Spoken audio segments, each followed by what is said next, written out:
Sweeny Todd, The String of Pearls, written by James Malcolm Rymer. Chapter 1. The Strange Customer at Sweeny Todd's. Before Fleet Street had reached its present importance, and when George III was young, and the two figures who used to strike the chimes at old St. Dunstan's church were in all their glory, being a great impediment to errand boys on their progress, and a matter of gaping curiosity to country people, there stood close to the sacred edifice a small barber shop, which was kept by a man of the name of Sweeny Todd. How it was that he came by the name of Sweeny, as a Christian appellation, we are at a loss to conceive. But such was his name, as might be seen in extremely corpulent yellow letters over his shop window by anyone who chose there to look for it. Barbers by that time in Fleet Street had not become fashionable, and no more dreamt of calling themselves artists than of taking the Tower by storm. Moreover, they were not, as they are now, constantly slaughtering fine fat bears, and yet somehow people had hair on their heads just the same as they have at present, without the aid of that unctuous auxiliary. Moreover, Sweeny Todd, in common with his brethren those really primitive sorts of times, did not think it at all necessary to have any waxen effigies of humanity in his window.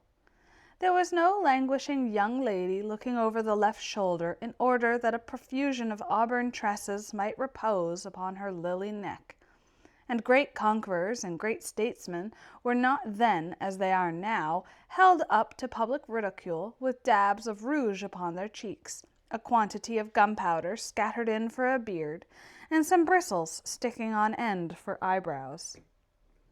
No, Sweeny Todd was a barber of the old school, and he never thought of glorifying himself on account of any extraneous circumstance.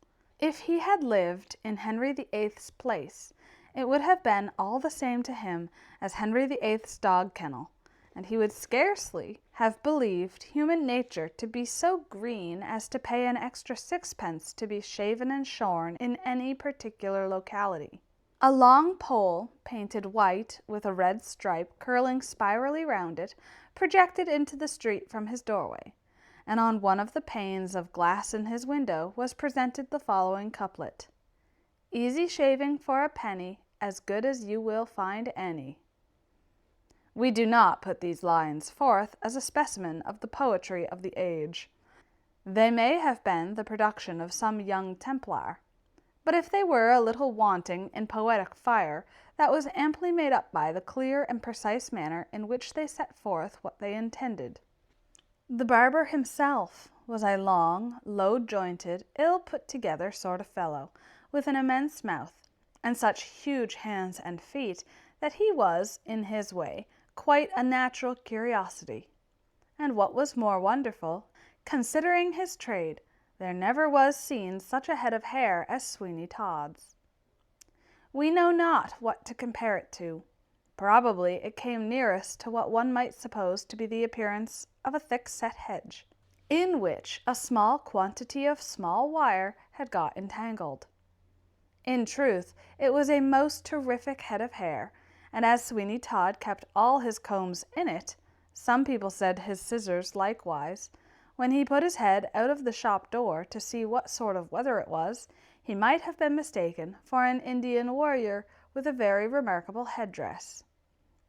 He had a short, disagreeable kind of unmirthful laugh, which came in at all sorts of odd times when nobody else saw anything to laugh at all, and which sometimes made people start again, especially when they were being shaved. And Sweeny Todd would stop short in that operation to indulge in one of those cachinatory effusions. It was evident that the remembrance of some very strange and out-of-the-way joke must occasionally flit across him, and then he gave his hyena-like laugh, but it was so short, so sudden, striking upon the ear for a moment and then gone, that people have been known to look up to the ceiling and on the floor and all round them, to know from whence it had come, scarcely supposing it possible that it proceeded from mortal lips.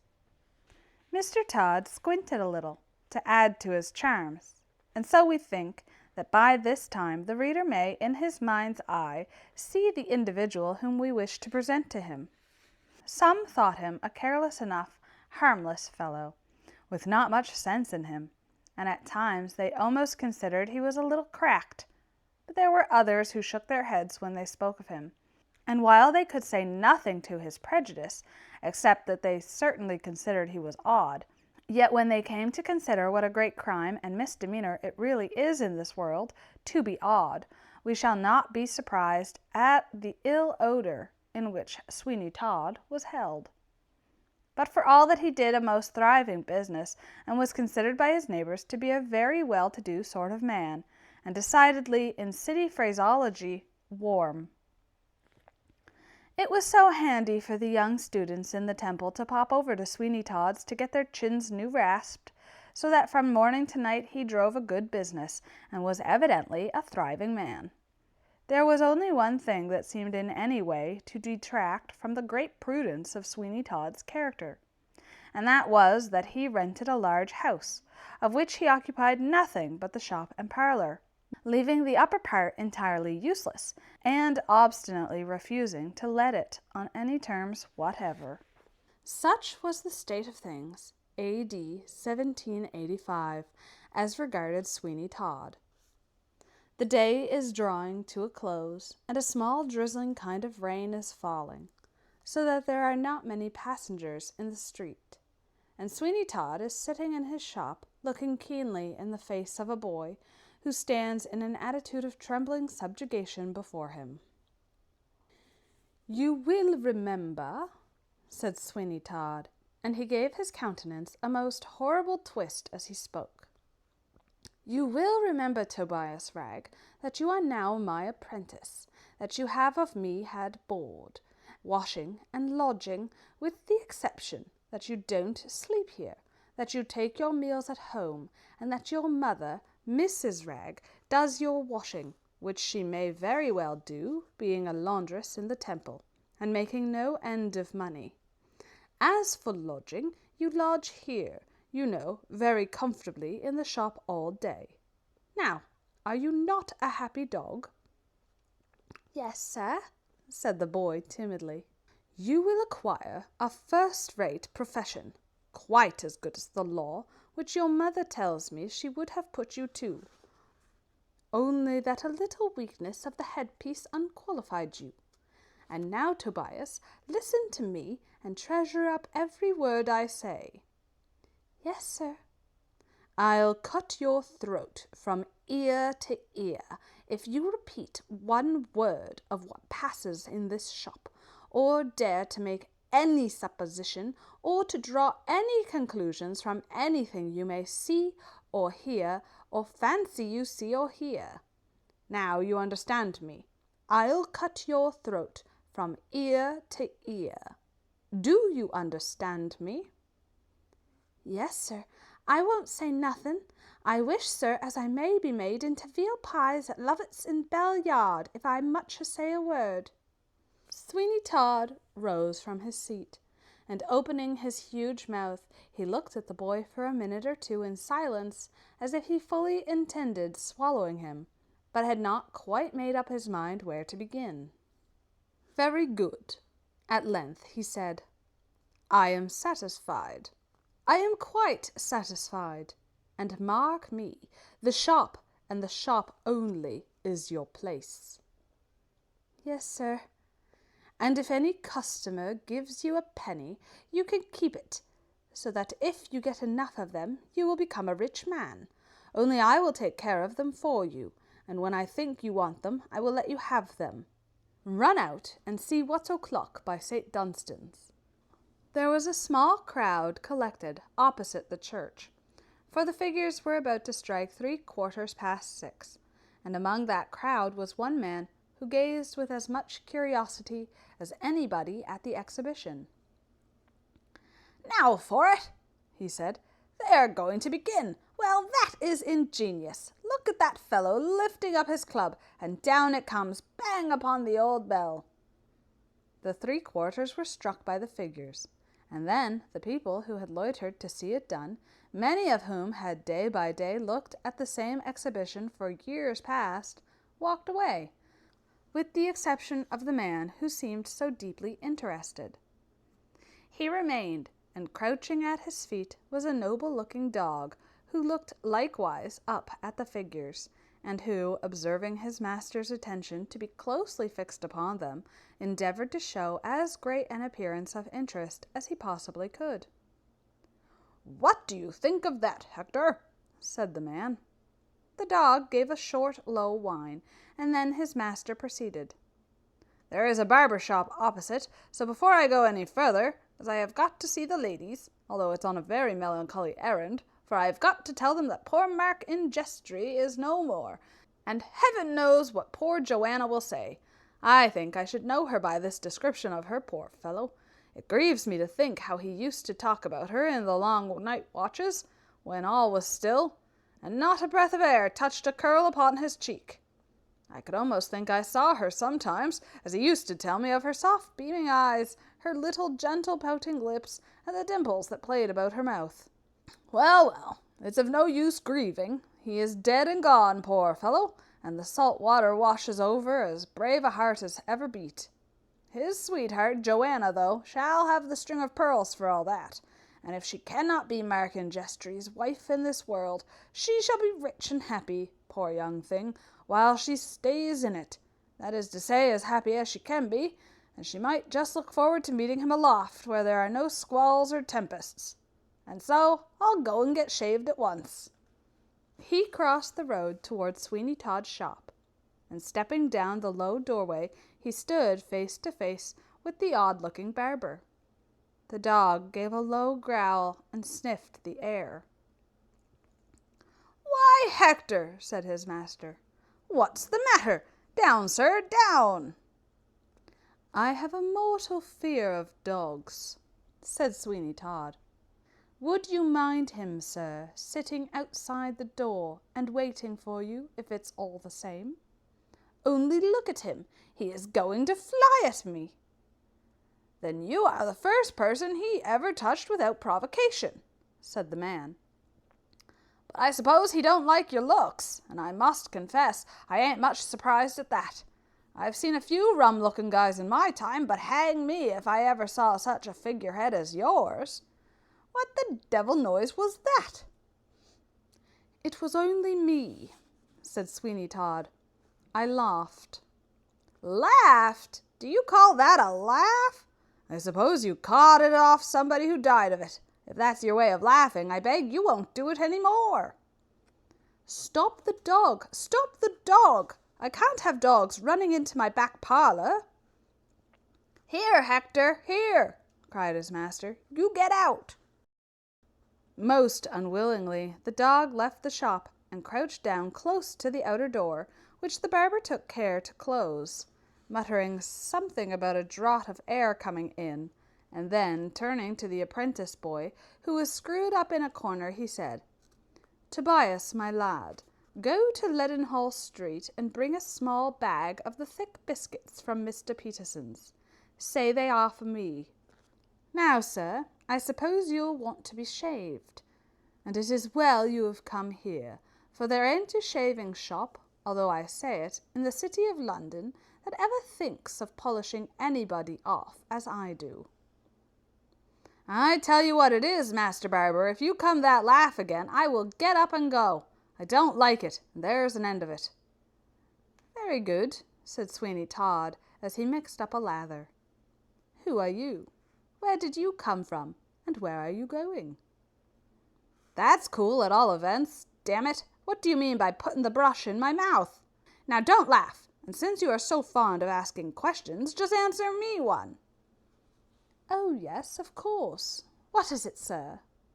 "Do you know a Mr. Oakley, who lives somewhere in London and is a spectacle maker?" "Yes, to be sure I do. John Oakley, the spectacle maker in Fore Street, and he has got a daughter named Johanna, that the young bloods call the flower of Fore Street." "Ah, poor thing, do they? Now, confound you, what are you laughing at now? What do you mean by it?" "Didn't you say, 'Ah, poor thing'? Just turn your head a little on one side. That will do." "You have been to sea, sir?" "Yes, I have, and have only now lately come up the river from an Indian voyage." "Indeed. Where can my strop be? I had it this minute. I must have laid it down somewhere. What an odd thing that I can't see it. It's very extraordinary. What can have become of it? Oh, I recollect. I took it into the parlour. Sit still, sir. I shall not be gone a moment. Sit still, sir, if you please. By the by, you can amuse yourself with the courier, sir, for a moment." Sweeny Todd walked into the back parlour and closed the door. There was a strange sound suddenly, compounded of a rushing noise and then a heavy blow, immediately after which Sweeny Todd emerged from his parlour, and folding his arms he looked upon the vacant chair where his customer had been seated. But the customer was gone, leaving not the slightest trace of his presence behind except his hat. And that Sweeny Todd immediately seized and thrust into a cupboard that was at one corner of the shop. "What's that?" he said. "What's that? I thought I heard a noise." The door was slowly opened, and Tobias made his appearance, saying, "If you please, sir, I forgot the money and have run all the way back from St. Paul's churchyard." In 2 strides Todd reached him, and clutching him by the arm, he dragged him into the furthest corner of the shop, and then he stood opposite to him, glaring him full in the face with such a demonic expression that the boy was frightfully terrified. "Speak!" cried Todd. "Speak, and speak the truth, or your last hour is come. How long were you peeping through the door before you came in?" "Peeping, sir?" "Yes, peeping. Don't repeat my words, but answer me at once. You will find it better for you in the end." "I wasn't peeping, sir, at all." Sweeny Todd drew a long breath as he then said, in a strange, shrieking sort of manner, which he intended, no doubt, should be jocose, "Well, well, very well. If you did peep, what then? It's no matter. I only wanted to know, that's all. It was quite a joke, wasn't it? Quite funny, though rather odd, eh? Why don't you laugh, you dog? Come now, there is no harm done. Tell me what you thought about it at once, and we will be merry over it. Very merry." "I don't know what you mean, sir," said the boy, who was quite as much alarmed at Mr. Todd's mirth as he was at his anger. "I don't know what you mean, sir. I only just came back because I hadn't any money to pay for the biscuits at Peterson's." "I mean nothing at all," said Todd, suddenly turning upon his heel. "What's that scratching at the door?" Tobias opened the shop door, and there stood the dog, who looked wistfully round the place and then gave a howl which seriously alarmed the barber. "It's the gentleman's dog, sir," said Tobias. "It's the gentleman's dog, sir, that was looking at old St. Dunstan's clock and came in here to be shaved. It's funny, ain't it, sir, that the dog didn't go away with his master?" "Why don't you laugh if it's funny? Turn out the dog, Tobias. We'll have no dogs here. I hate the sight of them. Turn him out. Turn him out." "I would, sir, in a minute, but I'm afraid he wouldn't let me somehow. Only look, sir, look. See what he is at now. Did you ever see such a violent fellow, sir? Why, he will have down the cupboard door." "Stop him! Stop him! The devil is in that animal. Stop him, I say." The dog was certainly getting the door open, when Sweeny Todd rushed forward to stop him. But that he was soon admonished of the danger of doing, for the dog gave him a grip of the leg, which made him give such a howl that he precipitately retreated and left the animal to do its pleasure. This consisted in forcing open the cupboard door and seizing upon the hat which Sweeny Todd had thrust therein, and dashing out of the shop with it in triumph. "The devil's in the beast," muttered Todd. "He's off. Tobias, you said you saw the man who owned that fiend of a cur looking at St. Dunstan's church." Yes, sir, I did see him there. If you recollect, you sent me to see the time, and the figures were just going to strike 6:15, and before I came away, I heard him say that Markin Jestry was dead, and that Johanna should have the string of pearls. Then I came in, and then, if you recollect, sir, he came in. And the odd thing, you know, to me, sir, is that he didn't take his dog with him, because, you know, sir—" "Because what?" shouted Todd. "Because people generally do take their dogs with them, you know, sir, and may I be made into one of Lovett's pies if I don't?" "Hush! Someone comes. It's old Mr. Grant from the Temple." "How do you do, Mr. Grant? Glad to see you looking so well, sir. It does one's heart good to see a gentleman of your years looking so fresh and hearty. Sit down, sir, a little this way, if you please. Shaved, I suppose?" "Yes, Todd, yes. Any news?" "No, sir, nothing stirring. Everything very quiet, sir, except the high wind. They say it blew the king's hat off yesterday, sir, and he borrowed Lord North's. Trade is dull too, sir. I suppose people won't come out to be cleaned and dressed in a mistling rain. We haven't had anybody in the shop for an hour and a half." "Laura, sir," said Tobias, "you forget the seafaring gentleman with the dog, you know, sir." "Ah, so I do," said Todd. "He went away, and I saw him get into some disturbance, I think, just at the corner of the market." "I wonder I didn't meet him, sir," said Tobias, "for I came that way, and then it's so very odd leaving his dog behind him." "Yes, very," said Todd. "Will you excuse me a moment, Mr. Grant? Tobias, my lad, I just want you to lend me a hand in the parlour." Tobias followed Todd very unsuspectingly into the parlour, but when they got there and the door was closed, the barber sprang upon him like an enraged tiger, and grappling him by the throat, he gave his head such a succession of knocks against the wainscot that Mr. Grant must have thought that some carpenter was at work. Then he tore a handful of his hair out, after which he twisted him round and dealt him such a kick that he was flung sprawling into a corner of the room. And then, without a word, the barber walked out again to his customer and bolted his parlour door on the outside, leaving Tobias to digest the usage he had received at his leisure, and in the best way he could. When he came back to Mr. Grant, he apologized for keeping him waiting by saying, "It became necessary, sir, to teach my new apprentice a little bit of his business. I have left him studying it now. There is nothing like teaching young folks at once." "Ah," said Mr. Grant with a sigh, "I know what it is to let young folks grow wild, for although I have neither chick nor child of my own, I had a sister's son to look to, a handsome, wild, harum-scarum sort of fellow, as like me as one pea is like another. I tried to make a lawyer of him, but it wouldn't do, and it's now more than 2 years ago he left me altogether, and yet there were some good traits about Mark." "Mark, sir? Did you say Mark?" "Yes, that was his name, Markin Jestry. God knows what's become of him." "Oh," said Sweeny Todd, and he went on lathering the chin of Mr. Grant. Chapter 2. The Spectacle Maker's Daughter. Johanna, my dear, do you know what time it is? Johanna, I say, my dear, are you going to get up? Here's your mother has trotted out to Parson Lupin's, and you know I have got to go to Alderman Jude's house in Cripplegate the first thing, and I haven't had a morsel of breakfast yet. Johanna, my dear, do you hear me?"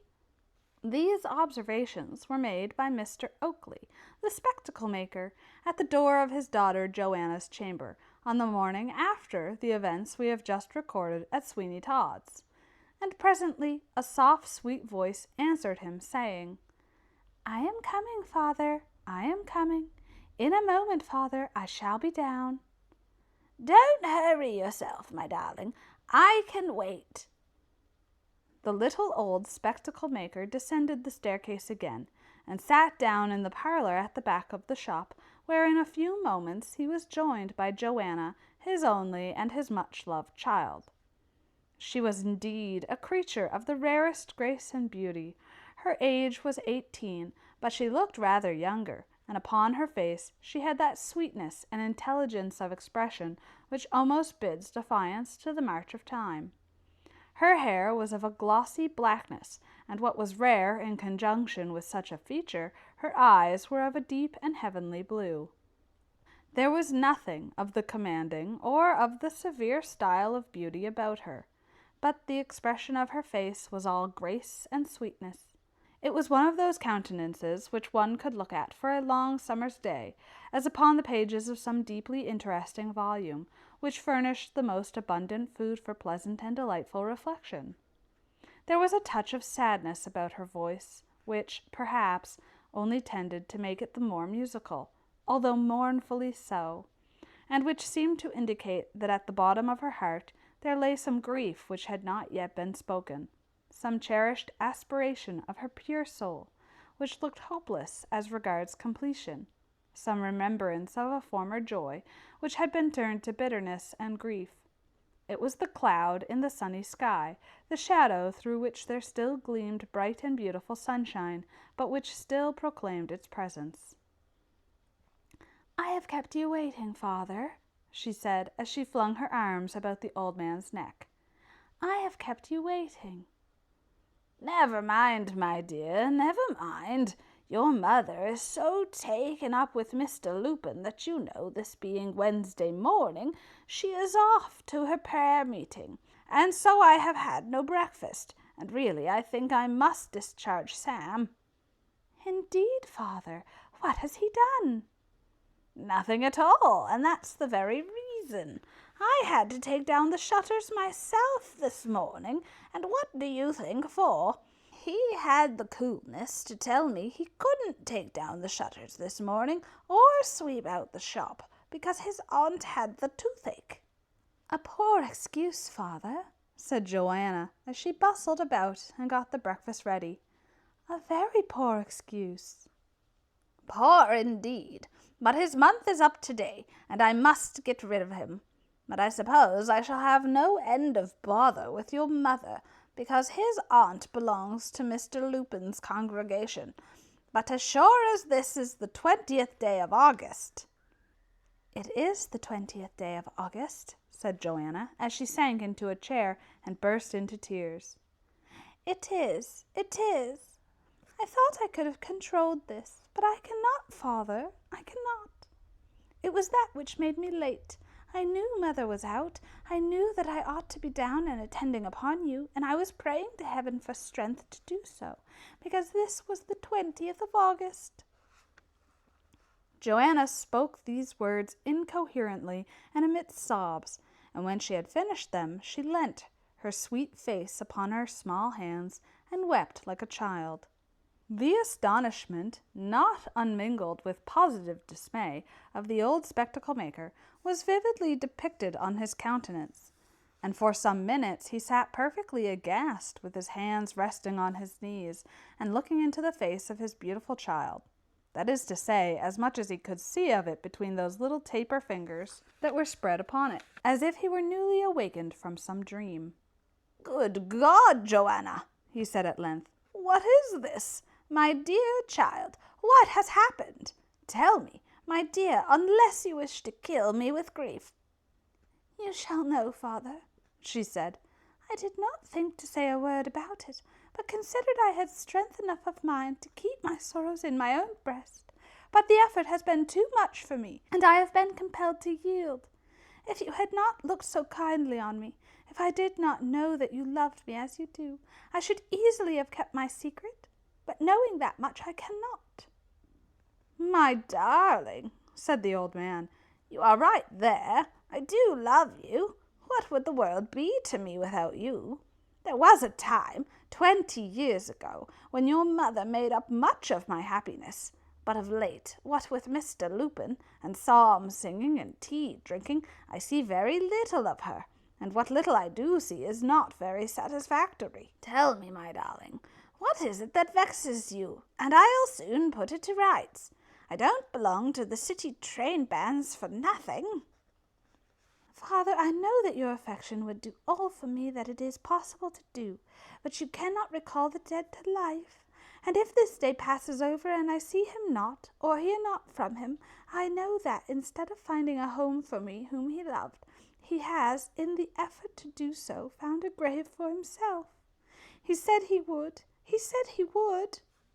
Here she wrung her hands and wept again, and with such a bitterness of anguish that the old spectacle maker was at his wit's end, and knew not what on earth to do or say. My dear, he cried. "Who is he? I hope you don't mean—" "Hush, father, hush. I know the name that is hovering on your lips, but something seems even now to whisper to me he is no more. And being so, speak nothing of him, father, but that which is good." "You mean Markin Jestry?" "I do. And if he had 1,000 faults, he at least loved me. He loved me truly and most sincerely." "My dear," said the old spectacle maker, "you know that I wouldn't for all the world say anything to vex you, nor will I. But tell me what it is that makes this day more than any other so gloomy to you." "I will, father. You shall hear. It was on this day 2 years ago that we last met. It was in the Temple Garden, and he had just had a stormy interview with his uncle, Mr. Grant. And you will understand, father, that Markin Jestry was not to blame because—" Well, my dear, you needn't say anything more upon that point. Girls very seldom admit their lovers are to blame, but there are 2 ways, you know, Johanna, of telling a story." "Yes, but father, why should Mr. Grant seek to force him to the study of a profession he so much disliked?"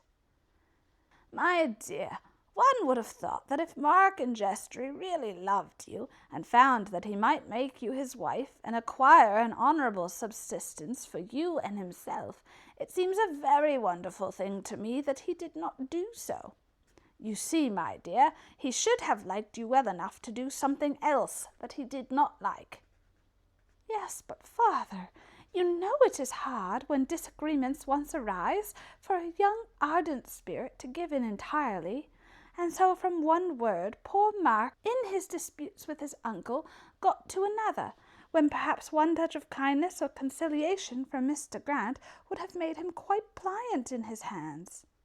"Yes, that's the way," said Mr. Oakley. "There is no end of excuses. But go on, my dear, go on, and tell me exactly how this affair now stands." "I will, father.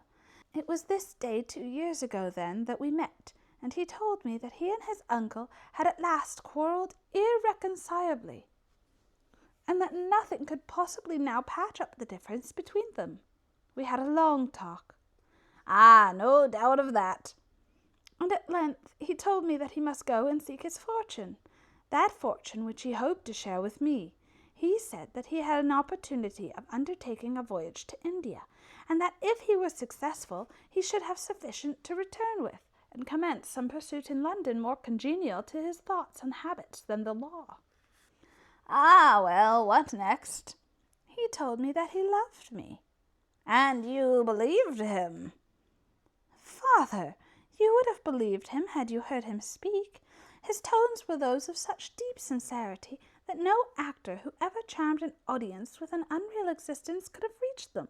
There are times and seasons when we know that we are listening to the majestic voice of truth, and there are tones which sink at once into the heart, carrying with them a conviction of their sincerity, which neither time nor circumstance can alter, and such were the tones in which Markin Jestry spoke to me." "And so you suppose, Johanna, that it is easy for a young man who has no patience or energy enough to be respectable at home to go abroad and make his fortune? Is idleness so much in request in other countries that it receives such a rich reward, my dear?" "You judge him harshly, father. You do not know him." Heaven forbid that I should judge anyone harshly, and I will freely admit that you may know more of his real character than I can, who of course has only seen its surface. But go on, my dear, and tell me all. We made an agreement, father, that on that day 2 years he was to come to me, or send me some news of his whereabouts. If I heard nothing of him, I was to conclude he was no more, and I cannot help so concluding now. But the day has not yet passed. I know it has not, and yet I rest upon but a slender hope, father. Do you believe that dreams ever really shadow forecoming events? I cannot say, my child. I am not disposed to yield credence to any supposed fact because I have dreamt it, but I must confess to having heard some strange instances where these visions of the night have come strictly true. Heaven knows but this may be one of them. I had a dream last night. I thought that I was sitting upon the seashore, and that all before me was nothing but a fathomless waste of waters. I heard the roar and the dash of the waves distinctly, and each moment the wind grew more furious and fierce, and I saw in the distance a ship. It was battling with the waves, which at one moment lifted its mountains high, and at another plunged it far down into such an abyss that not a vestige of it could be seen, but the topmost spars of the tallest masts. And still the storm increased each moment in its fury, and ever and anon there came a strange sullen sound across the waters, and I saw a flash of fire, and I knew that those in the ill-fated vessel were thus endeavouring to attract attention and some friendly aid. Father, from the first to the last I knew that Mark Ingestry was there. My heart told me so. I was certain he was there, and I was helpless, utterly and entirely unable to lend the slightest aid. I could only gaze upon what was going forward as a silent and terrified spectre of the scene. And at last I heard a cry come over the deep, a strange, loud, wailing cry, which proclaimed to me the fate of the vessel. I saw its mast shiver for a moment in the blackened air, and then all was still for a few seconds, until there arose a strange, wild shriek that I knew was the despairing cry of those who sank, never to rise again in that vessel. Oh, it was a very frightful sound. It was a sound to linger on the ears and haunt the memory of sleep. It was a sound never to be forgotten when once heard, but such as might again and again be remembered with horror and affright. And all this was in your dream? It was, father, it was. And you were helpless? I was, utterly and entirely helpless. It was very sad. It was, as you shall hear. The ship went down, and that cry that I had heard was the last despairing one given by those who clung to the wreck with scarce a hope, and yet because it was their only refuge, for where else had they to look for the smallest ray of consolation? Where else, save in the surging waters, were they to turn for safety? Nowhere. All was lost. All was despair. I tried to scream. I tried to cry aloud to heaven to have mercy upon those brave and gallant souls who had trusted their dearest possession, life itself, to the mercy of the deep. And while I tried to render so inefficient succour, I saw a small speck in the sea, and my straining eyes perceived that it was a man floating and clinging to a piece of the wreck, and I knew it was Mark Ingestry. But, my dear, surely you are not annoyed at a dream? It saddened me. I stretched out my arms to save him. I heard him pronounce my name and call upon me for help. 'Twas all in vain. He battled with the waves as long as human nature could battle with them. He could do no more, and I saw him disappear before my anxious eyes. Don't say you saw him, my dear. Say you fancy you saw him. It was such a fancy as I shall not lose the remembrance of it for many a day. Well, after all, my dear, it's only a dream, and it seems to me, without at all adverting to anything that should give you pain as regards Mark Ingestry, that you made a very foolish bargain. For only consider how many difficulties might arise in the way of his keeping faith with you. You know I have your happiness so much at heart that, if Mark had been a worthy man and an industrious one, I should not have opposed myself to your union. But believe me, my dear Johanna, that a young man with great faculties for spending money and none whatever for earning any is just about the worst husband you could choose, and such a man was Mark Ingestry. But come, we will say nothing of this to your mother. Let the secret, if we may call it such, rest with me, and if you can inform me in what capacity and in what vessel he left England, I will not carry my prejudice so far against him as to hesitate about making what inquiries I can concerning his fate. I know nothing more, father. We parted and never met again. Well, well, dry your eyes, Johanna, and as I go to Alderman Judd's, I'll think over the matter, which after all may not be so bad as you think. The lad is a good enough looking lad, and has, I believe, a good ability, if he would put it to some useful purpose. But if he goes scampering about the world in an unsettled manner, you are well rid of him, and as for his being dead, you must not conclude that by any means, for somehow or another, like a bad penny, these fellows always come back. There was more consolation in the kindly tone of the spectacle maker than in the words he used. But, upon the whole, Johanna was well enough pleased that she had communicated the secret to her father, for now, at all events, she had someone to whom she could mention the name of Mark Ingestry, without the necessity of concealing the sentiment with which she did so. And when her father had gone, she felt that by the mere relation of it to him, some of the terrors of her dream had vanished. She sat for some time in a pleasing reverie, till she was interrupted by Sam, the shop-boy, who came into the parlour and said, "Please, Miss Johanna, suppose I was to go down to the Ducks and try to find out for you Mr. Mark Ingestry. I say, suppose I was to do that. I heard it all, and if I do find him, I'll soon settle him." "What do you mean?" "I means that I won't stand it. Didn't I tell you, more than 3 weeks ago, as you was the object of my infections? Didn't I tell you that when Aunt died I should come in for the soap and candle business, and make you my missus?" The only reply which Johanna gave to this was to rise and leave the room, for her heart was too full of grief and sad speculation to enable her to do now as she had often been in the habit of doing, viz., laugh at Sam's protestations of affection. So he was left to chew the cud of sweet and bitter fancy by himself. "1,000 damns!" said he, when he entered the shop. "I always suspected there was some other fella, and now I know it, I'm ready to gnaw my head off that I ever consented to come here.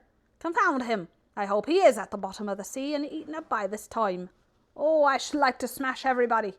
If I had my way now, I'd just walk into society at large, as they call it, and let it know what 1, 2, 3 slaps in the eye is, and down it would go." Mr. Sam, in his rage, did upset a case of spectacles, which went down with a tremendous crash, and which, however good imitation of the manner in which society at large was to be knocked down, was not likely to be at all pleasing to Mr. Oakley. "I've done it now," he said. "But never mind, I'll try the old dodge whenever I break anything. That is, I'll place it in old Oakley's way and swear he did it. I never knew such an old goose. You may persuade him into anything. The idea now of his pulling down all the shutters this morning because I told him my aunt had the toothache. That was a go, to be sure. But I'll be revenged of that fellow who has took away, I consider, Johanna from me. I'll let him know what a blighted heart is capable of. He won't live long enough to want a pair of spectacles, I'll be bound, or else my name ain't Sam Bolt." Chapter 3. The Dog and the Hat. The earliest dawn of morning was glistening upon the masts, the cordage and the sails of a fleet of vessels lying below Sheerness. The crews were rousing themselves from their night's repose, and to make their appearance on the decks of the vessels from which the night watch had just been relieved. A man of war, which had been the convoy of the fleet of merchantmen through the channel, fired a gun as the first glimpse of the morning sun fell upon her tapering masts. Then, from a battery in the neighbourhood, came another booming report, and that was answered by another further off, and then another, until the whole chain of batteries that girded the coast, for it was a time of war, had proclaimed the dawn of another day. The effect was very fine. In the stillness of the early morn, of this succession of reports, and as they died away in the distance like mimic thunder, some order was given on board the man-of-war, and in a moment the masts and cordage seemed perfectly alive with human beings clinging to them in various directions. Then, as if by magic, or as if the ship had been a living thing itself, and had possessed wings which, at the mere instigation of a wish, could be spread far and wide, there fluttered out such sheets of canvas as was wonderful to see, and as they caught the morning light, and the ship moved from the slight breeze that sprang up from the shore, she looked, indeed, as if she walked the waters like a thing of life. The various crews of the merchantmen stood upon the decks of their respective vessels, gazing after the ship of war, as she proceeded upon another mission similar to the one she had just performed in protecting the commerce of the country. As she passed one vessel, which had been, in point of fact, actually rescued from the enemy, the crew, who had been saved from a foreign prison, cheered lustily. There wanted but such an impulse as this, and then every merchant vessel that the man-of-war passed took up the gladsome shout, and the crew of the huge vessel were not slow in their answer, for 3 deafening cheers, such as had frequently struck terror into the hearts of England's enemies, awakened many an echo from the shore. It was a proud and a delightful start, such a sight as none but an Englishman can thoroughly enjoy, to see that vessel so proudly stemming the waste of waters. We say none but an Englishman can enjoy it, because no other nation has ever attempted to achieve a great maritime existence without being most signally defeated, and leaving us still, as we shall ever be, masters of the sea. These proceedings were amply sufficient to arouse the crews of all the vessels, and over the taffrail of one in particular, a large-sized merchantman, which had been trading in the Indian seas, 2 men were leaning. One of them was the captain of the vessel, and the other a passenger, who intended leaving that morning. They were engaged in earnest conversation, and the captain, as he shaded his eyes with his hand and looked along the surface of the river, said in reply to some observation from his companion, "I'll order my boat the moment Lieutenant Thornhill comes on board. I call him lieutenant, although I have no right to do so, because he has held that rank in the king's service, but when quite a young man was cashiered for fighting a duel with his superior officer." "The service has lost a good officer," said the other. "It has indeed. A braver man never stepped, nor a better officer. But you see, they have certain rules in the service, and everything is sacrificed to maintain them. I can't think what keeps him. He went last night and said he would pull up to the temple stairs, because he wanted to call upon somebody by the waterside. And after that he was going to the city to transact some business of his own, and that would have brought him nearer here, you see, and there are plenty of things coming down the river." "He's coming," cried the other. "Don't be impatient. You will see him in a few minutes." "What makes you think that?" "Because I see his dog. There, don't you see, swimming in the water and coming direct toward the ship?" "I cannot imagine. I can see the dog, certainly, but I can't see Thornhill, nor is there any boat at hand. I know not what to make of it. Do you know, my mind misgives me that something has happened amiss. The dog seems exhausted. Lend a hand there to Mr. Thornhill's dog, some of you. Why, it's a hat he has in his mouth."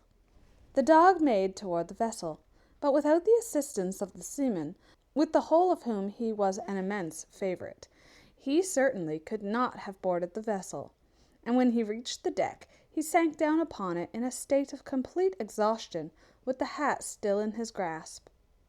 As the animal lay panting upon the deck, The sailors looked at each other in amazement. And there was but one opinion among them all now, and that was that something very serious had unquestionably happened to Mr. Thornhill. "I dread," said the captain, "an explanation of this occurrence. What on earth can it mean? That's Thornhill's hat, and here is Hector. Give the dog some meat and drink directly. He seems thoroughly exhausted." The dog ate sparingly of some food that was put before him, and then, seizing the hat again in his mouth, he stood by the side of the ship and howled piteously.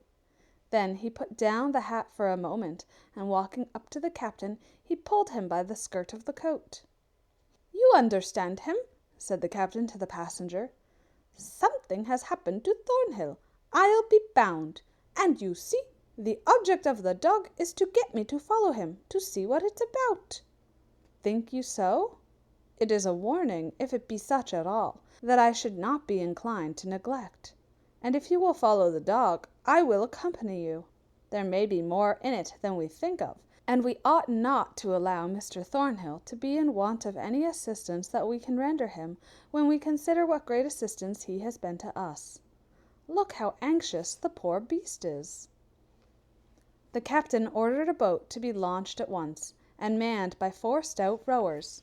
He then sprang into it, followed by the passenger, who was a Colonel Geoffrey of the Indian Army, and the dog immediately followed them, testifying by his manner great pleasure at the expedition they were undertaking, and carrying the hat with him, which he evidently showed an immense disinclination to part with. The captain had ordered the boat to proceed up the river toward the Temple Stairs, where Hector's master had expressed his intention of proceeding. And when the faithful animal saw the direction in which they were going, he lay down in the bottom of the boat perfectly satisfied, and gave himself up to that repose of which he was evidently so much in need. It cannot be said that Colonel Geoffrey suspected that anything of a very serious nature had happened. Indeed, their principal anticipation, when they came to talk it over, consisted in the probability that Thornhill had, with an impetuosity of character they knew very well he possessed, interfered to redress what he considered some street grievance, and had got himself into the custody of the civil power in consequence. "Of course," said the captain, "Master Hector would view that as a very serious affair, and finding himself denied access to his master, you can see he has come off to us, which was certainly the most prudent thing he could do, and I should not be at all surprised if he takes us to the door of some watch-house, where we shall find our friend snug enough." The tide was running up, and that Thornhill had not saved the turn of it by dropping down earlier to the vessel was one of the things that surprised the captain. However, they got up quickly, and as at that hour there was not much on the river to impede their progress, and as at that time the Thames was not a thoroughfare for little stinking steamboats, they soon reached the ancient Temple Stairs. The dog, who had until then seemed to be asleep, suddenly sprang up, and seizing the hat again in his mouth, rushed again on shore, and was closely followed by the captain and colonel. He led them through the temple with great rapidity, pursuing with admirable tact the precise path that his master had taken toward the entrance to the temple, in Fleet Street, opposite Chancery Lane. Darting across the road then, he stopped with a low growl at the shop of Sweeny Todd, a proceeding which very much surprised those who followed him, and caused them to pause to hold a consultation ere they proceeded further. While this was proceeding, Todd suddenly opened the door, and aimed a blow at the dog with an iron bar, but the latter dexterously avoided it, and, but that the door was suddenly closed again, he would have made Sweeny Todd regret such an interference. "We must inquire into this," said the captain. "There seems to be a mutual ill will between that man and the dog." They both tried to enter the barber shop, but it was fast on the inside, and after repeated knockings, Todd called from within, saying, "I won't open the door while that dog is there. He is mad, or has a spite against me. I don't know, nor care which. It's a fact. That's all I am aware of." "I will undertake," said the captain, "that the dog shall do you no harm. But open the door, for in we must come, and will." "I will take your promise," said Sweeny Todd. "But mind you keep it, or I shall protect myself, and take the creature's life. So if you value it, you had better hold it fast." The captain pacified Hector as well as he could, and likewise tied one end of a silk handkerchief round his neck, and held the other firmly in his grasp. After which, Todd, who seemed to have some means from within of seeing what was going on, opened the door, and admitted his visitors. "Well, gentlemen, shaved or cut, or dressed, I am at your service. Which shall I begin with?" The dog never took his eyes off Todd, but kept up a low growl from the first moment of his entrance. "It's rather a remarkable circumstance," said the captain, "but this is a very sagacious dog, you see, and he belongs to a friend of ours, who has most unaccountably disappeared." "Has he really?" said Todd. "Tobias! Tobias!" "Yes, sir." "Run to Mr. Phillips in Keaton Street, and get me 6 pennyworth of preserved figs. And don't say that I don't give you the money this time when you go a message. I think I did before, but you swallowed it. And when you come back, just please to remember the insight into business I gave you yesterday." "Yes," said the boy with a shudder, for he had a great horror of Sweeny Todd, as well he might, after the severe discipline he had received at his hands, and away he went. "Well, gentlemen," said Todd, "what is it you require of me?" "We want to know if anyone having the appearance of an officer in the Navy came to your house." "Yes, a rather good-looking man, weather-beaten, with a bright blue eye and rather fair hair." "Yes, the same." "Oh, to be sure he came here, and I shaved him and polished him off." "What do you mean by polishing him off?" "Brushing him up a bit, and making him tidy. He said he had got somewhere to go in the city, and asked me the address of a Mr. Oakley, a spectacle maker. I gave it him, and then he went away. But as I was standing at my door about 5 minutes afterwards, it seemed to me, as well as I could see the distance, that he got into some row near the market." "Did this dog come with him?" "A dog came with him, but whether it was that dog or not, I don't know." "And that's all you know of him?" "You never spoke a truer word in your life," said Sweeny Todd, as he diligently stroked a razor upon his great horny hand. This seemed something like a complete fix, and the captain looked at Colonel Geoffrey, and the colonel at the captain for some moments, in complete silence. At length the latter said, "It's a very extraordinary thing that the dog should come here if he missed his master somewhere else. I never heard of such a thing." "Nor I either," said Todd. "It is extraordinary, so extraordinary that if I had not seen it I would not have believed. I dare say you will find him in the next watch-house." The dog had watched the countenance of all parties during this brief dialogue, and twice or thrice he had interrupted it by a strange howling cry. "I'll tell you what it is," said the barber. "If that beast stays here, I'll be the death of him. I hate dogs, detest them, and I tell you, as I told you before, if you value him at all, keep him away from me." "You say you directed the person you described to us where to find a spectacle maker named Oakley. We happen to know that he was going in search of such a person, and as he had property of value about him, we will go there and ascertain if he reached his destination. It is in 4 Street, a little shop with 2 windows. You cannot miss it." The dog, when he saw they were about to leave, grew furious, and it was with the greatest difficulty they succeeded, by main force, in getting him out of the shop and dragging him some short distance with them. But then he contrived to get free of the handkerchief that held him, and darting back, he sat down at Sweeny Todd's door, howling most piteously. They had no resource but to leave him, intending fully to call as they came back from Mr. Oakley's. And as they looked behind them, they saw that Hector was collecting a crowd round the barber's door, and it was a singular thing to see a number of persons surrounding the dog, while he, to all appearance, appeared to be making efforts to explain something to the assemblage. They walked on until they reached the spectacle makers. There they paused, for they all of a sudden recollected that the mission that Mr. Thornhill had to execute there was of a very delicate nature, and one by no means to be lightly executed, or even so much as mentioned, probably, in the hearing of Mr. Oakley himself. "We must not be so hasty," said the colonel. "But what am I to do?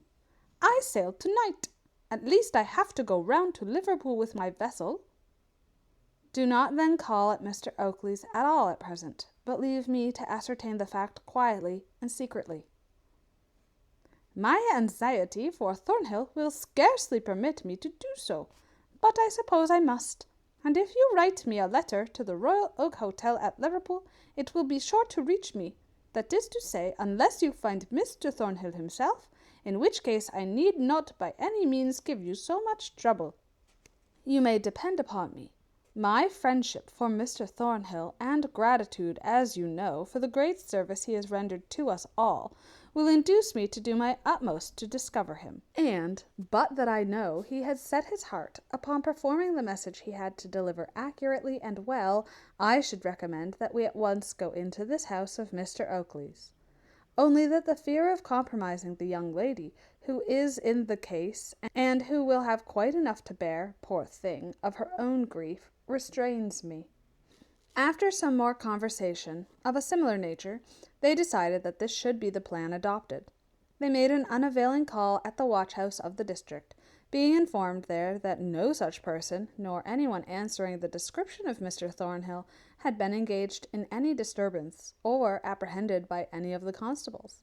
And this only involved the thing in greater mystery than ever, so they went back to try and recover the dog, but that was a matter easier to be desired and determined upon than executed, for threats and persuasions were alike ineffectual. Hector would not stir an inch from the barber's door. There he sat, with the hat by his side, a most melancholy and strange-looking spectacle, and a most efficient guard was he for that hat. And it was evident that while he chose to exhibit the formidable row of teeth he did occasionally, when anybody showed a disposition to touch it, it would remain sacred. Some people, too, had thrown a few copper coins into the hat, so that Hector, if his mind had been that way inclined, was making a very good thing of it. But who shall describe the anger of Sweeny Todd when he found that he was likely to be so beleaguered? He doubted if, upon the arrival of the first customer to his shop, the dog might dart in and take him by storm. But that apprehension went off at last, when a young gallant came from the Temple to have his hair dressed, and the dog allowed him to pass in and out unmolested, without making any attempt to follow him. This was something at all events, but whether or not it ensured Sweeny Todd's personal safety, when he himself should come out, was quite another matter. It was an experiment, however, which he must try. It was quite out of the question that he should remain a prisoner much longer in his own place. So, after a time, he thought he might try the experiment, and that it would be best done when there were plenty of people there, because if the dog assaulted him, he would have an excuse for any amount of violence he might think proper to use upon the occasion. It took some time, however, to screw his courage to the sticking place. But at length, muttering deep curses between his clenched teeth, he made his way to the door, and carried in his hand a long knife, which he thought a more efficient weapon against a dog's teeth than the iron bludgeon he had formerly used. "I hope he will attack me," said Todd, to himself as he thought. But Tobias, who had come back from the place where they sold the preserved figs, heard him, and after devoutly in his own mind wishing that the dog would actually devour Sweeny, said aloud, "Oh dear, sir, you don't wish that, I'm sure." "Who told you what I wished, or what I did not?" Remember, Tobias, and keep your own counsel, or it will be the worse for you, and your mother too. Remember that." The boy shrank back. How had Sweeny Todd terrified the boy about his mother? He must have done so, or Tobias would never have shrunk as he did. Then that rascally Barber, whom we begin to suspect of more crimes than fall ordinarily to the share of man, went cautiously out of his shop door. We cannot pretend to account for why it was so, but as faithful recorders of fact, we have to state that Hector did not fly at him, but with a melancholy and subdued expression of countenance he looked up in the face of Sweeny Todd. Then he whined piteously, as if he would have said, "Give me my master, and I will forgive you all that you have done. Give me back my beloved master, and you shall see that I'm neither revengeful nor ferocious."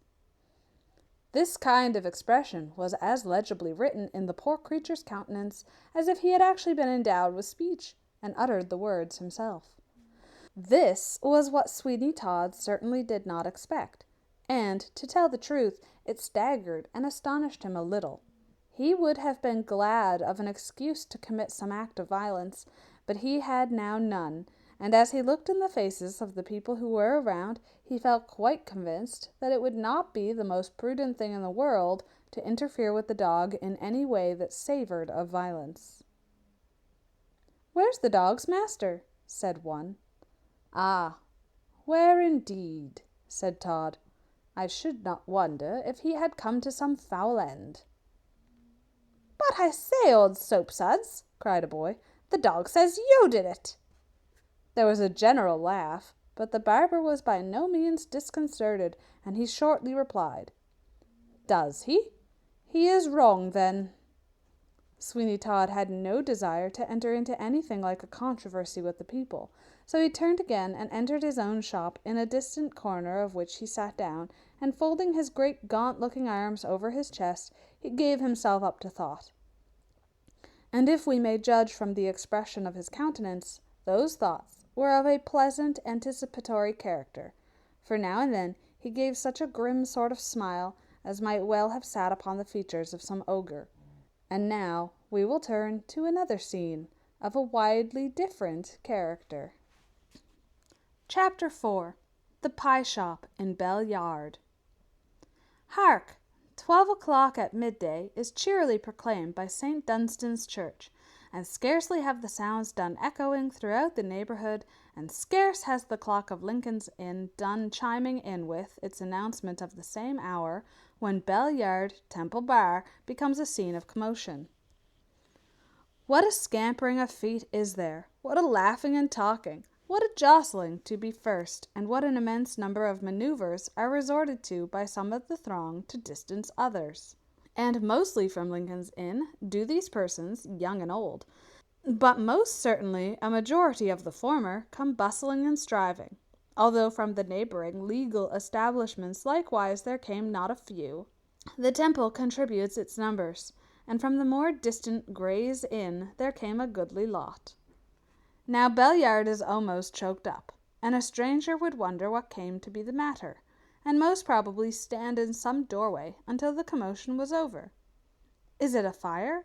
Is it a fight? Or anything else sufficiently alarming and extraordinary to excite the junior members of the legal profession to such a species of madness? No, it is none of these, nor is there a fat cause to be run for, which, in the hands of some clever practitioner, might become quite a vested interest. No, the enjoyment is purely one of a physical character, and all the pacing and racing, all this turmoil and trouble, all this pushing, jostling, laughing, and shouting, is to see who will get first to Lovetts' pie shop. Yes, on the left-hand side of Bell Yard, going down from Carey Street, was, at the time we write of, one of the most celebrated shops for the sale of veal and pork pies that ever London produced. High and low, rich and poor, resorted to it. Its fame had spread far and wide. It was because the first batch of these pies came up at 12 o'clock that there was such a rush of the legal profession to obtain them. Their fame had spread even to great distances, and many persons carried them to the suburbs of the city as quite a treat to friends and relations there residing. And well did they deserve their reputation, those delicious pies. There was about them a flavour never surpassed and rarely equalled. The paste was of the most delicate construction, and impregnated with the aroma of a delicious gravy that defies description.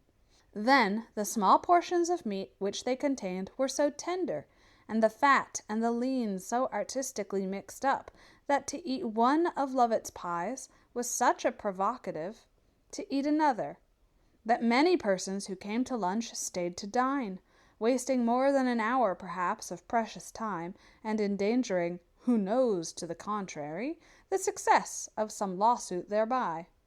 The counter in Lovett's pie shop was in the shape of a horseshoe, and it was the custom of the young bloods from the Temple and Lincoln's Inn to sit in a row upon its edge while they partook of the delicious pies and chatted gaily about one concern or another. Many an appointment for the evening was made at Lovett's pie shop, and many a piece of gossiping scandal was there first circulated. The din of tongues was prodigious.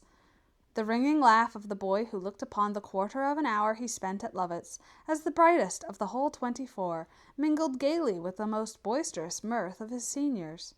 And, oh, with what rapidity the pies disappeared! They were brought up on large trays, each of which contained about 100, and from these trays they were so speedily transferred to the mouths of Mrs. Lovett's customers that it looked quite like a work of magic. And now we have let out some portion of the secret. There was a Mistress Lovett, but possibly our reader guessed as much. For what but a female hand, and that female buxom, young, and good-looking, could have ventured upon the production of those pies? Yes, Mrs. Lovett was all that, and every enamoured young scion of the law, as he devoured his pie, pleased himself with the idea that the charming Mrs. Lovett had made that pie especially for him, and that fate or predestination had placed it in his hands. And it was astonishing to see with what impartiality and with what tact the fair pastry cook bestowed her smiles upon her admirers, so that none could say he was neglected, while it was extremely difficult for anyone to say he was preferred. This was pleasant, but at the same time it was provoking to all except Mrs. Lovett, in whose favour it got up a sort of excitement that paid extraordinarily well, because some of the young fellows thought, and thought it with wisdom too, that he who consumed the most pies would be in the most likely way to receive the greatest number of smiles from the lady. Acting upon this supposition, some of her more enthusiastic admirers went on consuming the pies until they were almost ready to burst. But there were others, again, of a more philosophic turn of mind, who went for the pies only, and did not care one jot for Mrs. Lovett. These declared that her smile was cold and uncomfortable, that it was upon her lips but had no place in her heart, that it was the set smile of a ballet dancer, which is about one of the most unmirthful things in existence. Then there were some who went even beyond this, and while they admitted the excellence of the pies, and went every day to partake of them, swore that Mrs. Lovett had quite a sinister aspect, and that they could see what a merely superficial affair her blandishments were, and that there was a lurking devil in her eye, that if once roused, would be capable of achieving some serious things, and might not be so easily quelled again. By 5 minutes past 12, Mrs. Lovett's counter was full, and the savoury steam of the hot pies went out in fragrant clouds into Bell's yard, being sniffed up by many a poor wretch passing by who lacked the means of making one in the throng that were devouring the dainty morsels within. "Why, Tobias Ragg," said a young man with his mouth full of pie, "where have you been since you left Mr. Snow's and Paper Buildings? I've not seen you for some days." "No," said Tobias, "I have gone into another line. Instead of being a lawyer and helping to shave the clients, I'm going to shave the lawyers now. A 2-penny pork, if you please, Mrs. Lovett." "Ah, who would be an emperor if he couldn't get pies like these? Eh, Master Clift?" "Well, they are good. Of course we know that, Tobias. But do you mean to say you're going to be a barber?" "Yes, I'm with Sweeny Todd, the barber of Fleet Street. close to St. Dunstan's." "The deuce you are! Well, I'm going to a party tonight, and I'll drop in and get dressed and shaved and patronise your master." Tobias put his mouth close to the ear of the young lawyer, and in a fearful sort of whisper said the one word, "Don't." "Don't? What for?" Tobias made no answer, and throwing down his 2pence, scampered out of the shop as fast as he could. He had only been sent a message by Sweeny Todd in the neighbourhood, but as he heard the clock strike 12 and 2 penny pieces were lying at the bottom of his pocket, it was not in human nature to resist running into Lovetts and converting them into a pork pie. "What an odd thing," thought the young lawyer. "I'll just drop in at Sweeny Todd's now on purpose and ask Tobias what he means. I quite forgot, too, while he was here, to ask him what all that riot was about a dog at Todd's door." "A veal," said a young man rushing in. "A 2-penny veal, Mrs. Lovett." When he got it, he consumed it with voracity, and then noticing an acquaintance in the shop, he whispered to him, "I can't stand it any more. I have cut the spectacle maker. Johanna is faithless, and I know not what to do." "Have another pie." "But what's a pie to Johanna, Oakley? You know, Dilkey, that I only went there to be near the charmer. Damn the shutters and curse the spectacles. She loves another, and I am a desperate individual. I should like to do some horrible and desperate act. Oh, Johanna, Johanna, you have driven me to the verge of what do you call it. I'll take another veal, if you please, Mrs. Lovett." "Well, I was wondering how you got on," said his friend Dilkey, "and thinking of calling upon you." "Oh, it was all right. It was all right at first. She smiled upon me." "You're quite sure she didn't laugh at you?" "Sir, Mr. Dilkey." "I say, are you sure that instead of smiling upon you, she was not laughing at you?" "Am I sure? Do you wish to insult me, Mr. Dilkey? I look upon you as a puppy, sir, a horrid puppy." "Very good. Now I'm convinced that the girl has been having a bit of fun at your expense. Are you not aware, Sam, that your nose turns up so much that it's enough to pitch you head over heels? How do you suppose that any girl under 45 would waste a word upon you? Mind, I don't say this to offend you in any way, but just quietly, by way of asking a question." Sam looked daggers, and probably he might have attempted some desperate act in the pie shop if at the moment he had not caught the eye of Mrs. Lovett, and he saw by the expression on that lady's face that anything in the shape of a riot would be speedily suppressed. So he darted out of the place at once to carry his sorrows and his bitterness elsewhere. It was only between 12 and 1 o'clock that such a tremendous rush and influx of visitors came to the pie shop, for although there was a good custom the whole day, and the concern was a money-making one from morning till night, it was at that hour principally that the great consumption of pies took place.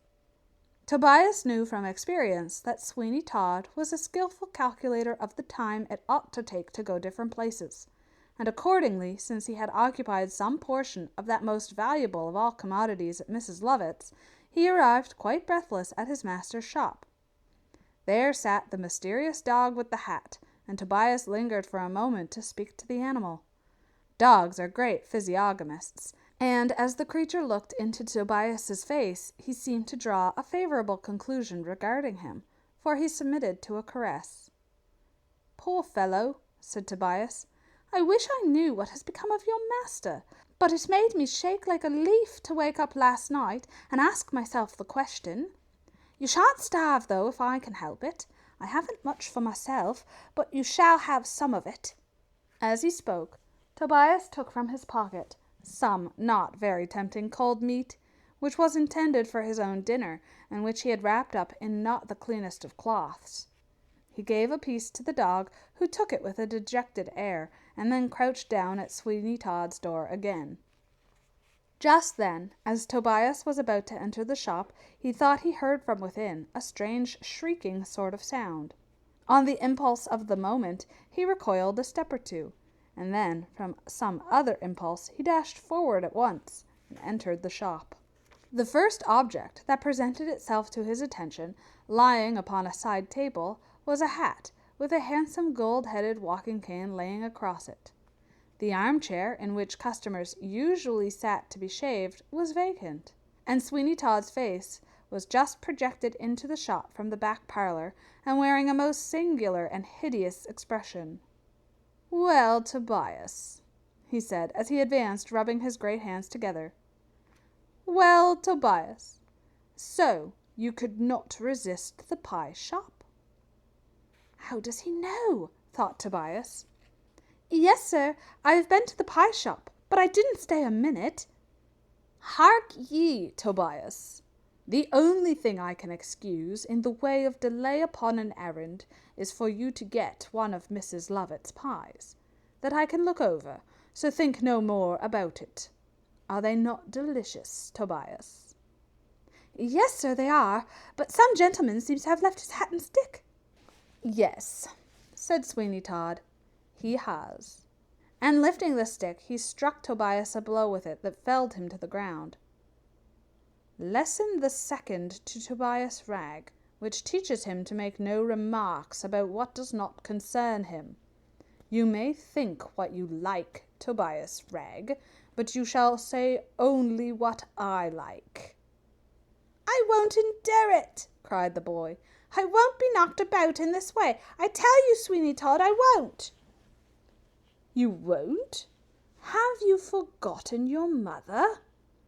"You say you have a power over my mother, but I don't know what it is, and I cannot and will not believe it. I'll leave you, and come of it what may. I'll go to the sea, or anywhere, rather than stay in such a place as this."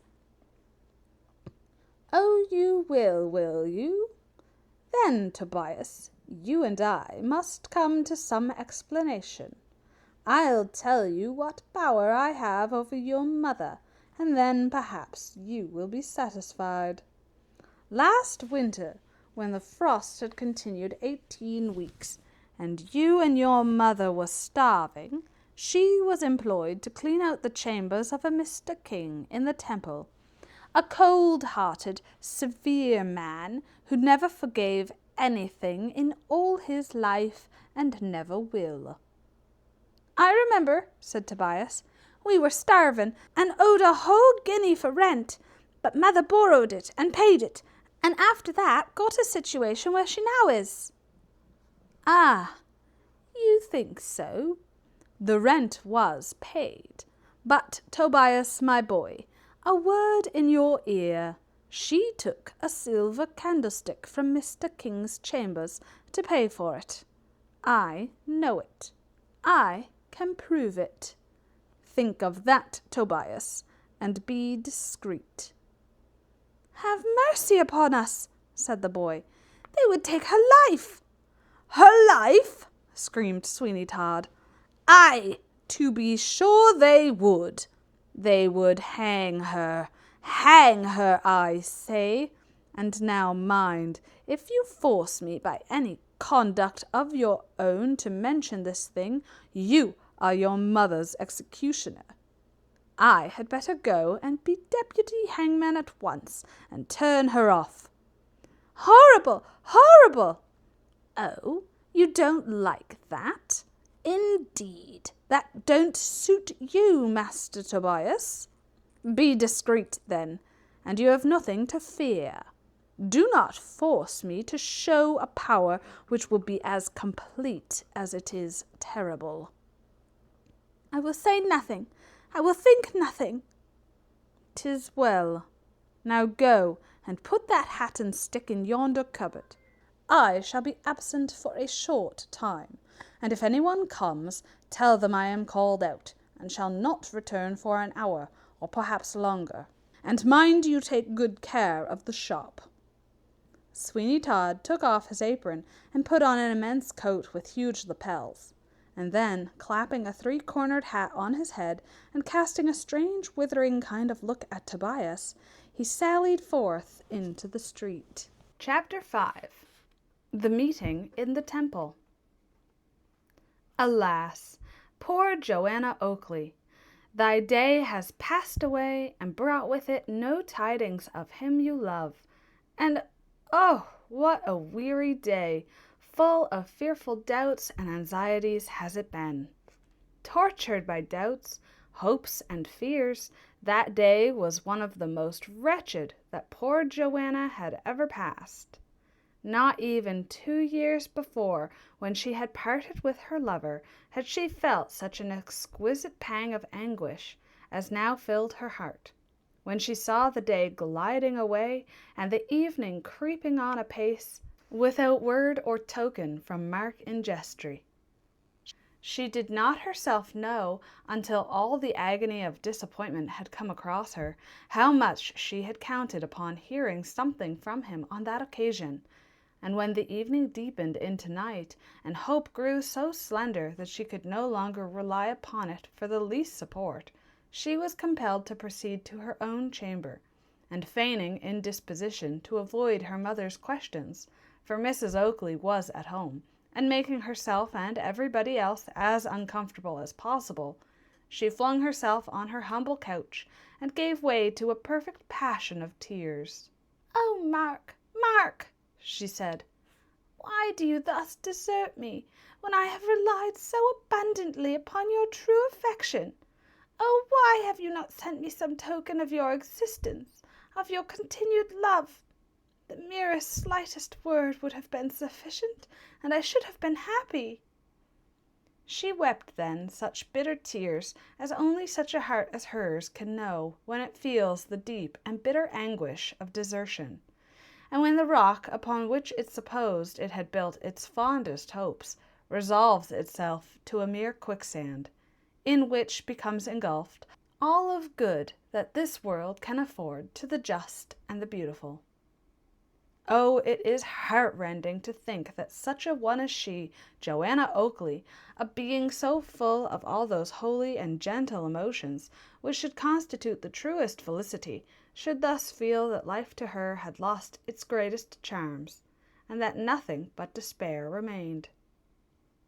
"I will wait until midnight," she said, "and even then it will be a mockery to seek repose, and tomorrow I must myself make some exertion to discover some tidings of him." Then she began to ask herself what that exertion could be, and in what a manner a young and inexperienced girl, such as she was, could hope to succeed in her inquiries. And the midnight hour came at last, telling her that, giving the utmost latitude to the word day, it had gone at last, and she was left despairing. She lay the whole of that night sobbing, and only at times dropping into an unquiet slumber, during which painful images were presented to her. All, however, having the same tendency, and pointing toward the presumed fact that Mark in Jestry was no more. But the weariest night, to the weariest waker, will pass away, and at length the soft and beautiful dawn stole into the chamber of Johanna Oakley, chasing away some of the more horrible visions of the night, but having little effect in subduing the sadness that had taken possession of her. She felt that it would be better for her to make her appearance below than to hazard the remarks and conjectures that her not doing so would give rise to. So, all unfitted as she was to engage in the most ordinary intercourse, she crept down to the breakfast parlour, looking more like the ghost of her former self than the bright and beautiful being we have represented her to the reader. Her father understood what it was that robbed her cheeks of their bloom, and although he saw it with much distress, yet he fortified himself with what he considered were some substantial reasons for future hopefulness. It had become part of his philosophy.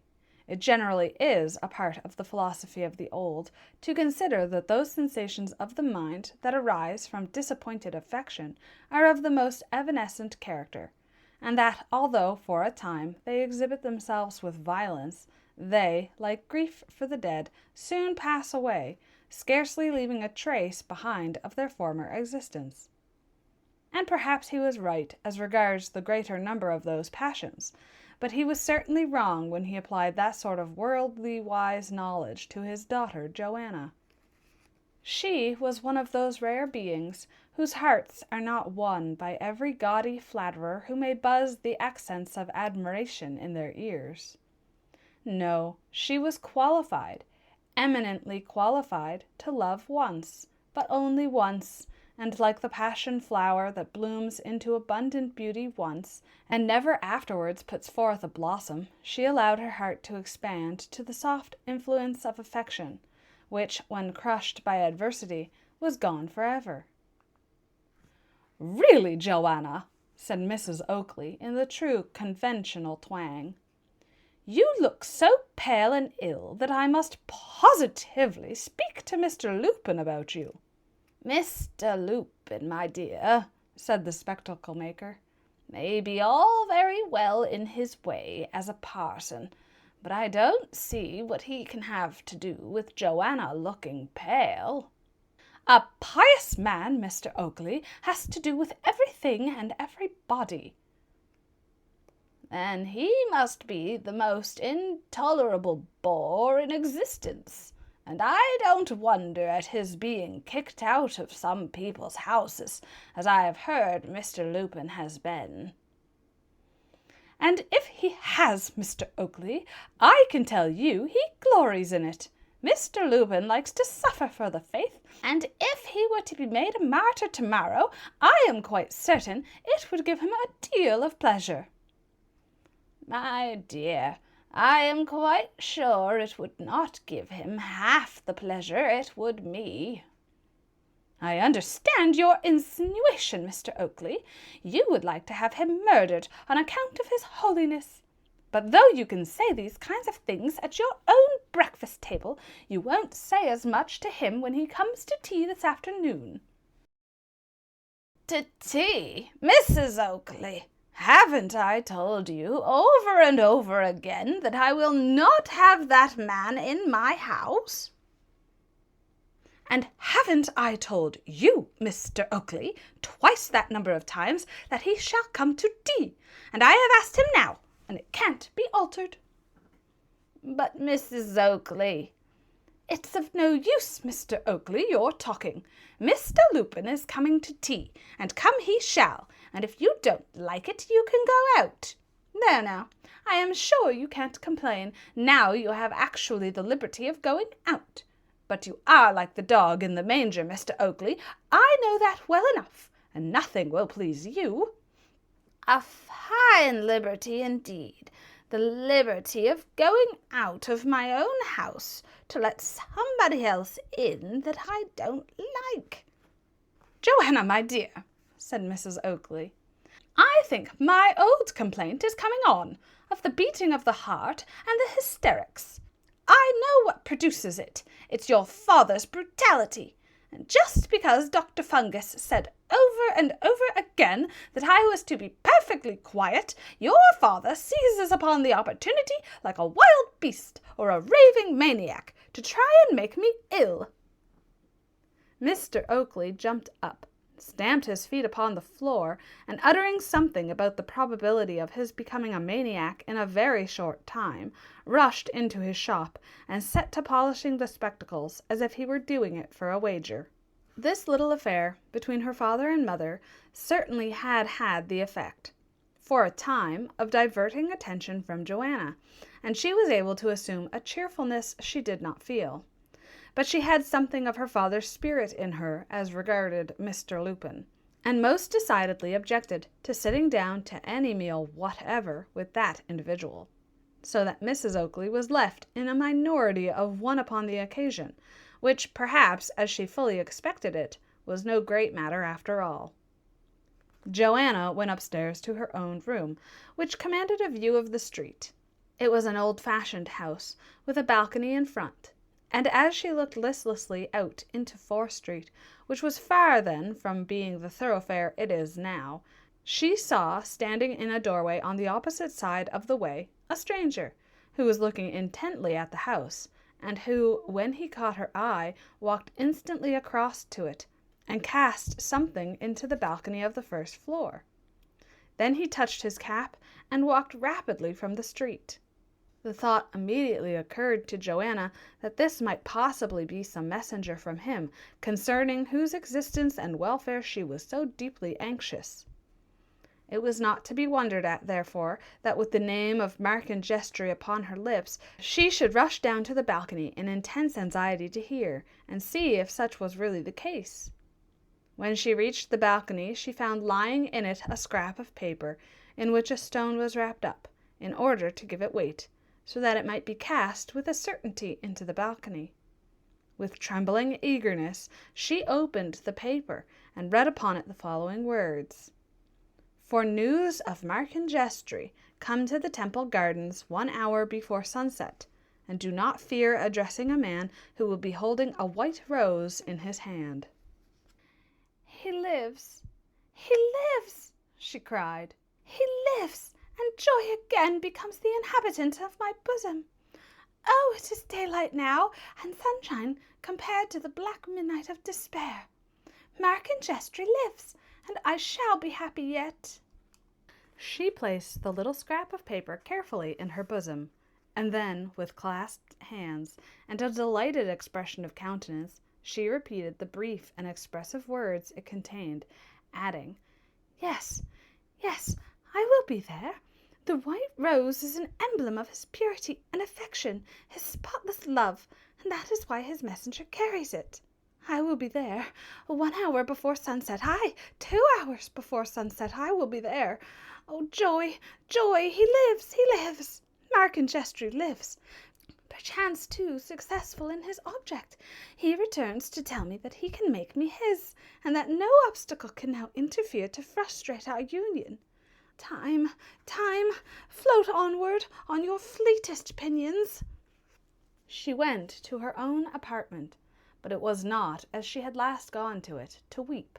On the contrary, it was to smile at her former fears, and to admit the philosophy of the assertion that we suffer much more from a dread of those things that never happen than we do for actual calamities which occur in their full force to us. "Oh, that this messenger," she said, "had come but yesterday! What hours of anguish I should have been spared! But I will not complain. It shall not be said that I repine at present joy because it did not come before. I will be happy when I can, and in the consciousness that I shall soon hear blissful tidings of Markin Gestry, I will banish every fear." The impatience which she now felt brought its pains and its penalties with it, and yet it was quite a different description of feeling to any she had formerly endured, and certainly far more desirable than the absolute anguish that had taken possession of her upon hearing nothing of Markin Gestry. It was strange, very strange, that the thought never crossed her mind that the tidings she had to hear in the Temple Gardens from the stranger might be evil ones.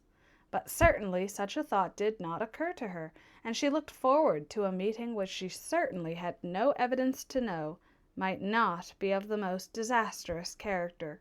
She asked herself over and over again if she should tell her father what had occurred, but as often as she thought of doing so, she shrank from carrying out the mental suggestion, and all the natural disposition again to keep to herself the secret of her happiness returned to her in full force. But yet she was not so unjust as not to feel that it was treating her father but slightingly to throw all her sorrows into his lap, as it were, and then to keep from him everything of joy appertaining to the same circumstances. This was a thing that she was not likely to continue doing, and so she made up her mind to relieve her conscience from the pang it would otherwise have had, by determining to tell him, after the interview in the Temple Gardens, what was its result. But she could not make up her mind to do so beforehand. It was so pleasant and so delicious to keep the secret all to herself, and to feel that she alone knew that her lover had so closely kept faith with her as to be only 1 day behind his time in sending to her, and that day perhaps far from being his fault. And so she reasoned to herself and tried to while away the anxious hours, sometimes succeeding in forgetting how long it was still to sunset, and at others feeling as if each minute was perversely swelling itself out into 10 times its usual proportion of time in order to become wearisome to her. She had said that she would be at the Temple Gardens 2 hours before sunset instead of 1, and she kept her word, for looking happier than she had done for weeks, she tripped down the stairs to her father's house, and was about to leave it by the private staircase when a strange, gaunt-looking figure attracted her attention. This was no other than the Reverend Mr. Lupin. He was a long, strange-looking man, and upon this occasion he came upon what he called horseback. That is to say, he was mounted upon a very small pony, which seemed quite unequal to support his weight, and was so short, if the reverend gentleman had not poked his legs out at an angle, they must inevitably have touched the ground. "Praise the Lord," he said. "I have intercepted the evil one. Maiden, I have come here at thy mother's bidding, and thou shalt remain and partake of the mixture called tea."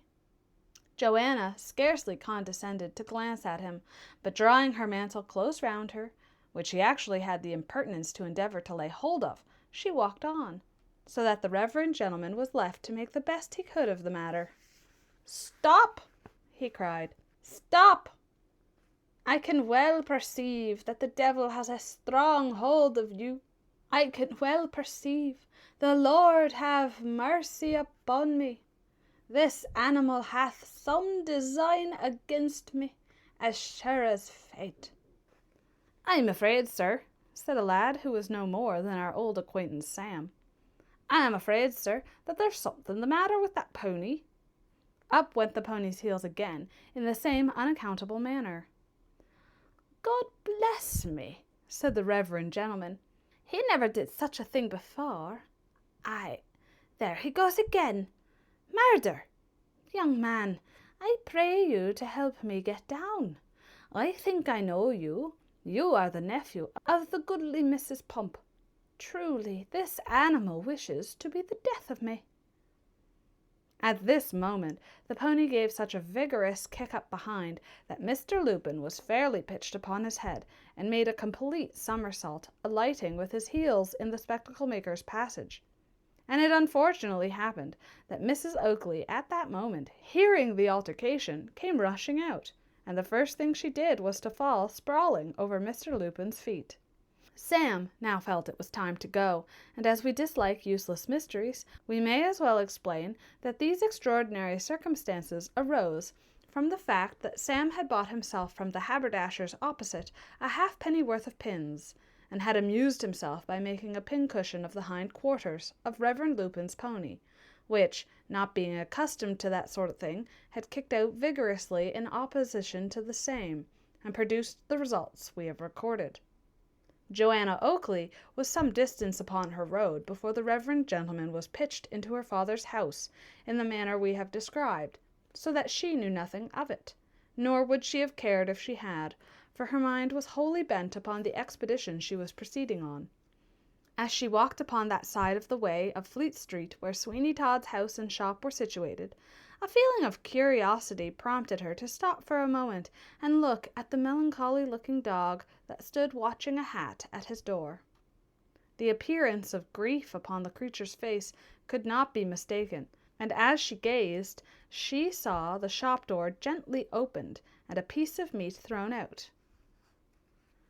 "Those are kind people," she said. But when she saw the dog turn away from the meat with loathing, and herself observed that there was a white powder upon it, the idea that it was poisoned and only intended for the poor creature's destruction came instantly across her mind. And when she saw the horrible-looking face of Sweeny Todd glaring at her from the partially opened door, she could not doubt any further the fact, for the face was quite enough to give a warrant for any amount of villainy whatever. She passed on with a shudder, little suspecting, however, that the dog had anything to do with her fate, or the circumstances which made up the sum of her destiny.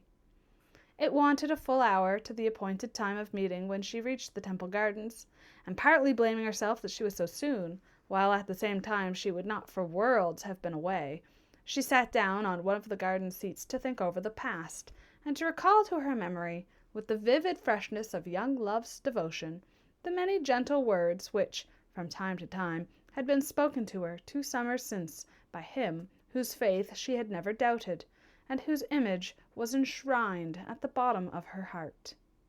Chapter 6. The Conference, and the Fearful Narration in the Garden.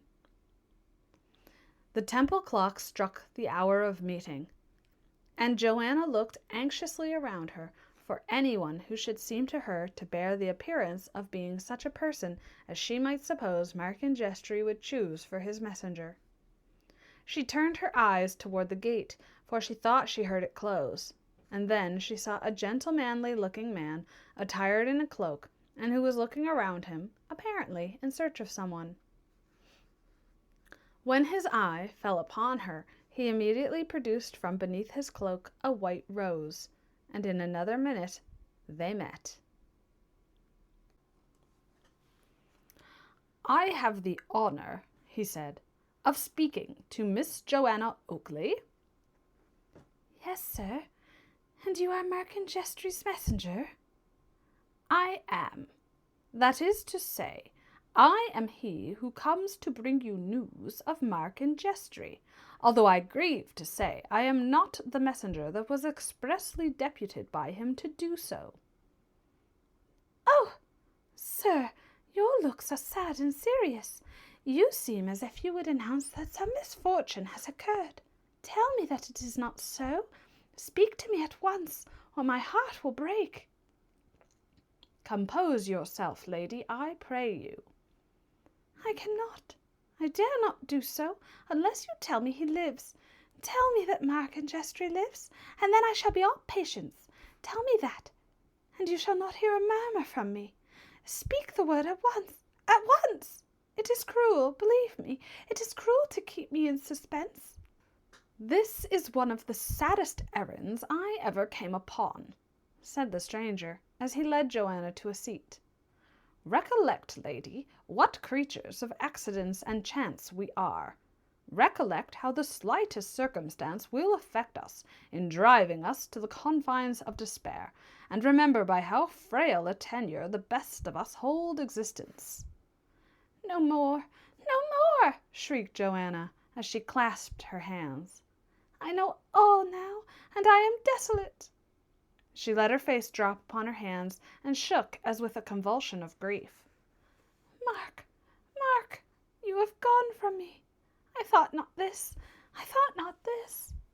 Oh, heaven, why have I lived so long as to have the capacity to listen to such fearful tidings? Lost, lost, all lost! God of heaven, what a wilderness the world is now to me!"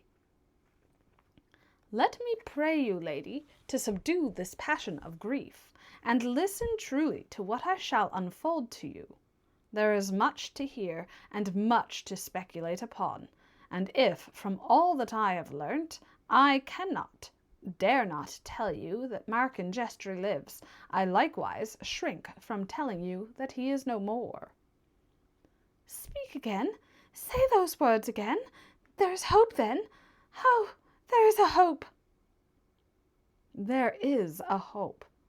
And better is it that your mind should receive the first shock of the probability of the death of him whom you have so anxiously expected, and then afterward, from what I shall relate to you, gather hope that it may not be so, than that from the first you should expect too much, and then have those expectations rudely destroyed." "It is so, it is so. This is kind of you. And if I cannot thank you as I ought, you will know that it is because I am in a state of too great affliction to do so, and not from want of will. You will understand that. I am sure you will understand that." "Make no excuses to me. Believe me, I can fully appreciate all that you would say and all that you must feel. I ought to tell you who I am, that you may have confidence in what I have to relate to you. My name is Geoffrey, and I am a colonel in the Indian army." "I am much beholden to you, sir, but you bring with you a passport to my confidence, in the name of Markin Jestry, which is at once sufficient.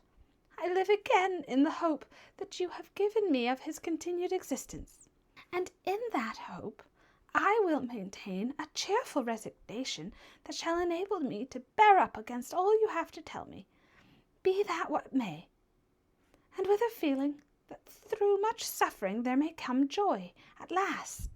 You shall find me very patient, aye, extremely patient, so patient that you shall scarcely see the havoc that grief has already made here."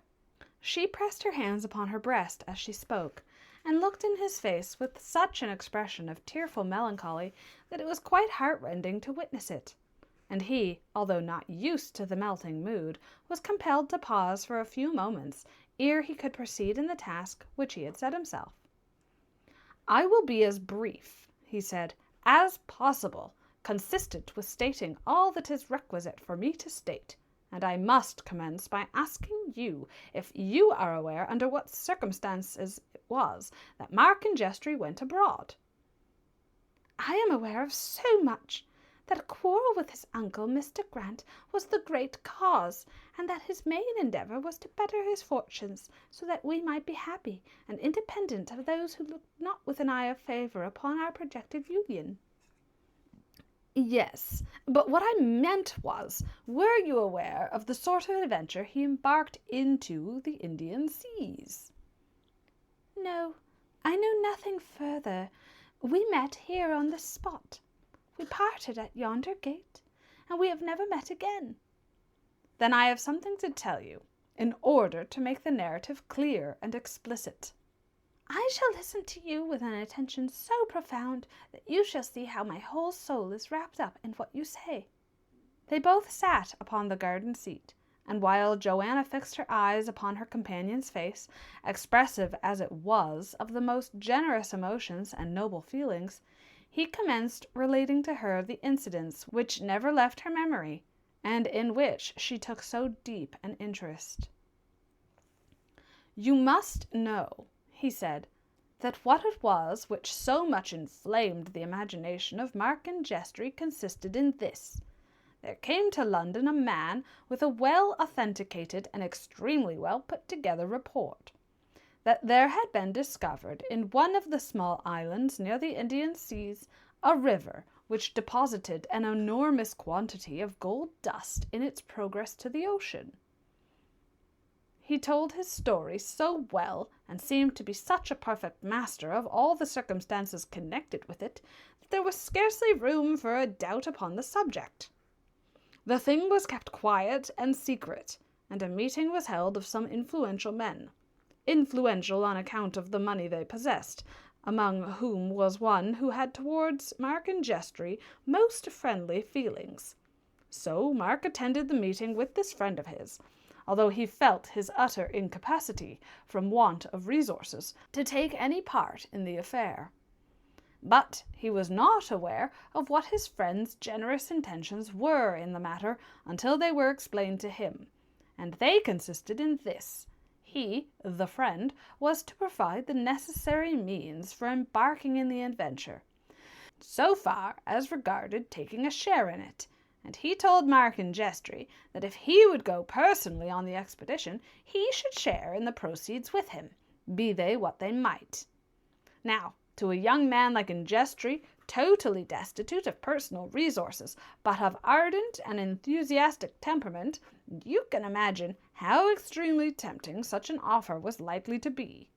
He embraced it at once with the greatest pleasure, and from that moment he took an interest in the affair of the closest and most powerful description. It seized hold of his imagination completely, presenting itself to him in the most tempting colours.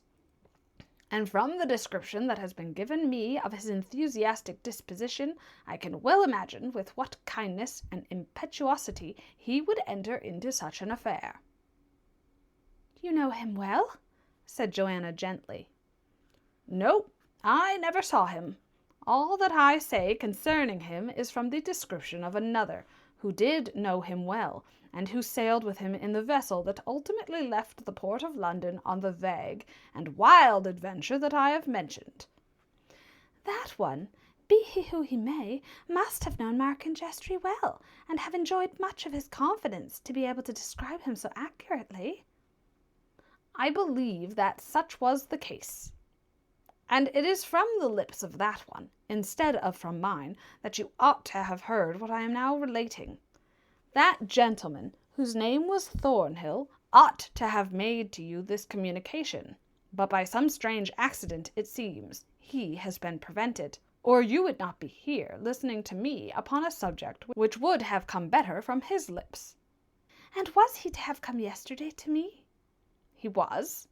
"Then Mark and Jestry kept his word, and but for the adverse circumstances which delayed his messenger, I should yesterday have heard what you are now relating to me. I pray you go on, sir, and pardon the interruption." "I need not trouble you with all the negotiations, the trouble, and the difficulty that arose before the expedition could be started fairly. Suffice it to say that at length, after much annoyance and trouble, it was started, and a vessel was duly chartered and manned for the purpose of proceeding to the Indian seas in search of the treasure, which was reported to be there for the first adventurer who had the boldness to seek it.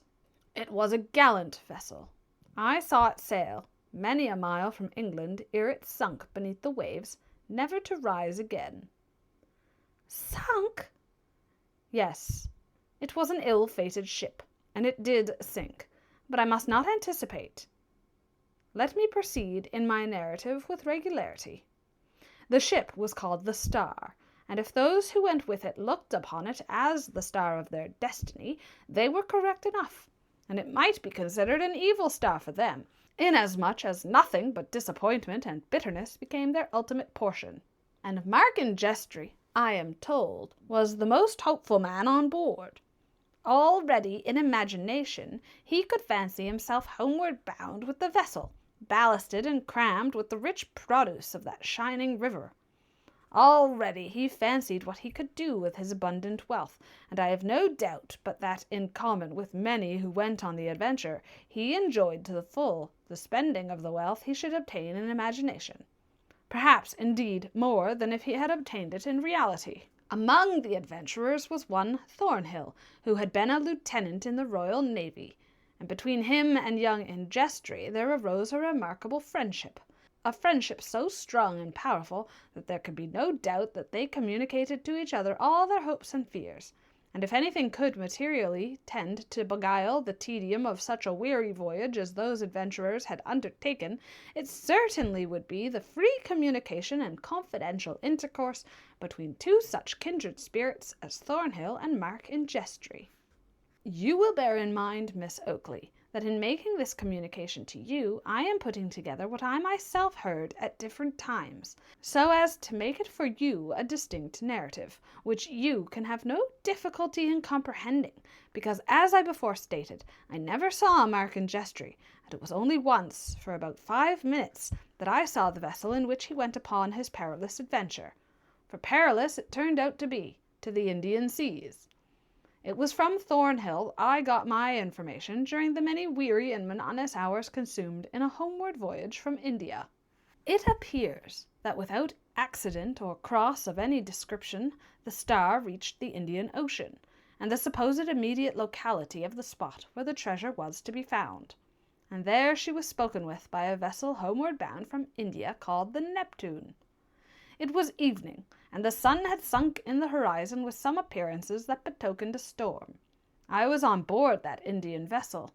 We did not expect anything serious, although we made every preparation for rough weather.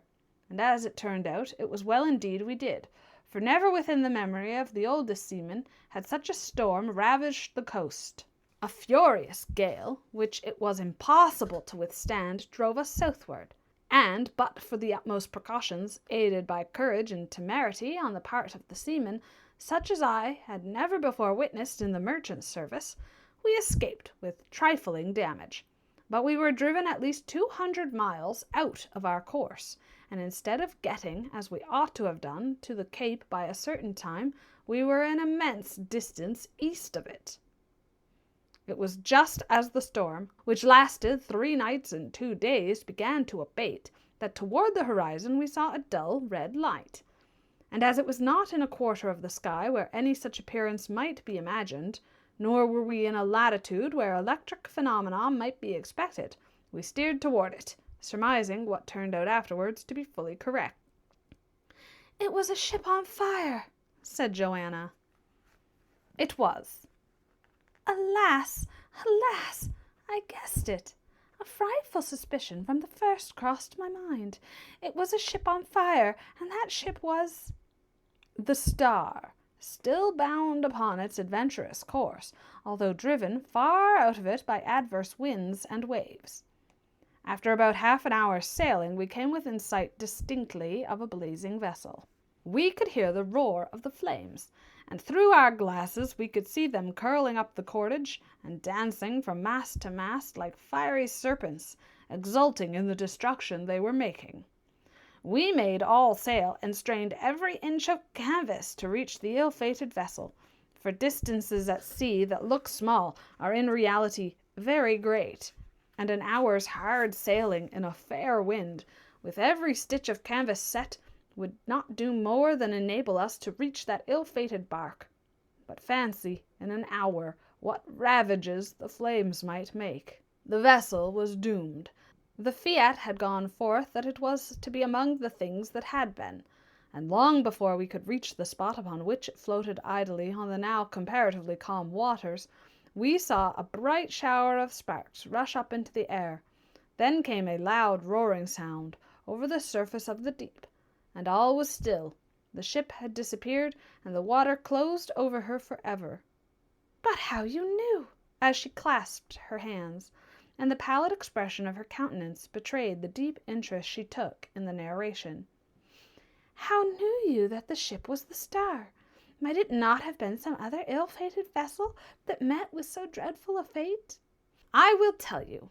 Although we had seen the ship go down, we kept on our course, straining every effort to reach the spot, with the hope of picking up some of the crew, who surely had made an effort by the boats to leave the burning vessel. The captain of the Indiamen kept his glass at his eye, and presently he said to me, 'There is a floating piece of wreck, and something clinging to it. I know not if there be a man, but what I can perceive seems to me to be the head of a dog.' I looked through the glass myself, and saw the same object. But as we neared it, we found it was a large piece of the wreck, with a dog and a man supported by it, who were clinging with all the energy of desperation.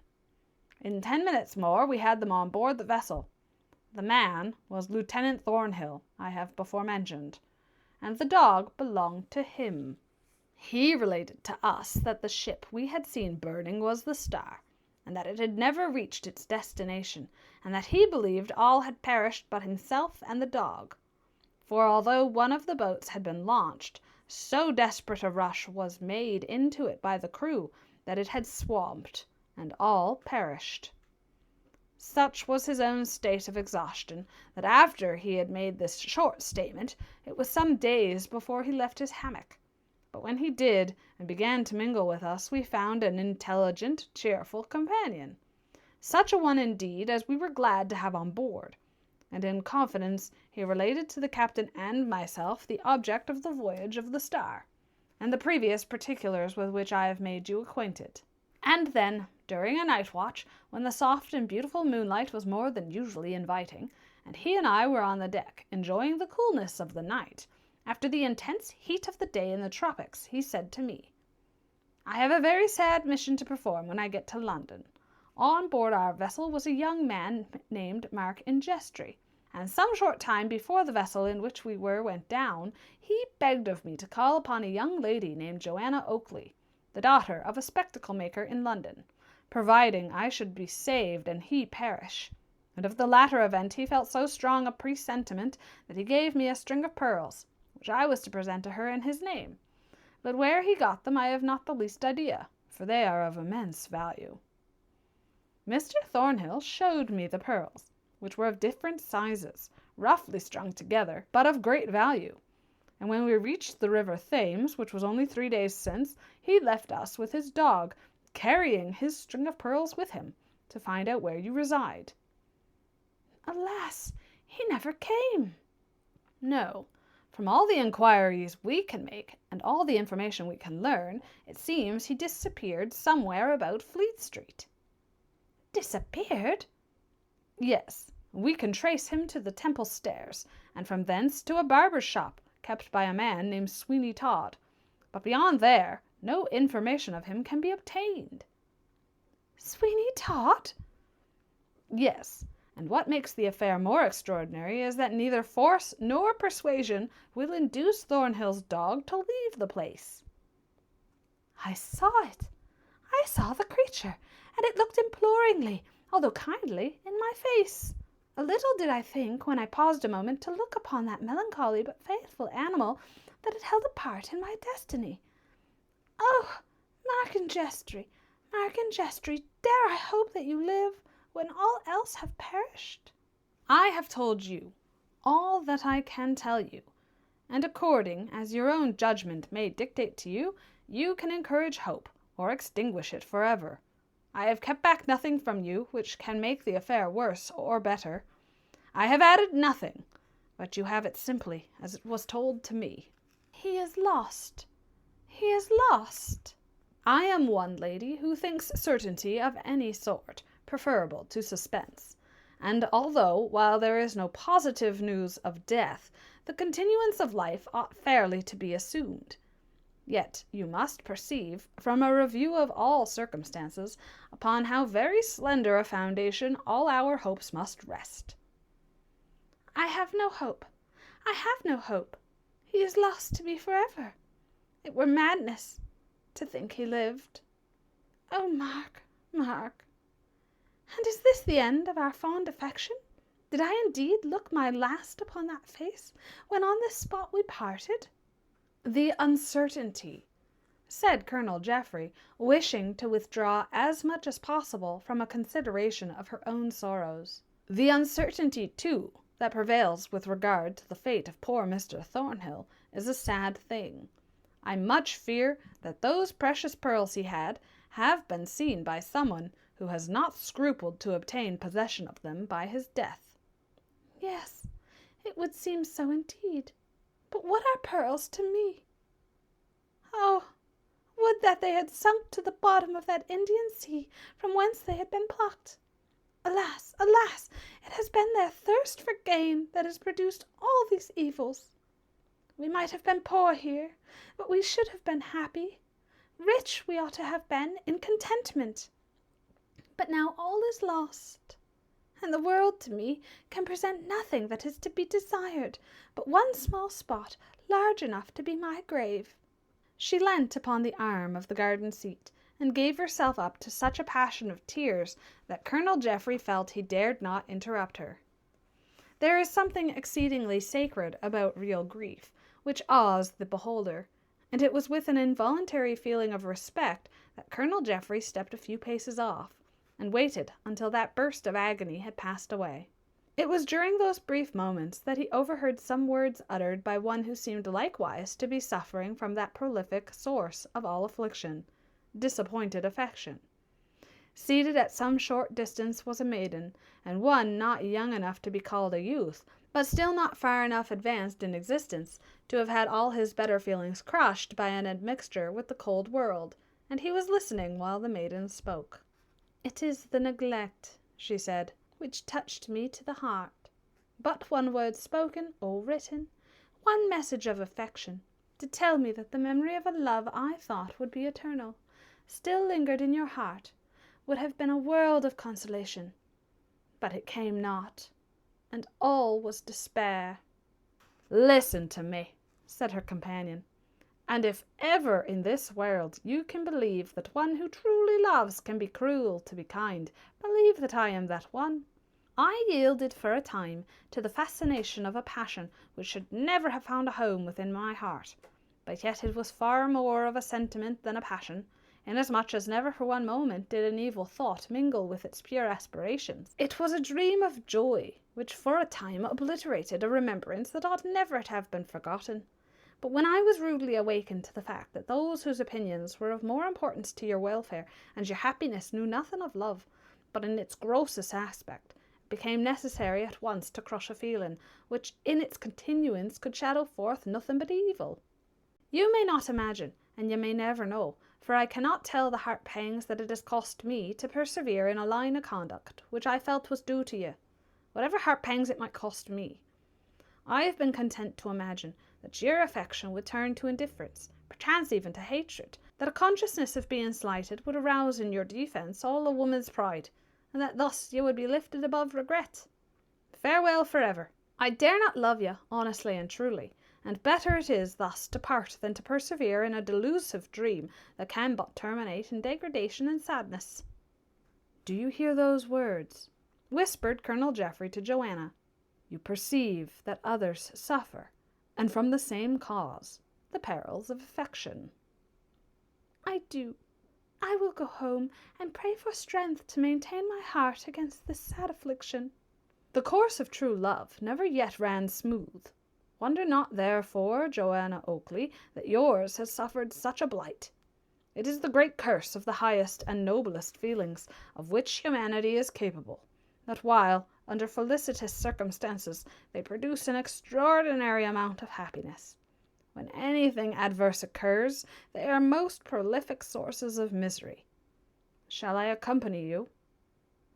Johanna felt grateful for the support of the colonel's arm toward her own home, and as they passed the barber's shop, they were surprised to see that the dog and the hat were gone. Chapter 7. The Barber and the Lapidary. It is night, and a man, one of the most celebrated lapidaries in London, but yet a man frugal withal, although rich, is putting up the shutters of his shop. The lapidary is an old man. His scanty hair is white, and his hands shake as he secures the fastenings, and then, over and over again, feels and shakes each shutter, to be assured that his shop is well secured. This shop of his is in Moorfields, then a place very much frequented by dealers in bullion and precious stones. He was about entering his door, just having cast a satisfied look upon the fastenings of his shop, when a tall, ungainly-looking man stepped up to him. This man had a three-cornered hat, much too small for him, perched upon the top of his great hideous-looking head, while the coat he wore had ample skirts enough to have made another of ordinary dimensions. Our readers will have no difficulty in recognizing Sweeny Todd, and well might the little old lapidary start as such a very unprepossessing-looking personage addressed him. "You deal," he said, "in precious stones?" "Yes, I do," was the reply. "But it's rather late. Do you want to buy or sell?" "To sell." "Humph! I dare say it's something not in my line. The only order I get is for pearls, and they are not in the market." "And I have nothing but pearls to sell," said Sweeny Todd. "I mean to keep all my diamonds, my garnets, topazes, brilliants, emeralds, and rubies." "The deuce you do! Why, you don't mean to say you have any of them? Be off with you! I am too old to joke with, and I am waiting for my supper." "Will you look at the pearls I have?" "Little seed pearls, I suppose. They are of no value, and I don't want them. We have plenty of those. It's real, genuine, large pearls we want, pearls worth thousands." "Will you look at mine?" "No. Good night." "Very good. Then I will take them to Mr. Coventry up the street. He will, perhaps, deal with me for them, if you cannot." The lapidary hesitated. "Stop," he said. "What's the use of going to Mr. Coventry? He has not the means of purchasing what I can pay present cash for. Come in, come in. I will at all events look at what you have for sale."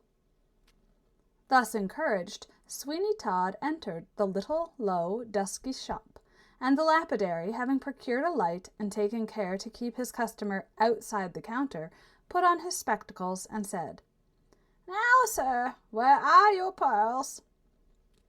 "There," said Sweeny Todd, as he laid a string of 24 pearls before the lapidary. The old man's eyes opened to an enormous width, and he pushed his spectacles right upon his forehead as he glared in the face of Sweeny Todd with undisguised astonishment. Then down came his spectacles again, and taking up the string of pearls, he rapidly examined every one of them, after which he exclaimed, "Real! Real, by heaven! All real!" Then he pushed his spectacles up again to the top of his head and took another long stare at Sweeny Todd. "I know they are real," said the latter. "Will you deal with me, or will you not?" "Will I deal with you? Yes, I am quite sure they are real. Let me look again. Oh, I see, counterfeits, but so well done that really, for the curiosity of the thing, I will give £50 for them." "I am fond of curiosities," said Sweeny Todd, "and as they are not real, I will keep them. They will do for a present to some child or another." "What? Give those to a child? You must be mad. That is to say, not mad, but certainly indiscreet. Come now, at a word, I'll give you £100 for them." "Hark ye," said Sweeny Todd, "it neither suits my inclination nor my time to stand here chaffing with you. I know the value of pearls, and as a matter of ordinary and everyday business, I will sell them to you so that you may get a handsome profit." "What do you call a handsome profit?" "The pearls are worth £12,000, and I will let you have them for 10. What do you think of that for an offer?" "What odd noise was that?" "Oh, it was only I who laughed. Come, what do you say? At once. Are we to do business, or are we not?" "Hark ye, my friend, since you do know the value of your pearls, and this is to be a downright business transaction, I think I can find a customer who will give 11,000 for them, and if so, I have no objection to give you £8,000. "Give me the £8,000, said Sweeny Todd, "and let me go. I hate bargaining." "Stop a bit. There are some rather important things to consider. You must know, my friend, that a string of pearls of this value are not to be bought like a few ounces of old silver of anybody who might come with it. Such a string of pearls as these are like a house or an estate, and when they change hands, the vendor must give every satisfaction as to how he came by them, and prove how he can give to the purchaser a good right and title to them." "Pah!" said Sweeny Todd. "Who will question you, who are well known to be in the trade, and to be continually dealing in such things?" "That's all very fine, but I don't see why I should give you the full value of an article without evidence as to how you came by it." "In other words, you mean, you don't care how I came by them, provided I sell them to you at a thief's price. But if I want their value, you mean to be particular." "My good sir, you may conclude what you like. Show me that you have a right to dispose of the pearls, and you need go no further than my shop for a customer." "I am not disposed to take that trouble, so I shall bid you good night. And if you want any pearls again, I should certainly advise you not to be so wonderfully particular about where you get them." Sweeny Todd strode toward the door, but the lapidary was not going to part with him so easy, so springing over his counter with an agility one would not have expected from so old a man, he was at the door in a moment, and shouted at the top of his lungs, "Stop, thief! Stop, thief! Stop him! There he goes! The big fellow with the three-cornered hat! Stop, thief! Stop, thief!" These cries, uttered with great vehemence as they were, could not be totally ineffectual, but they roused the whole neighborhood, and before Sweeny Todd had proceeded many yards, a man made an attempt to collar him, but was repulsed by such a terrific blow in the face that another person who had run halfway across the road with a similar object turned and went back again, thinking it scarcely prudent to risk his own safety in apprehending a criminal for the good of the public. Having thus got rid of one of his foes, Sweeny Todd, with an inward determination to come back some day and be the death of the old lapidary, looked anxiously about for some court down which he could plunge, and so get out of sight of the many pursuers who were sure to attack him in the public streets. His ignorance of the locality, however, was a great bar to such a proceeding, for the great dread he had was that he might get down some blind alley and so be completely caged, and at the mercy of those who followed him. He pelted on at a tremendous speed, but it was quite astonishing to see how the little old lapidary ran after him, falling down every now and then, and never stopping to pick himself up, as people say, but rolling on and getting on his feet in some miraculous manner that was quite wonderful to behold, particularly in one so aged and so apparently unable to undertake any active exertion. There was one thing, however, he could not continue doing, and that was to cry, "Stop, thief!" for he had lost his wind, and was quite incapable of uttering a word.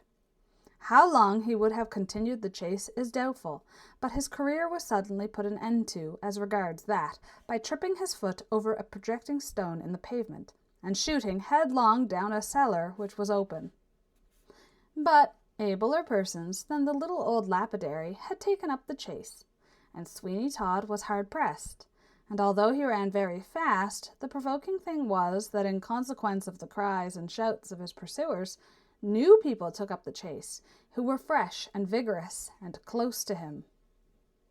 There is something awful in seeing a human being thus hunted by his fellows, and although we can have no sympathy with a man such as Sweeny Todd, because from all that has happened we begin to have some very horrible suspicions concerning him, still, as a general principle, it does not decrease the fact that it is a dreadful thing to see a human being hunted through the streets. On he flew at the top of his speed, striking down whoever opposed him, until at last many who could have outrun him gave up the chase, not liking to encounter the knock-down blow which such a hand as his seemed capable of inflicting. His teeth were set, and his breathing became short and laborious, just as a man sprang out at a shop door and succeeded in laying hold of him. "I have got you, have I?" he said. Sweeny Todd uttered not a word, but putting forth an amount of strength that was perfectly prodigious, he seized the man by a great handful of his hair and by his clothes behind, and flung him through the shop window, smashing glass, framework, and everything in his progress. The man gave a shriek, for it was his own shop, and he was a dealer in fancy goods of the most flimsy texture, so that the smash with which he came down among his stock in trade produced at once what the haberdashers are so delighted with in the present day, namely, a ruinous sacrifice. This occurrence had a great effect upon Sweeny Todd's pursuers. It taught them the practical wisdom of not interfering with a man possessed evidently of such tremendous powers of mischief, and consequently, as just about this period the defeat of the little lapidary took place, he got considerably the start of his pursuers. But he was by no means safe. The cry of "Stop, thief!" still sounded in his ears, and on he flew, panting with the exertion he made, till he heard a man behind him say, "Turn into the second court on your right, and you will be safe. I'll follow you. They shan't nab you if I can help it." Sweeny Todd had not much confidence in human nature. It was not likely he would. But panting and exhausted as he was, the voice of any one speaking in friendly accents was welcome, and rather impulsively than from reflection, he darted down the second court to his right. Chapter 8. The Thieves' Home. In a very few minutes, Sweeny Todd found that this court had no thoroughfare, and therefore there was no outlet or escape. But he immediately concluded that something more was to be found than at first sight to be seen, and casting a furtive glance beside him in the direction in which he had come, rested his hand upon a door which stood close by. The door gave way, and Sweeny Todd, hearing, as he imagined, a noise in the street, dashed in and closed the door. And then he, heedless of all consequences, walked to the end of a long, dirty passage, and pushing open a door, descended a short flight of steps, to the bottom of which he had scarcely got, when the door which faced him at the bottom of the steps opened by some hand, and he suddenly found himself in the presence of a number of men seated round a large table. In an instant all eyes were turned toward Sweeny Todd, who was quite unprepared for such a scene, and in a minute he knew not what to say, but, as indecision was not Sweeny Todd's characteristic, he at once advanced to the table and sat down. There was some surprise evinced by the persons who were seated in that room, of whom there were many more than a score, and much talking was going on among them, which did not appear to cease on his entrance. Those who were near him looked hard at him, but nothing was said for some minutes, and Sweeny Todd looked about to understand, if he could, how he was placed, though it could not be much a matter of doubt as to the character of the individuals present. Their looks were often an index to their vocations, for all grades of the worst of characters were there, and some of them were by no means complimentary to human nature, for there were some of the most desperate characters that were to be found in London. They were dressed in various fashions, some after the manner of the city, some more gay, and some half military, while not a few wore the garb of countrymen. But there was in all that an air of scampish, off-hand behaviour, not unmixed with brutality. "Friend," said one who sat near him, "how came you here? Are you known here?" "I came here because I found the door open, and I was told by someone to come here, as I was pursued." "Pursued?" "Aye, someone running after me, you know." "I know what being pursued is," replied the man, "and yet I know nothing of you." "That is not at all astonishing," said Sweeny, "seeing that I never saw you before, nor you me. But that makes no difference. I'm in difficulties, and I suppose a man may do his best to escape the consequences." "Yes, he may. Yet that's no reason why he should come here. This is the place for free friends who know and aid one another." "And such I am willing to be. But at the same time I must have a beginning. I cannot be initiated without someone introducing me. I have sought protection, and I have found it. If there be any objection to my remaining here any longer, I will leave." "No, no," said a tall man on the other side of the table. "I have heard what you have said, and we do not usually allow any such things. You have come here unasked, and now we must have a little explanation. Our own safety may demand it. At all events, we have our customs, and they must be complied with." "And what are your customs?" demanded Todd. "This you must answer the questions which we shall propound unto you. Now answer truly what we shall ask of you." "Speak," said Todd, "and I will answer all that you propose to me, if possible. We will not tax you too hardly, depend upon it. Who are you?" "Candidly, then," said Todd, "that's a question I do not like to answer, nor do I think it is one that you ought to ask. It is an inconvenient thing to name oneself. You must pass by that inquiry." "Shall we do so?" inquired the interrogator of those around him, and gathering his cue from their looks, he, after a brief pause, continued, "Well, we will pass over that, seeing it is not necessary. But you must tell us what you are, cutpurse, footpad, or what?" "I am neither."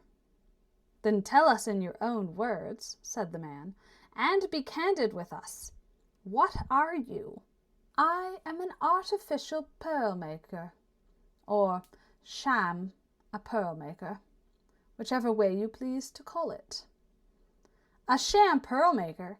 That may be an honest trade for all we know, and that will hardly be your passport to our house, friend sham pearl-maker." "That may be as you say," replied Todd, "but I will challenge any man to equal me in my calling.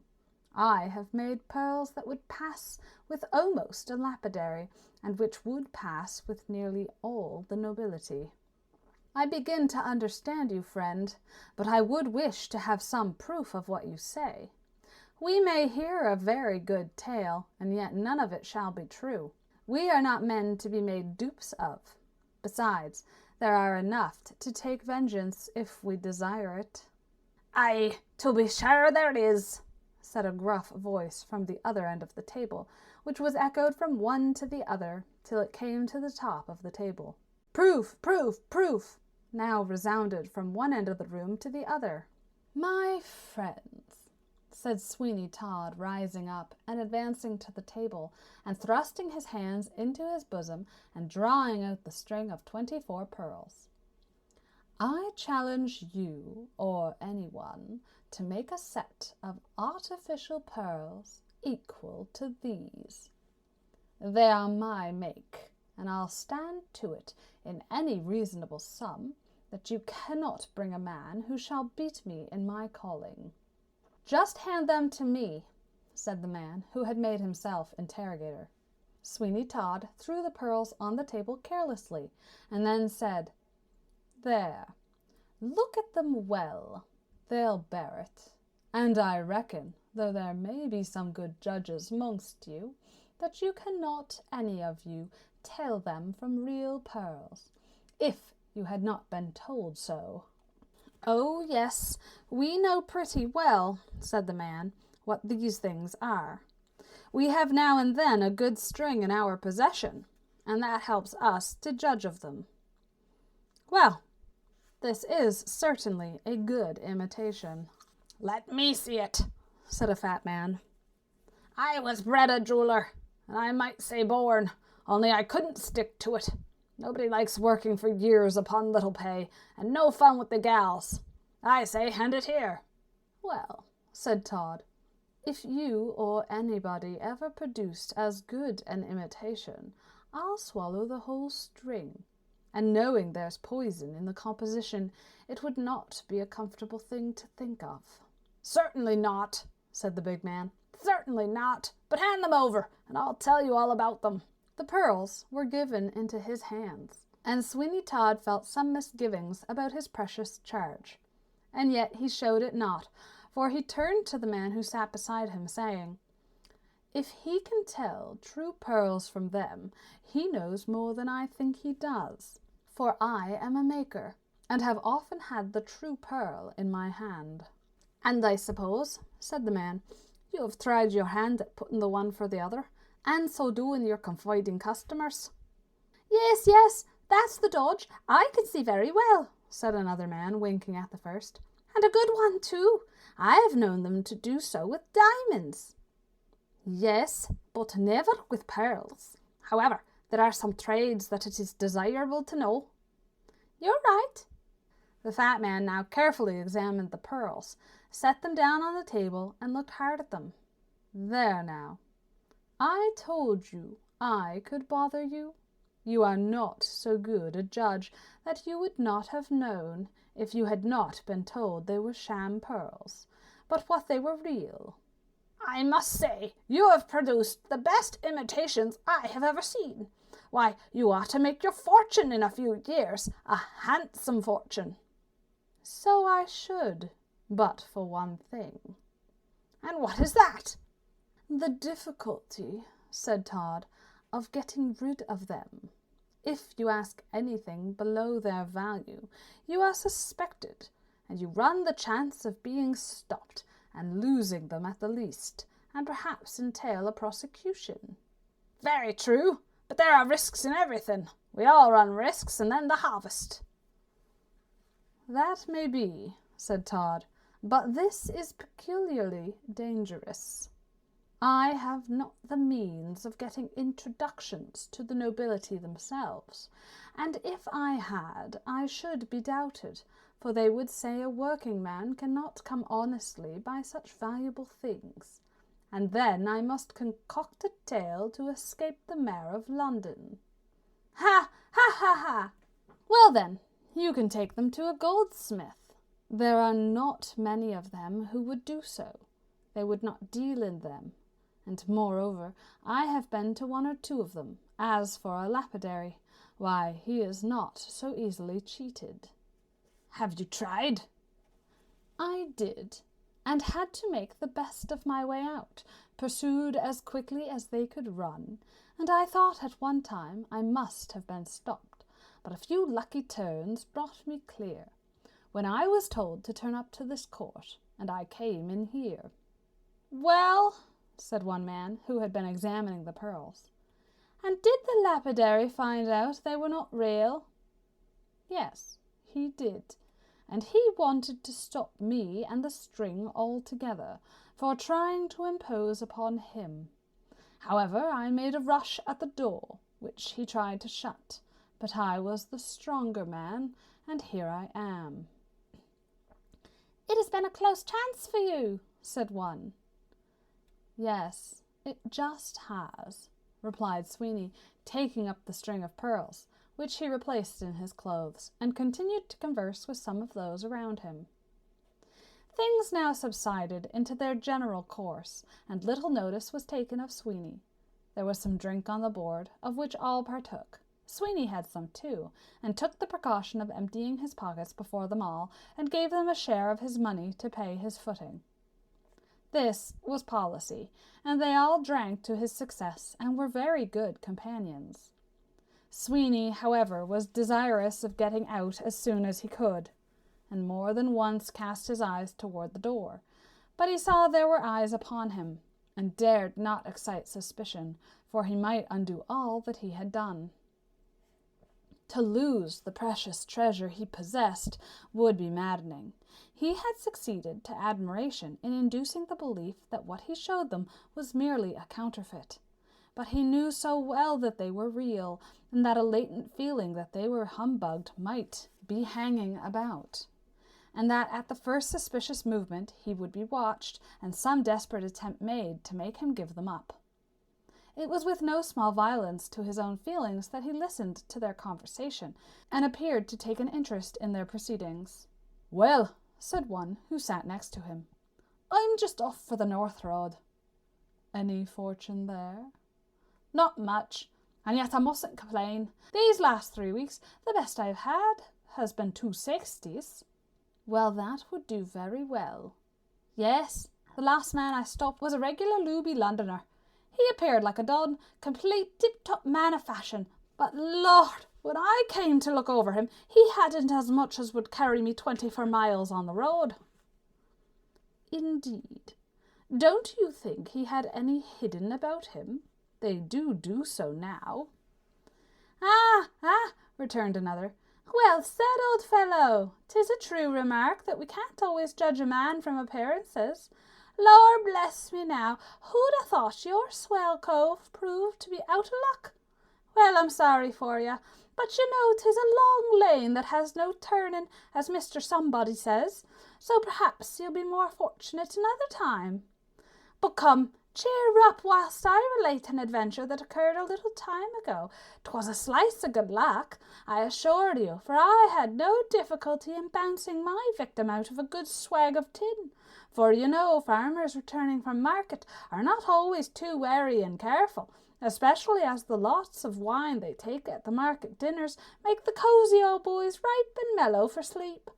Well, I met one of these jolly gentlemen, mounted on horseback, who declared he had nothing but a few paltry guineas about him. However, that would not do. I searched him, and found £104 secreted about his person." "Where did you find it?" "About him. I tore his clothes to ribbons. A pretty figure he looked upon horseback, I assure you. By Jove, I could hardly help laughing. In fact, I did laugh at him, which so enraged him that he immediately threatened to horsewhip me, and yet he dared not defend his money. But I threatened to shoot him, and that soon brought him to his senses." "I should imagine so. Did you ever have a fight for it?" inquired Sweeny Todd. Yes, several times. It's by no means an easy life, you may depend. It is free, but dangerous. I have been fired at 6 or 7 times. So many? Yes, I was near York once when I stopped a gentleman, though I thought him an easy conquest, but not as he turned out, for he was a regular devil. Resisted you? Yes, he did. I was coming along when I met him, and I demanded his money. I could keep it myself, he said, and do not want any assistance to take care of it. But I want it, said I, your money or your life. You must have both, for we are not to be parted, he said, presenting his pistol at me, and then I had only time to escape from the effect of the shot. I struck the pistol up with my riding whip, and the bullet passed by my temples and almost stunned me. I cocked and fired, he did the same, but I hit him, and he fell. He fired, however, but missed me. I was down upon him. He begged hard for life. Did you give it him? Yes, I dragged him to the side of the road, and then I left him. Having done so much, I mounted my horse and came away as fast as I could, and then I made for London and spent a merry day or two there. I can imagine you must enjoy your trips into the country, and then you must have still greater relish for the change when you come to London. The change is so great and so entire. So it is, but have you never any run of luck in your line? I should think you must at times succeed in tricking the public. Yes, said Todd. Now and then, But I tell you, it is only now and then, and I have been afraid of doing too much. To small sums I have been a gainer, but I want to do something grand. I tried it on, but at the same time I have failed. That is bad, but you may have more opportunities by and by. Luck is all chance. Yes, replied Todd, that is true. But the sooner the better, for I am growing impatient. Conversation now went on, each man speaking of his exploits, which were always some species of rascality and robbery, accompanied by violence generally. Some were midnight robbers and breakers into people's houses. In fact, all the crimes that could be imagined. This place was, in fact, a complete house of rendezvous for thieves, cut-purses, highwaymen, footpads, and burglars of every grade and description. A formidable set of men of the most determined and desperate appearance.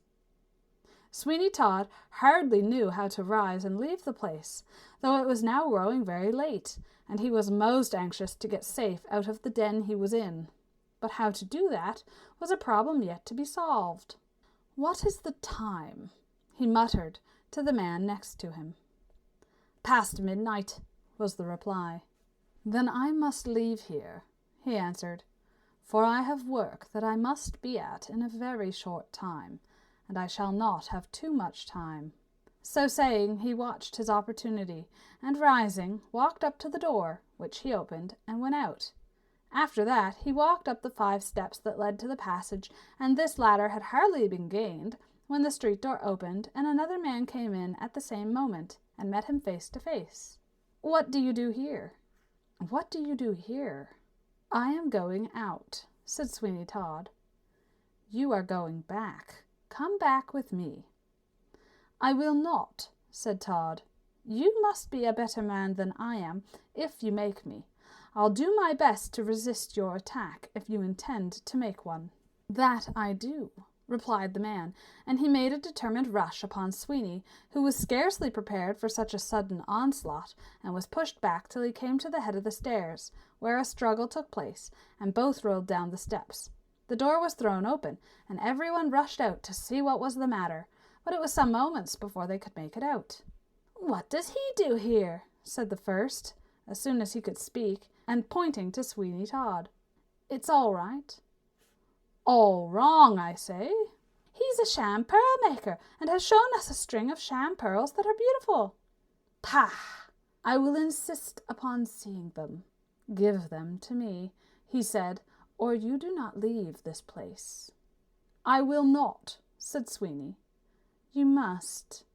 Here, help me. But I don't want help. I can do it by myself." As he spoke, he made a desperate attempt to collar Sweeny and pull him to the earth, but he had miscalculated his strength when he imagined that he was superior to Todd, who was by far the more powerful man of the two, and resisted the attack with success. Suddenly, by a Herculean effort, he caught his adversary below the waist, and lifting him up, he threw him upon the floor with great force. And then, not wishing to see how the gang would take this, whether they would take the part of their companion or of himself, he knew not. He thought he had an advantage in the distance, and he rushed upstairs as fast as he could, and reached the door before they could overtake him to prevent him. Indeed, for more than a minute they were irresolute what to do, but they were somehow prejudiced in favour of their companion, and they rushed up after Sweeny just as he had got to the door. He would have had time to escape them, but by some means the door became fast, and he could not open it, exert himself how he would.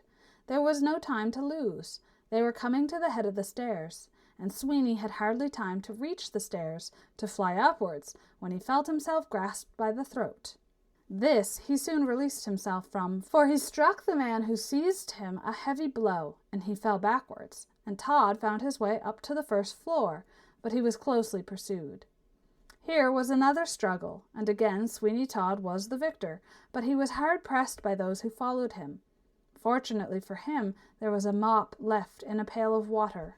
This he seized hold of, and swinging it over his head, he brought it full on the head of the first man who came near him. Dab it came, soft and wet, and splashed over some others who were close at hand. It is astonishing what an effect a new weapon will sometimes have. There was not a man among them who would not have faced danger in more ways than one, that would not have rushed headlong upon deadly and destructive weapons, but who were quite awed when a heavy wet mop was dashed into their faces. They were completely paralyzed for a moment. Indeed, they began to look upon it as something between a joke and a serious matter, and either would have been taken just as they might be termed. "Get the pearls!" shouted the man who had first stopped him. "Seize the spy! Seize him! Secure him! Rush at him! You are men enough to hold one man." Sweeny Todd saw matters were growing serious, and he plied his mop most vigorously upon those who were ascending. But they had become somewhat used to the mop, and it had lost much of its novelty, and was by no means a dangerous weapon. They rushed on, despite the heavy blows showered by Sweeny, and he was compelled to give way stair after stair.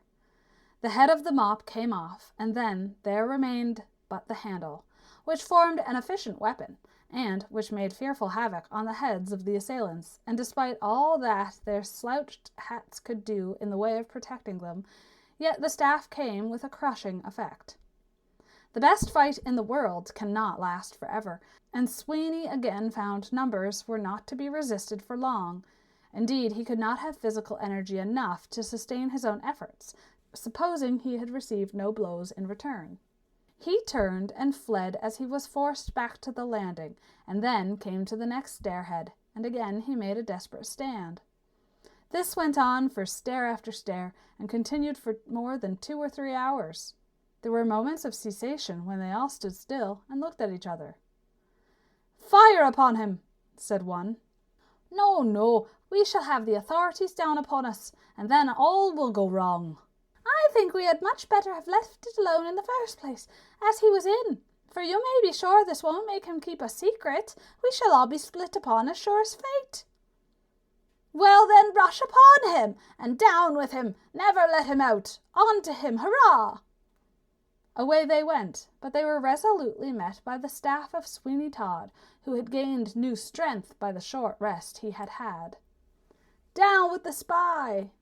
This was shouted out by the men, but as each of them approached they were struck down, and at length, finding himself on the second-floor landing, and being fearful that someone was descending from above, he rushed into one of the inner rooms. In an instant he had locked the doors, which were strong and powerful. "Now," he muttered, "for means to escape." He waited a moment to wipe the sweat from his brow, and then he crossed the floor to the windows, which were open. They were the old-fashioned bay windows, with the heavy ornamental work which some houses possessed, and overhung the low doorways, and protected them from the weather. "This will do," he said, as he looked down to the pavement. "This will do. I will try this descent, if I fall." The people on the other side of the door were exerting all their force to break it open, and it had already given one or two ominous creaks, and a few minutes more would probably let them into the room. The streets were clear, no human being was moving about, and there were faint signs of the approach of morning. He paused a moment to inhale the fresh air, and then he got outside of the window. By means of the sound oaken ornaments, he contrived to get down to the drawing-room balcony, and then he soon got down into the street. As he walked slowly away, he could hear the crash of the door and a slight cheer as they entered the room, and he could imagine to himself the appearance of the faces of those who entered when they found the bird had flown and the room was empty. Sweeny Todd had not far to go. He soon turned into Fleet Street and made for his own house. He looked about him, but there were none near him. He was tired and exhausted, and right glad when he found himself at his own door. Then, stealthily, he put the key into the door and slowly entered the house. Chapter 9. Johanna at Home and the Resolution. Johanna Oakley would not allow Colonel Geoffrey to accompany her all the way home, and he, appreciating the scruples of the young girl, did not press his attention upon her, but left her at the corner of Fore Street, after getting from her a half-promise that she would meet him again on that day week, at the same hour, in the Temple Gardens.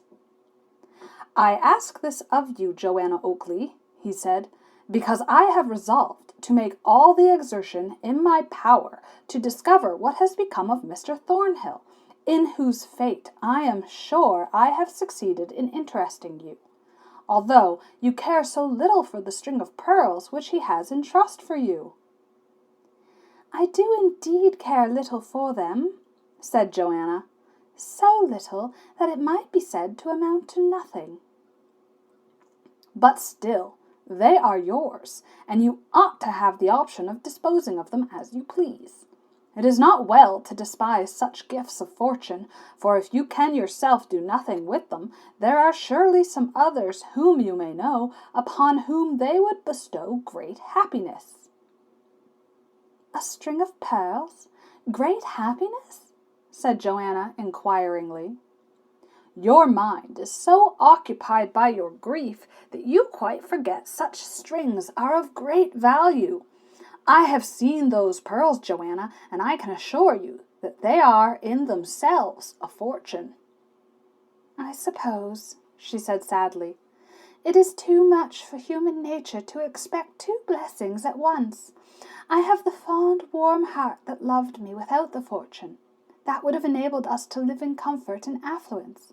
And now, when that is perchance within my grasp, the heart, that was by far the more costly possession, and the richest jewel of them all, lies beneath the wave with its bright influences and its glorious and romantic aspirations, quenched for ever." "You will meet me then, as I request of you, to hear if I have any news for you?" "I will endeavour to do so. I have all the will, but heaven knows if I may have the power." "What mean you, Johanna?" "I cannot tell what a week's anxiety may do. I know not but that a sick-bed may be my resting-place, until I exchange it for the tomb. I feel even now my strength fail me, and I am scarcely able to totter to my home. Farewell, sir.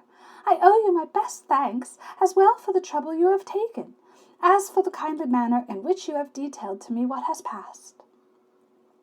"Remember," said Colonel Geoffrey, "that I bid you adieu, with the hope of meeting you again." It was thus they parted, and Johanna proceeded to her father's house. Who now that had met her, and had chanced not to see that sweet face, which could never be forgotten, would have supposed her to be the once gay and sprightly Johanna Oakley? Her steps were sad and solemn, and all the juvenile elasticity of her frame seemed to be gone. She seemed like one prepared for death, and she hoped that she would be able to glide, silently and unobserved, to her own little bedchamber. That chamber where she had slept since she was a child, and on the little couch on which she had so often laid down to sleep that holy, and calm slumber, which such hearts as hers can only know. But she was doomed to be disappointed, for the Reverend Mr. Lupin was still there, and as Mrs. Oakley had placed before that pious individual a great assortment of creature comforts, and among the rest some mulled wine, which seemed particularly to agree with him, he showed no disposition to depart. It unfortunately happened that this wine, of which the reverend gentleman partook with such a holy relish, was kept in a cellar, and Mrs. Oakley had occasion twice to go down to procure a fresh supply. And it was on a third journey for the same purpose that she encountered poor Johanna, who had just let herself in at the private door. "Oh, you have come home, have you?" said Mrs. Oakley. "I wonder where you have been to, gallivanting, but I suppose I may wonder long enough before you will tell me. Go into the parlour, I want to speak to you." Now poor Johanna had quite forgotten the very existence of Mr. Lupin. So, rather than explain to her mother, which she knew would beget more questions, she wished to go to bed at once, notwithstanding it was an hour before the usual time for so doing. She walked unsuspectingly into the parlour, and as Mr. Lupin was sitting, the slightest movement of his chair closed the door, so she could not escape. Under any other circumstances, probably Johanna would have insisted upon leaving the apartment. But at a glance at the countenance of the pious individual was quite sufficient to convince her that he had been sacrificing sufficiently to Bacchus to be capable of any amount of effrontery, so that she dreaded passing him, more especially as he swayed his arms about like the sails of a windmill. She thought at least that when her mother returned she would rescue her, but in that hope she was mistaken, and Johanna had no more idea of the extent to which religious fanaticism will carry its victim than she had of the manners and customs of the inhabitants of the moon. When Mrs. Oakley did return, she had some difficulty in getting into the apartment, inasmuch as Mr. Lupin's chair occupied so large a portion of it. But when she did obtain admission, and Johanna said, "Mother, I beg of you to protect me against this man, and allow me a free passage from the apartment," Mrs. Oakley affected to lift up her hands in amazement as she said, "How dare you speak so disrespectfully of a chosen vessel? How dare you, I say, do such a thing? It's enough to drive anyone mad to see young girls nowadays." "Don't snub her.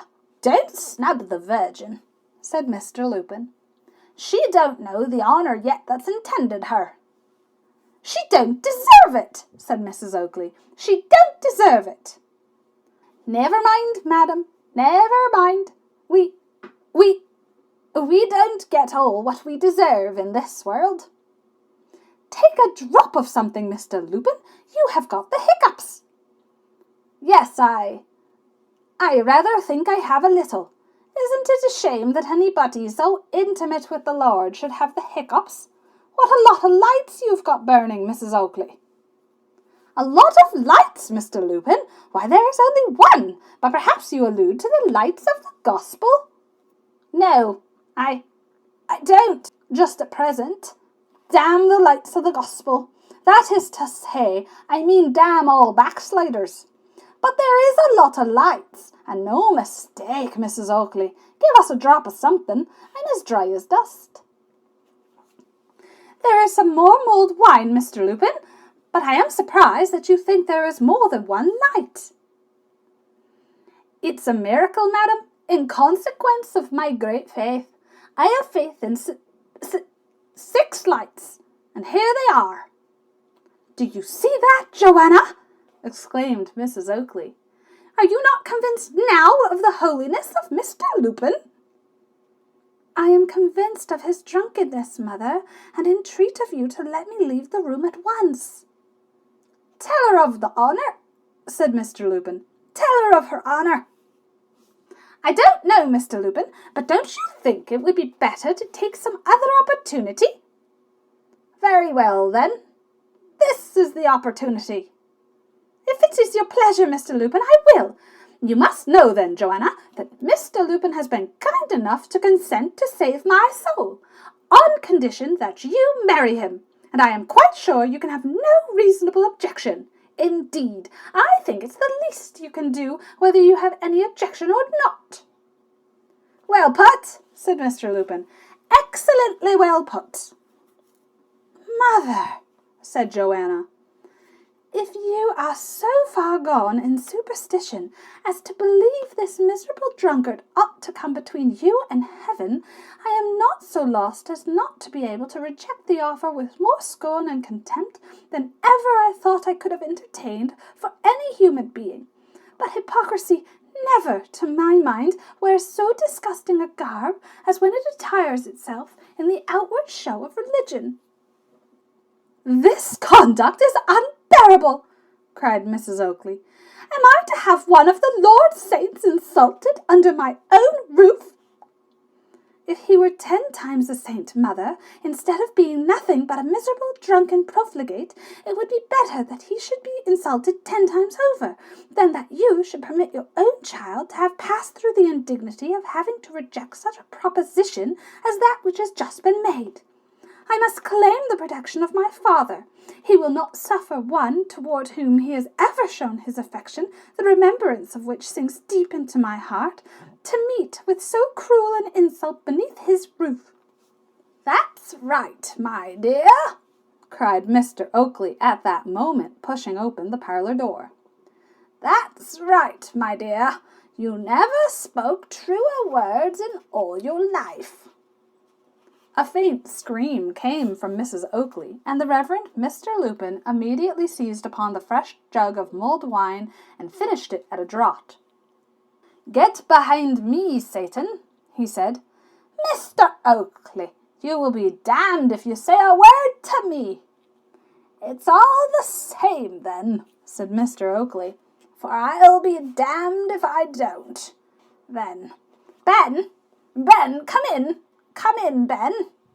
"I'm a-comin'," said a deep voice, and a man about 6 feet 4 inches in height and nearly 2/3 of that amount in width entered the parlour. "I'm a-comin', Oakley, my boy. Put on your blessed spectacles and tell me which is the fellow." "I could have sworn," said Mrs. Oakley, as she gave the table a knock with her fist. "I could have sworn when you came in, Oakley. I could have sworn, you little snivelling, shriveled-up wretch. You'd no more have dared to come into this parlour as never was with these words in your mouth than you'd have dared to have flown if you hadn't had your cousin, Big Ben, the beef-eater from the Tower, with you." "Take it easy, ma'am," said Ben, as he sat down in a chair, which immediately broke all to pieces with his weight. "Take it easy, ma'am." "The devil! What's this?" "Never mind, Ben," said Mr. Oakley. "It's only a chair. Get up." "A cheer?" said Ben. "Do you call that a cheer? But never mind. Take it easy." "Why, you big, bullying, idle, swilling and guttling ruffian!" "Go on, ma'am, go on." "You good-for-nothing lump of carrion! A dog wears his own coat, but you wear your master's, you great, stupid, overgrown, lurking hound! You parish, brought-up wild beast! Go and mind your lions and elephants in the Tower, and don't come into honest people's houses, you cut-throat, bullying, pickpocketing wretch!" "Go on, ma'am, go on." This was a kind of dialogue that could not last, and Mrs. Oakley sank down exhausted. And then Ben said, "I'll tell you what, ma'am, I considers you. I looks upon you, ma'am, as a female variety of that 'ere animal as is very useful and sagacious, ma'am." There was no mistake in this allusion, and Mrs. Oakley was about to make some reply when the Reverend Mr. Lupin rose from his chair, saying, "Bless you all, I think I'll go home." "Not yet, Mr. Tulip," said Ben. "You had better sit down again. We've got something to say to you." Young man, let me pass. If you do not, you will endanger your soul." "I ain't got none," said Ben. "I'm only a beef-eater, and don't pretend to such luxuries."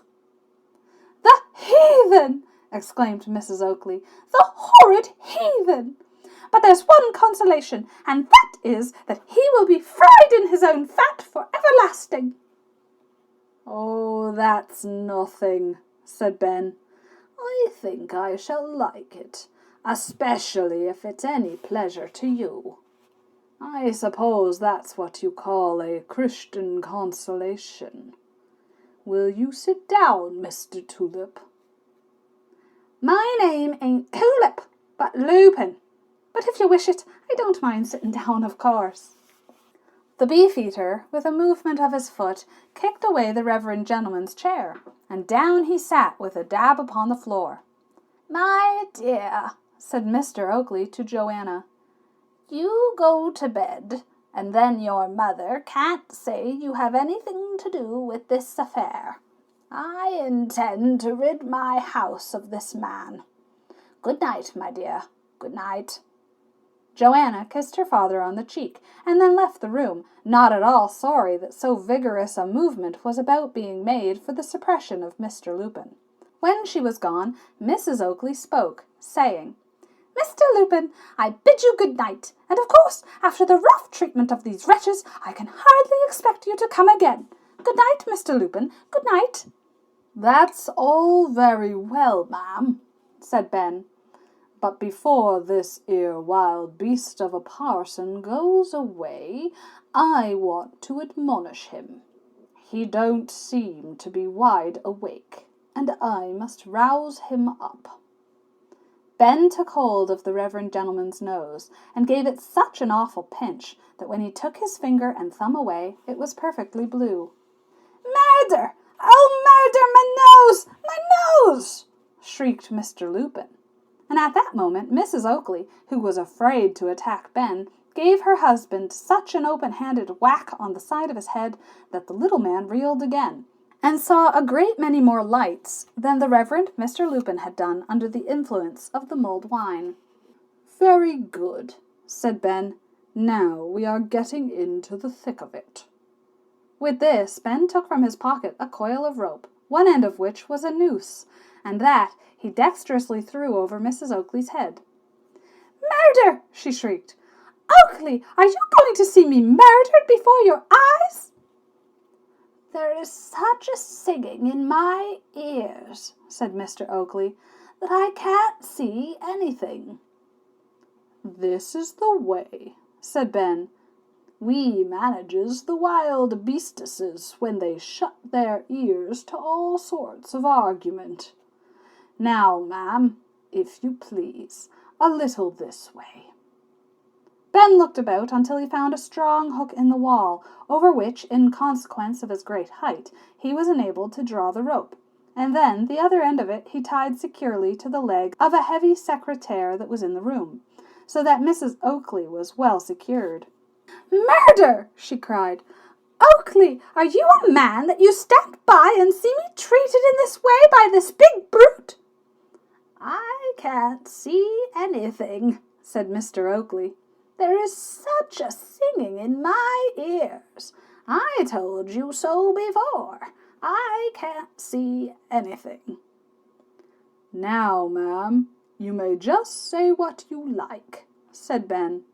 "It won't matter a bit, any more than the grumbling of a bear with a sore head.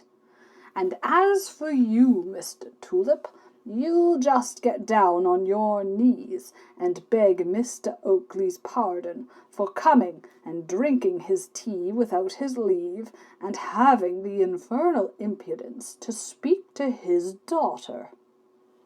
"Don't do it, Mr. Lupin!" cried Mrs. Oakley. "Don't do it!" "You hear," said Ben, "what the lady advises. Now I am quite different. I advise you to do it, for if you don't, I shan't hurt you, but it strikes me I shall be obliged to fall on you and crush you."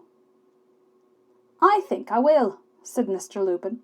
"The saints were always forced to yield to the Philistines."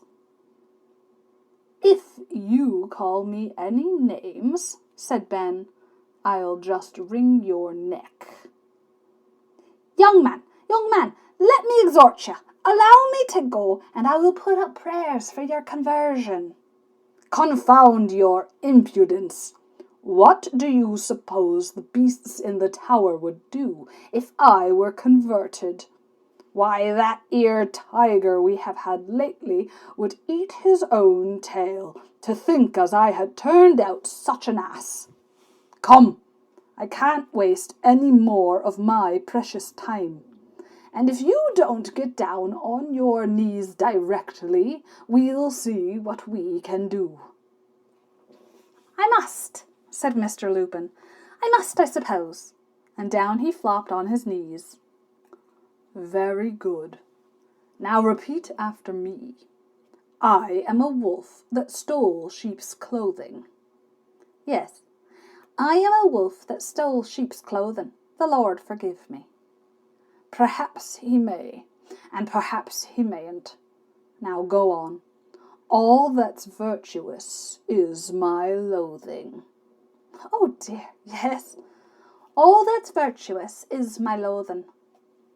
"Mr. Oakley, I have offended." "Yes, I am a miserable sinner. Mr. Oakley, I have offended." "And asks his pardon on my bended." "Oh dear, yes, I asks his pardon on my bended. The Lord have mercy upon us miserable sinners." "Knees, I won't do so no more." "Yes, knees, I won't do so no more." "As sure as I lies on this floor." "Yes, as sure as I lies on this floor. Death and the devil, you've killed me." Ben took hold of the reverend gentleman by the back of the neck and pressed his head down upon the floor until his nose, which had before been such a sufferer, was nearly completely flattened with his face. "Now you may go," said Ben. Mr. Lupin scrambled to his feet, but Ben followed him into the passage and did not yet let him go until he had accelerated his movements by 2 hearty kicks. And then the victorious beefeater returned to the parlour. "Why, Ben," said Mr. Oakley, "you are quite a poet." "I believe you, Oakley, my boy," said Ben. "And now let us be off and have a pint around the corner." "What!" exclaimed Mrs. Oakley. "And leave me here, you wretches?" "Yes," said Ben, "unless you promises never to be a female variety of a useful animal again, and begs pardon of Mr. Oakley for giving him all this trouble. As for me, I'll let you off cheap. You shall only give me a kiss, and say you loves me." "If I do, may I be—" "Damned, you mean?" "No, I don't. Choked, I was going to say." "Then you may be choked, for you have nothing to do but to let your legs go from under you, and you will be hung as comfortable as possible. Come along, Oakley." "Mr. Oakley, stop! Don't leave me here! I am sorry." "That's enough," said Mr. Oakley. "And now, my dear, bear in mind one thing from me. I intend from this time forward to be master in my own house. If you and I are to live together, we must do so on very different terms to what we have been living, and if you won't make yourself agreeable, Lawyer Hutchins tells me that I can turn you out and give you a maintenance. And in that case, I'll have my sister Rachel home to mind house for me. So now you know my determination, and what you have to expect. If you wish to begin, we'll do so at once by getting something nice and tasty for Ben's supper." Mrs. Oakley made the required promise, and being released, she set about preparations for the supper in real earnest. But whether she was really subdued or not, we shall in due time see. Chapter 10. The Colonel and his Friend. Colonel Geoffrey was not at all satisfied with the state of affairs as regarded the disappearance of Mr. Thornhill, for whom he entertained a sincere regard, both on account of the private estimation in which he held him, and on account of actual services rendered by Thornhill to him. Not to detain Johanna Oakley in the Temple Gardens, he had stopped his narrative completely at the point when what concerned her had ceased, and had said nothing of much danger which the ship Neptune and its crew and passengers had gone through after Mr. Thornhill had been taken on board with his dog. The fact is, the storm which he had mentioned was only the first of a series of gales of wind that buffeted the ship about for some weeks, doing it much damage, and enforcing almost the necessity of putting in somewhere for repairs. But a glance at the map will be sufficient to show that, situated as the Neptune was, the nearest port at which they could at all expect assistance was the British colony at the Cape of Good Hope.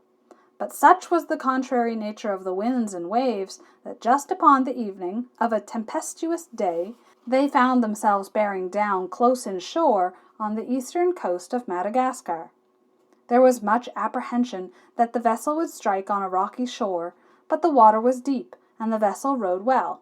There was a squall, and they let go both anchors to secure the vessel, as they were so close inshore, lest they should be driven in and stranded. It was fortune they had so secured themselves, for the gale, while it lasted, blew half a hurricane, and the ship lost some of her masts, and some other trifling damage, which, however, entailed upon them the necessity of remaining there a few days to cut timber, to repair their masts, and to obtain a few supplies. There is but little to interest a general reader in the description of a gale. Order after order was given until the masts and spars went one by one, and then the orders for clearing the wreck were given. There was much work to be done, and but little pleasure in doing it, for it was wet and miserable while it lasted, and there was the danger of being driven upon a lee shore and knocked to pieces upon the rocks. This danger was averted, and they anchored safe at a very short distance from the shore in comparative security. "We are safe now," remarked the captain, as he gave his second-in-command charge of the deck and approached Mr. Thornhill and Colonel Geoffrey. "I am happy it is so," replied Geoffrey. "Well, captain," said Mr. Thornhill, "I am glad we have done with being knocked about. We are anchored, and the water here appears smooth enough." "It is so, and I dare say it will remain so. It is a beautiful basin of water, deep and good anchorage, but you see, it is not large enough to make a fine harbor." "True, but it is rocky." "It is, and that may make it sometimes dangerous, though I don't know that it would be so in some gales. The sea may beat in at the opening, which is deep enough for anything to enter. Even Noah's Ark would enter easily enough." "What will you do now?" "Stay here for a day or so, and send boats ashore to cut some pine trees to refit the ship with masts." "You have no staves, then?" "Not enough for such a purpose, and we never do go out stored with such things." "You obtain them wherever you may go?" "Yes. Any part of the world will furnish them in some shape or other." "When you send ashore, will you permit me to accompany the boat's crew?" said Geoffrey. "Certainly, but the natives of this country are violent and intractable, and should you get into a row with them, there is every probability of your being captured or some bodily injury done you." "But I will take care to avoid all that." "Very well, Colonel, you shall be welcome to go." "I must beg the same permission," said Mr. Thornhill, "for I should much like to see the country, as well as to have some acquaintance with the natives themselves." "By no means trust yourself alone with them," said the captain, "for if you live, you will have cause to repent it. Depend upon what I say." "I will," said Thornhill. "I will go nowhere but where the boat's company goes." "You will be safe then. But do you apprehend any hostile attack from the natives?" inquired Colonel Geoffrey. "No, I do not expect it, But such things have happened before today, and I have seen them when least expected. Though I have been on this coast before, and yet I never met with any ill treatment. But there have been many who have touched on this coast who have had a brush with the natives and come off second best, the natives generally retiring when the ship's company muster strong in number, and calling out the chiefs, who come down in great force, that we may not conquer them. The next morning the boats were ordered out to go ashore with crews prepared for cutting timber and obtaining such staves as the ship was in want of. With these boats old Thornhill and Colonel Geoffrey went, both of them on board, and after a short ride they reached the shore of Madagascar. It was a beautiful country, and one in which vegetables appeared luxuriant and abundant, and the party in search of timber for shipbuilding purposes soon came to some lordly monarchs of the forest, which would have made vessels of themselves. But this was not what was wanted, but where the trees grew thicker and taller, they began to cut some tall pine trees down.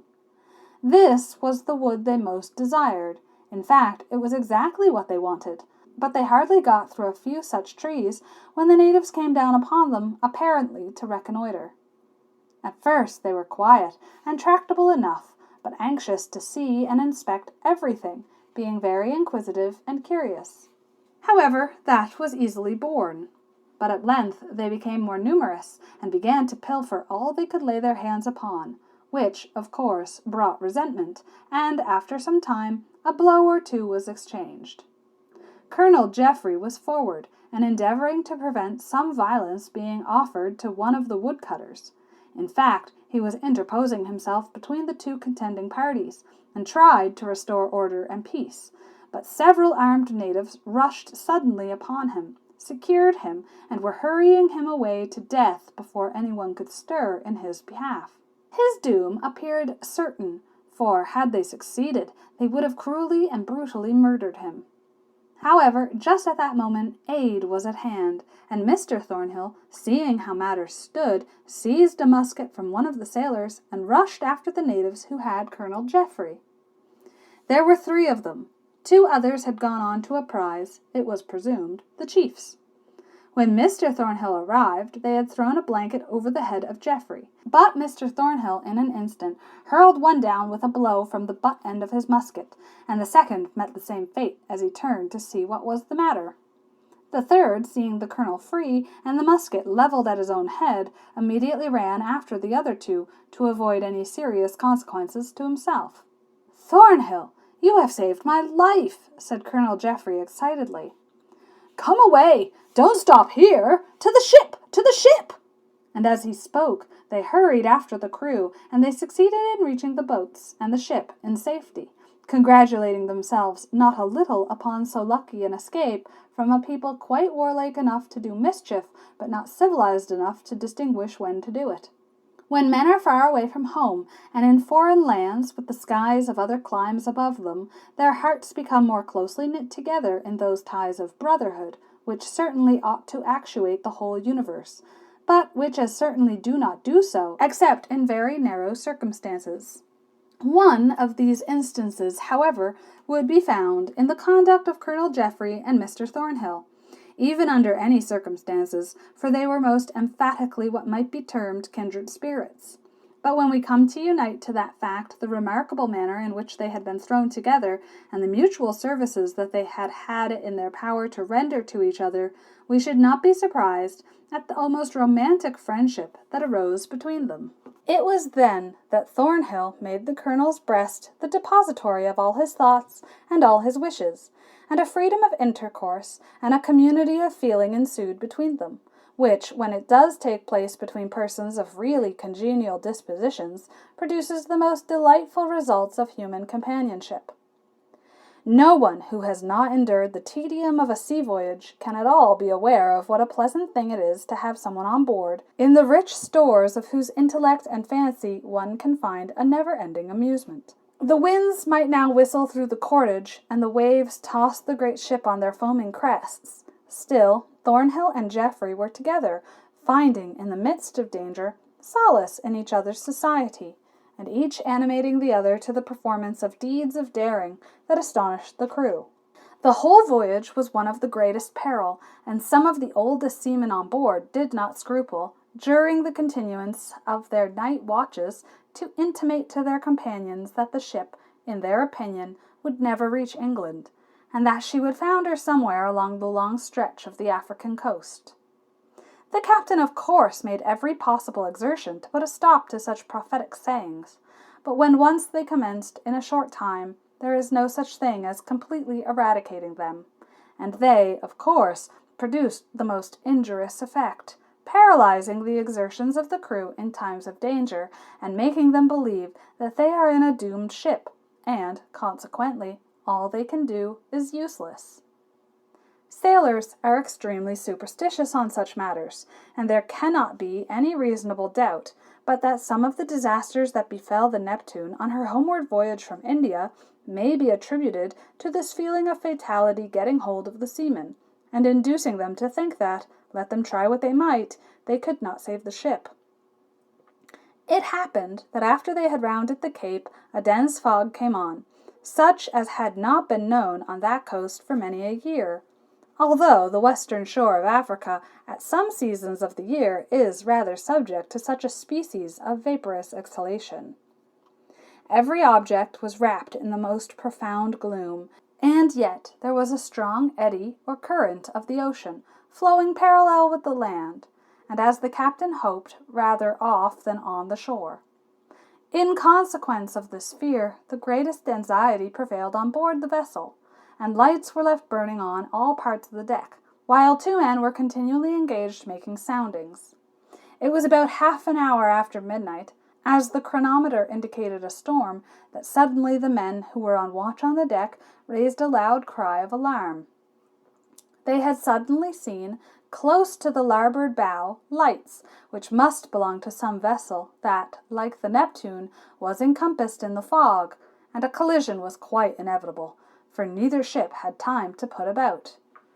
The only doubt, which was a fearful and an agonizing one to have solved, was whether the stronger vessel was of sufficient bulk and power to run them down, or they it, and that fearful question was one which a few moments must settle. In fact, almost before the echo of that cry of horror, which had come from the men, had died away, the vessels met. There was a hideous crash, one shriek of dismay and horror, and then all was still. The Neptune, with considerable damage and some of her bulwarks stove in, sailed on, but the other ship went, with a surging sound, to the bottom of the sea. Alas! Nothing could be done. The fog was so dense that, coupled too as it was with the darkness of the night, there could be no hope of rescuing one of the ill-fated crew of the ship. And the officers and seamen of the Neptune, although they shouted for some time, and then listened to hear if any survivors of the ship that had been run down were swimming, no answer came to them. And when in about 6 hours more they sailed out of the fog into clear sunshine, where there was not so much as a cloud to be seen, they looked at each other like men newly awakened from some strange and fearful dream. They never discovered the name of the ship they had run down, and the whole affair remained a profound mystery. When the Neptune reached the port of London, the affair was repeated, and every exertion was made to obtain some information concerning the ill-fated ship that had met with so fearful a doom. Such were the circumstances which awakened all the liveliest feelings of gratitude on the part of Colonel Geoffrey towards Mr. Thornhill, and hence was it that he considered it a sacred duty, now that he was in London, and had the necessary leisure to do so, to leave no stone unturned to discover what had become of him. After deep and anxious thought, and feeling convinced that there was some mystery which it was beyond his power to discover, he resolved upon asking the opinion of a friend, likewise in the army, a Captain Rathbone, concerning the whole of the facts. This gentleman, and a gentleman he was in the fullest acceptance of the term, was in London. In fact, he had retired from active service, and inhabited a small but pleasant house in the outskirts of the metropolis. It was one of those old-fashioned cottage residences, with all sorts of odd places and corners about it, and a thriving garden full of fine old wood, such as are rather rare near to London, and which are daily becoming more rare, in consequence of the value of land immediately contiguous to the metropolis not permitting large pieces to remain attached to small residences. Captain Rathbone had an amiable family about him, such as he was and might well be proud of, and was living in as great a state of domestic felicity as this world could very well afford him. It was to this gentleman, then, that Colonel Geoffrey resolved upon going to lay all the circumstances before him concerning the probable fate of poor Thornhill. This distance was not so great but that he could walk it conveniently, and he did so, arriving toward the dusk of the evening on the following day to that which had witnessed his deeply interesting interview with Johanna Oakley at the Temple Gardens. There is nothing on earth so delightfully refreshing after a dusty and rather a long country walk as to suddenly enter a well-kept and extremely verdant garden. And this was the case especially to the feelings of Colonel Geoffrey when he arrived at Lime Tree Lodge, the residence of Captain Rathbone. He met him with a most cordial and frank welcome, a welcome which he expected, but which was none the less delightful on that account. And after sitting a while with the family in the house, he and the captain strolled into the garden, and then Colonel Geoffrey commenced his revelation. The captain, with very few interruptions, heard him to the end, and when he concluded by saying, "And now I come to ask your advice upon all these matters," the captain immediately replied in his warm off-hand manner, I am afraid you won't find my advice of much importance, but I offer you my active co-operation in anything you think ought to be done or can be done in this affair, which I assure you deeply interests me, and gives me the greatest possible impulse to exertion. You have but to command me in the matter, and I am completely at your disposal. I was quite certain you would say as much, but notwithstanding the manner in which you shrink from giving an opinion, I am anxious to know what you really think with regard to what are, you will allow, most extraordinary circumstances. The most natural thing in the world, said Captain Rathbone, at the first flush of the affair, seemed to be that we ought to look for your friend Thornhill at the point where he disappeared. At the Barber's, in Fleet Street? Precisely. Did he leave the Barber, or did he not? Sweeny Todd says that he left him, and proceeded down the street toward the city, in pursuance of a direction he had given him to Mr. Oakley, the spectacle-maker, and that he saw him get into some sort of disturbance at the end of the market. But to put against that, we have the fact of the dog remaining by the barber's door, and his refusing to leave it on any amount of solicitation. Now, the very fact that a dog could act in such a way proclaims an amount of sagacity that seems to tell loudly against the presumption that such a creature could make any mistake. It does. What say you now to go into town tomorrow morning and making a call at the barber's, without proclaiming we have any special errand, except to be shaved and dressed? Do you think he would know you again? Scarcely in plain clothes. I was in my undress uniform when I called with the captain of the Neptune, so that his impression of me must be decidedly of a military character. And the probability is that he would not know me at all in the clothes of a civilian. I like the idea of giving a call at the barber's. Do you think your friend Thornhill was a man likely to talk about the valuable pearls he had in his possession? Certainly not. I merely ask you, because they might have offered a great temptation, and if he has experienced any foul play at the hands of the barber, the idea of becoming possessed of such a valuable treasure might have been the inducement. I do not think it probable, but it has struck me that if we obtain any information whatever of Thornhill, it will be in consequence of those very pearls. They are of great value, and not likely to be overlooked. And yet, unless a customer be found for them, they are of no value at all, and nobody buys jewels of that character but from the personal vanity of making, of course, some public display of them. That is true, and so, from hand to hand, we might trace those pearls until we come to the individual who must have had them from Thornhill himself, and who might be forced to account most strictly for the manner in which they came into his possession. After some more desultory conversation upon the subject, it was agreed that Colonel Geoffrey should take up bed for the night at Lime Tree Lodge, and that, in the morning, they should both start for London, and disguising themselves as respectable citizens, make some attempts, by talking about jewels and precious stones, to draw out the barber into a confession that he had something of the sort to dispose of. And, moreover, they fully intended to take away the dog, with the care of which Captain Rathbone charged himself. We may pass over the pleasant social evening which the Colonel passed with the amiable family of the Rathbones, and skipping likewise a conversation of some strange and confused dreams which Geoffrey had during the night concerning his friend Thornhill, we will presume that both the Colonel and the Captain have breakfasted, and that they have proceeded to London, and are at the shop of a clothier in the neighbourhood of the Strand, in order to procure coats, wigs, and hats, that should disguise them for their visit to Sweeny Todd. Then, arm in arm, they walked toward Fleet Street, and soon arrived opposite the little shop within which there appears to be so much mystery. "The dog, you perceive, is not here," said the Colonel. "I had my suspicions, however, when I passed with Johanna Oakley, that something was amiss with him, and I have no doubt but that the rascally barber has fairly compassed his destruction." "If the barber be innocent," said Captain Rathbone, "you must admit that it would be one of the most confoundedly annoying things in the world to have a dog continually at his door, assuming such an aspect of accusation, and in that case I can scarcely wonder at his putting the creature out of the way." "No, presuming upon his innocence, certainly, but we will say nothing about all that, and remember we must come in as perfect strangers, knowing nothing whatever of the affair of the dog, and presuming nothing about the disappearance of anyone in this locality." "Agreed. Come on. If he should see us through the window, hanging about at all, or hesitating, his suspicions will be at once awakened, and we shall do no good."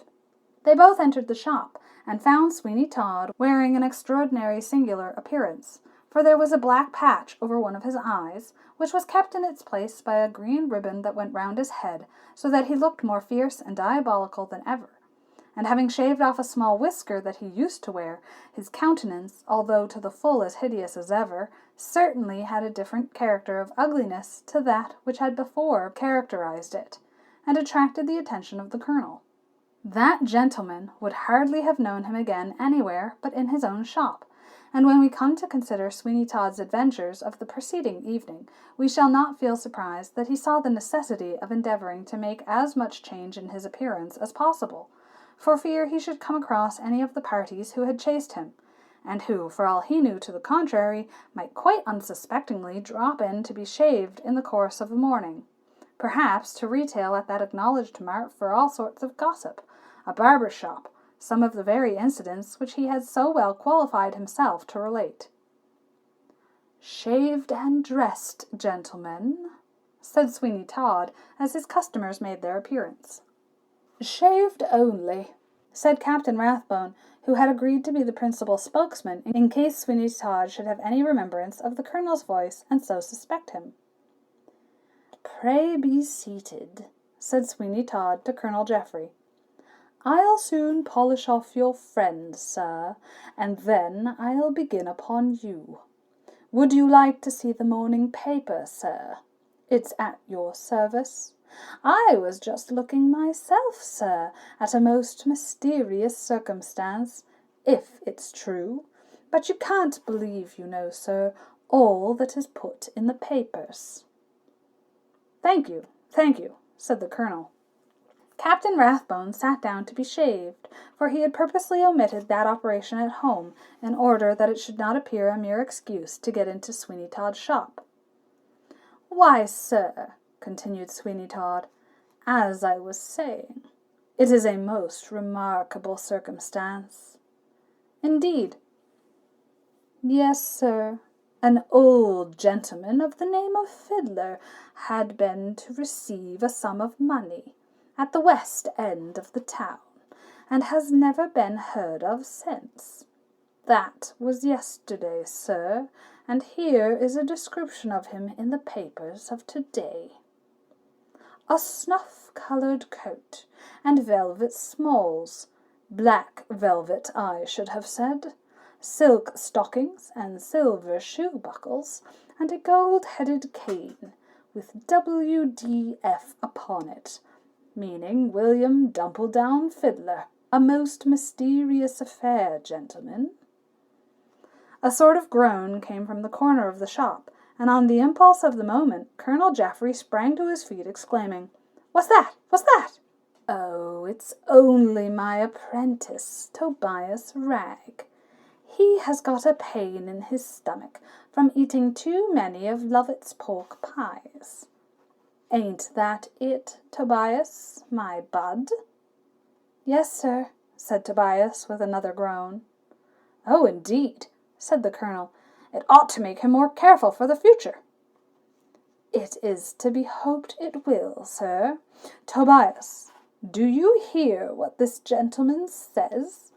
It ought to make you more careful in future. I am too indulgent to you, that's the fact. Now, sir, I believe you are as clean-shaved as ever you were in your life." "Why, yes," said Captain Rathbone. "I think that will do very well. And now, Mr. Green," addressing the colonel by the assumed name, "and now, Mr. Green, be quick, or we shall be too late for the Duke, and so lose the sale of some of our jewels."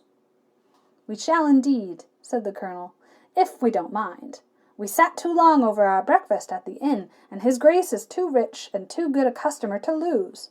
He don't mind what price he gives for things that take his fancy or the fancy of his duchess." "Jewel merchants, gentlemen, I presume," said Sweeny Todd. "Yes, we have been in that line for some time, and by one of us trading in one direction and the other in another, we manage extremely well, because we exchange what suits our different customers, and keep two distinct connections." "A very good plan," said Sweeny Todd. "I'll be as quick as I can with you, sir. Dealing in jewels is better than shaving." "I dare say it is." "Of course it is, sir. Here have I been slaving for some years in this shop, and not done much good. That is to say, when I talk of not having done much good, I admit I have made enough to retire upon quietly and comfortably, and I mean to do so shortly. There you are, sir, shaved with celerity you seldom meet with, and as clean as possible, for the small charge of 1 penny. Thank you, gentlemen. There's your change. Good morning." They had no resource but to leave the shop, and when they had gone, Sweeny Todd, as he stroked the razor he had been using upon his hand, gave a most diabolical grin, muttering, "Clever, very ingenious, but it won't do. Oh dear, no, not at all. I am not so easily taken in. Diamond merchants, ha, ha! And no objection, of course, to deal in pearls. A good jest that, truly a capital jest. If I had been accustomed to be so easily defeated, I had not now been here a living man. Tobias! Tobias, I say!" "Yes, sir," said the lad dejectedly. "Have you forgotten your mother's danger in case you breathe a syllable of anything that has occurred here, or that you think has occurred here, or so much as dream of?" "No," said the boy, "indeed I have not. I can never forget it, if I were to live 100 years." "That's well. Prudent. Excellent, Tobias. Go out now, and if those 2 persons who were here last waylay you in the street, let them say what they will, and do you reply to them as shortly as possible, but be sure you come back to me quickly, and report what they do say. They turn to the left, toward the city. Now be off with you."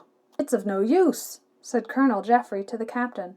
"The barber is either too cunning for me, or he is really innocent of all participation in the disappearance of Thornhill. And yet there are suspicious circumstances. I watched his countenance when the subject of jewels was mentioned, and I saw a sudden change come over it. It was but momentary, but still it gave me a suspicion that he knew something which caution alone kept within the recesses of his breast. The conduct of the boy, too, was strange, and then again, if he has the string of pearls, their value would give him all the power to do what he says he is about to do, viz., to retire from business with an independence. Hush! There! Did you see that lad? Yes. Why, it's the barber's boy. It is the same lad he called Tobias. Shall we speak to him? Let us make a bolder push, and offer him an ample reward for any information he may give us. Agreed, agreed.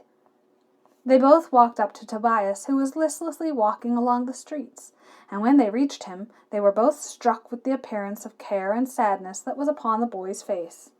He looked perfectly haggard and careworn, an expression sad to see upon the face of one so young, and when the colonel accosted him in a kindly tone, he seemed so unnerved that tears immediately darted to his eyes, although at the same time he shrank back as if alarmed. "My lad," said the colonel, "you reside, I think, with Sweeny Todd the barber. Is he not a kind master to you that you seem so unhappy?" No, that is, yes. I have nothing to tell. Let me pass on." "What is the meaning of this confusion?" Nothing. I say, my lad, here is a guinea for you, if you will tell us what's become of a man of a seafaring appearance, who came with a dog to your master's house some days since to be shaved." "I cannot tell you," said the boy. "I cannot tell you what I do not know." "But you have some idea, probably. Come, we will make it worth your while, and thereby protect you from Sweeny Todd. We have the power to do so, and all the inclination, but you must be quite explicit with us, and tell us frankly what you think, and what you know concerning the man in whose fate we are interested." "I know nothing. I think nothing," said Tobias. "Let me go. I have nothing to say, except that he was shaved and went away." "But how came he to leave his dog behind?" "I cannot tell. I know nothing." "It is evident that you do know something, but hesitate either from fear or some other motive to tell it. As you are inaccessible to fair means, we must resort to others, and you shall at once come before a magistrate, who will force you to speak out." "Do with me what you will," said Tobias. "I cannot help it. I have nothing to say to you, nothing whatever. Oh, my poor mother, if it were not for you—" "What then?" Nothing. It was but a threat of the colonel to take the boy before a magistrate, for he had really no grounds for so doing, and if the boy chose to keep a secret, if he had one, not all the magistrates in the world could force words from his lips that he felt not inclined to utter. And so, after one more effort, they felt that they must leave him. "Boy," said the colonel, "you are young, and cannot well judge of the consequences of particular lines of conduct. You ought to weigh well what you are about, and hesitate long before you determine keeping dangerous secrets. We can convince you that we have the power of completely protecting you from all that Sweeny Todd could possibly attempt. Think again, for this is an opportunity of saving yourself, perhaps from much future misery that may never arise again." "I have nothing to say," said the boy. "I have nothing to say." He uttered these words with such an agonized expression of countenance that they were both convinced he had something to say, and that too of the first importance, a something which would be valuable to them in the way of information, extremely valuable probably, and yet which they felt the utter impossibility of wringing from him. They were compelled to leave him, and likewise with the additional mortification that, far from making any advance in the matter, they had placed themselves and their cause in a much worse position, in so far as they had awakened all Sweeny Todd's suspicions if he were guilty, and yet advanced not one step in the transaction. And then, to make the matter all the more perplexing, there was still the possibility that they might be altogether upon the wrong scent, and that the barber of Fleet Street had no more to do with the disappearance of Mr. Thornhill than they had themselves. Chapter 11. The Stranger at Lovetts. Towards the dusk of the evening of that day, after the last batch of pies at Lovetts had been disposed of, there walked into the shop a man most miserably clad, and who stood for a few moments staring with weakness and hunger at the counter before he spoke. Mrs. Lovett was there, but she had no smile for him, and instead of its usual bland expression, her countenance wore an aspect of anger, as she forestalled what the man had to say, by exclaiming, "Go away! We never give anything to beggars!"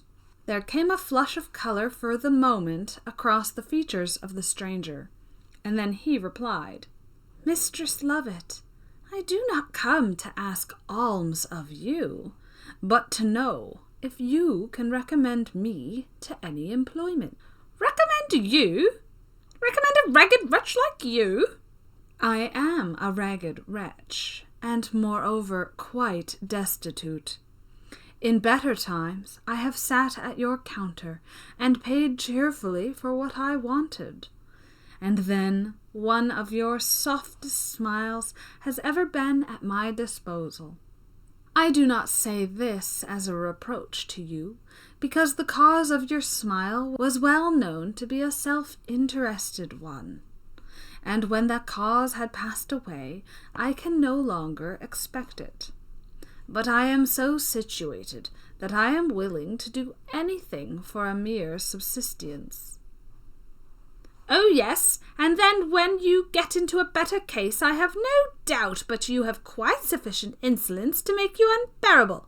Besides, what employment can we have but pie-making? And we have a man already who suits us very well, with the exception that he, as you would do if we were to exchange with him, has grown insolent, and fancies himself the master of the place." "Well, well," said the stranger, "of course there is always sufficient argument against the poor and destitute to keep them so. If you will assert that my conduct will be the nature you describe, it is quite impossible for me to prove the contrary." He turned, and was about to leave the shop, but Mrs. Lovett called after him, saying, "Come again in 2 hours." He paused a moment or two, and then, turning his emaciated countenance upon her, said, "I will, if my strength permits me. Water from the pumps in the street is but a poor thing for a man to subsist upon for 24 hours. "You may take 1 pie." The half-famished, miserable-looking man seized upon a pie and devoured it in an instant. "My name," he said, "is Jarvis Williams. I'll be here, never fear, Mrs. Lovett, in 2 hours, and notwithstanding all you have said, you shall find no change in my behavior, because I may be well kept and better clothed, but if I should feel dissatisfied with my situation, I will leave it, and no harm done." So saying, he walked from the shop, and when he was gone, a strange expression came across the countenance of Mrs. Lovett, and she said in a low tone to herself, "He might suit for a few months, like the rest, and it is clear that we must get rid of the one we have. I must think of it." There is a cellar of vast extent, and of dim and sepulchral aspect.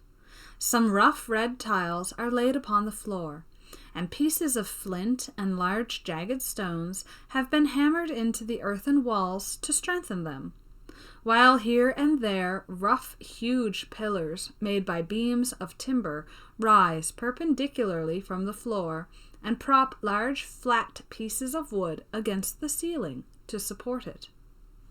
Here and there gleaming lights seem to be peeping out from furnaces, and there is a strange hissing, simmering sound going on, while the whole air is impregnated with a rich and savory vapor. This is Lovett's pie manufactory, beneath the pavement of Bell Yard, and at this time a night batch of some thousands is being made for the purpose of being sent by carts the first thing in the morning all over the suburbs of London. By the earliest dawn of day, a crowd of itinerant hawkers of pies would make their appearance, carrying off a large quantity to regular customers who had them daily, and no more thought of being without them than of forbidding the milkman or the baker to call at their residences. It will be seen and understood, therefore, that the retail part of Mrs. Lovett's business, which took place principally between the hours of 12 and 1, was by no means the most important or profitable portion of a concern which was really of immense magnitude, and which brought in a large yearly income. To stand in the cellar when this immense manufacture of what, at first sight, would appear such a trivial article was carried on, and to look about as far as the eye could reach, was by no means to have a sufficient idea of the extent of the place. For there were as many doors in different directions, and singular low-arched entrances to different vaults, which all appeared as black as midnight, that one might almost suppose the inhabitants of all the surrounding neighbourhood had, by common consent, given up their cellars to Lovett's pie factory. There is but one miserable light, except the occasional fitful glare that comes from the ovens where the pies are stewing, hissing, and spluttering in their own luscious gravy. There is but one man, too, throughout all the place, and he is sitting on a low three-legged stool in one corner, with his head resting upon his hands, and gently rocking to and fro as he utters scarcely audible moans. He is but lightly clad. In fact, he seems to have but little on him except a shirt and a pair of loose canvas trousers.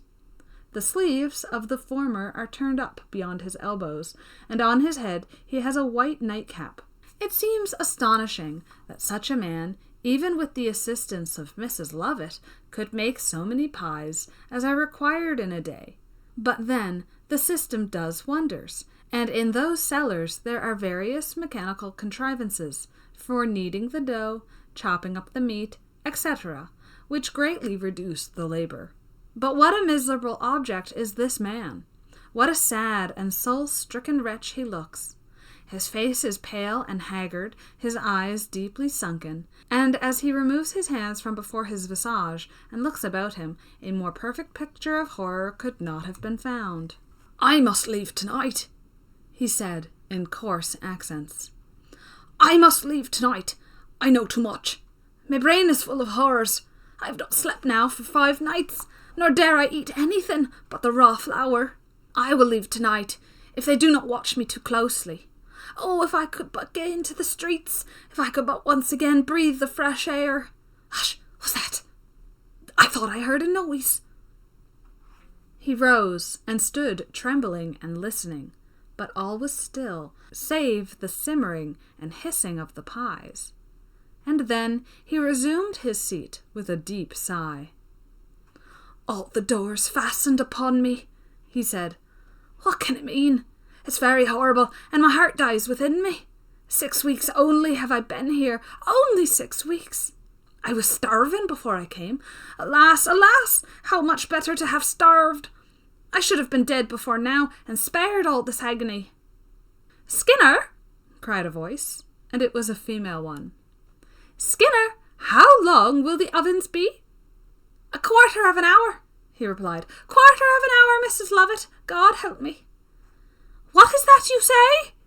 "I said God help me. Surely a man may say that without offence."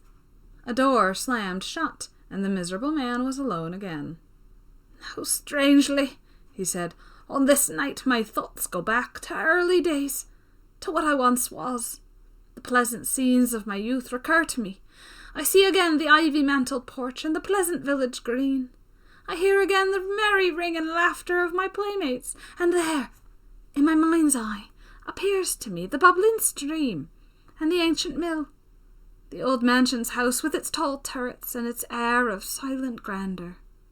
I hear the music of the birds, and the winds making rough melody among the trees. 'Tis very strange that all these sights and sounds should come back to me at such a time as this, as if just to remind me what a wretch I am."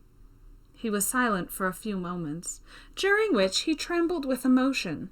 Then he spoke again, saying, "Thus the forms of those whom I once knew, and many of whom have gone already to the silent tomb, appear to come thronging round me. They bend their eyes momentarily upon me, and with settled expressions show acutely the sympathy they feel for me. I see her too, who first in my bosom lit up the flame of soft affection. I see her gliding past me, like the dim vision of a dream. Indistinct, beautiful. No more than a shadow, and yet to me most palpable. What am I now? What am I now? He resumed his former position, with his head resting upon his hands. He rocked himself slowly to and fro, uttering those moans of a tortured spirit, which we have before noticed. But see, one of the small arched doors opens in the gloom of those vaults, and a man in a stooping posture creeps in.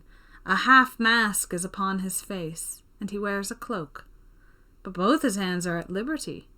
In one of them he carries a double-headed hammer with a powerful handle of about 10 inches in length.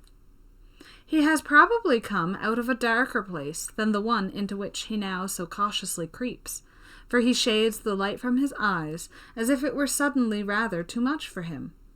And then he looks cautiously round the vault until he sees the crouched-up figure of the man whose duty it is to attend to the ovens.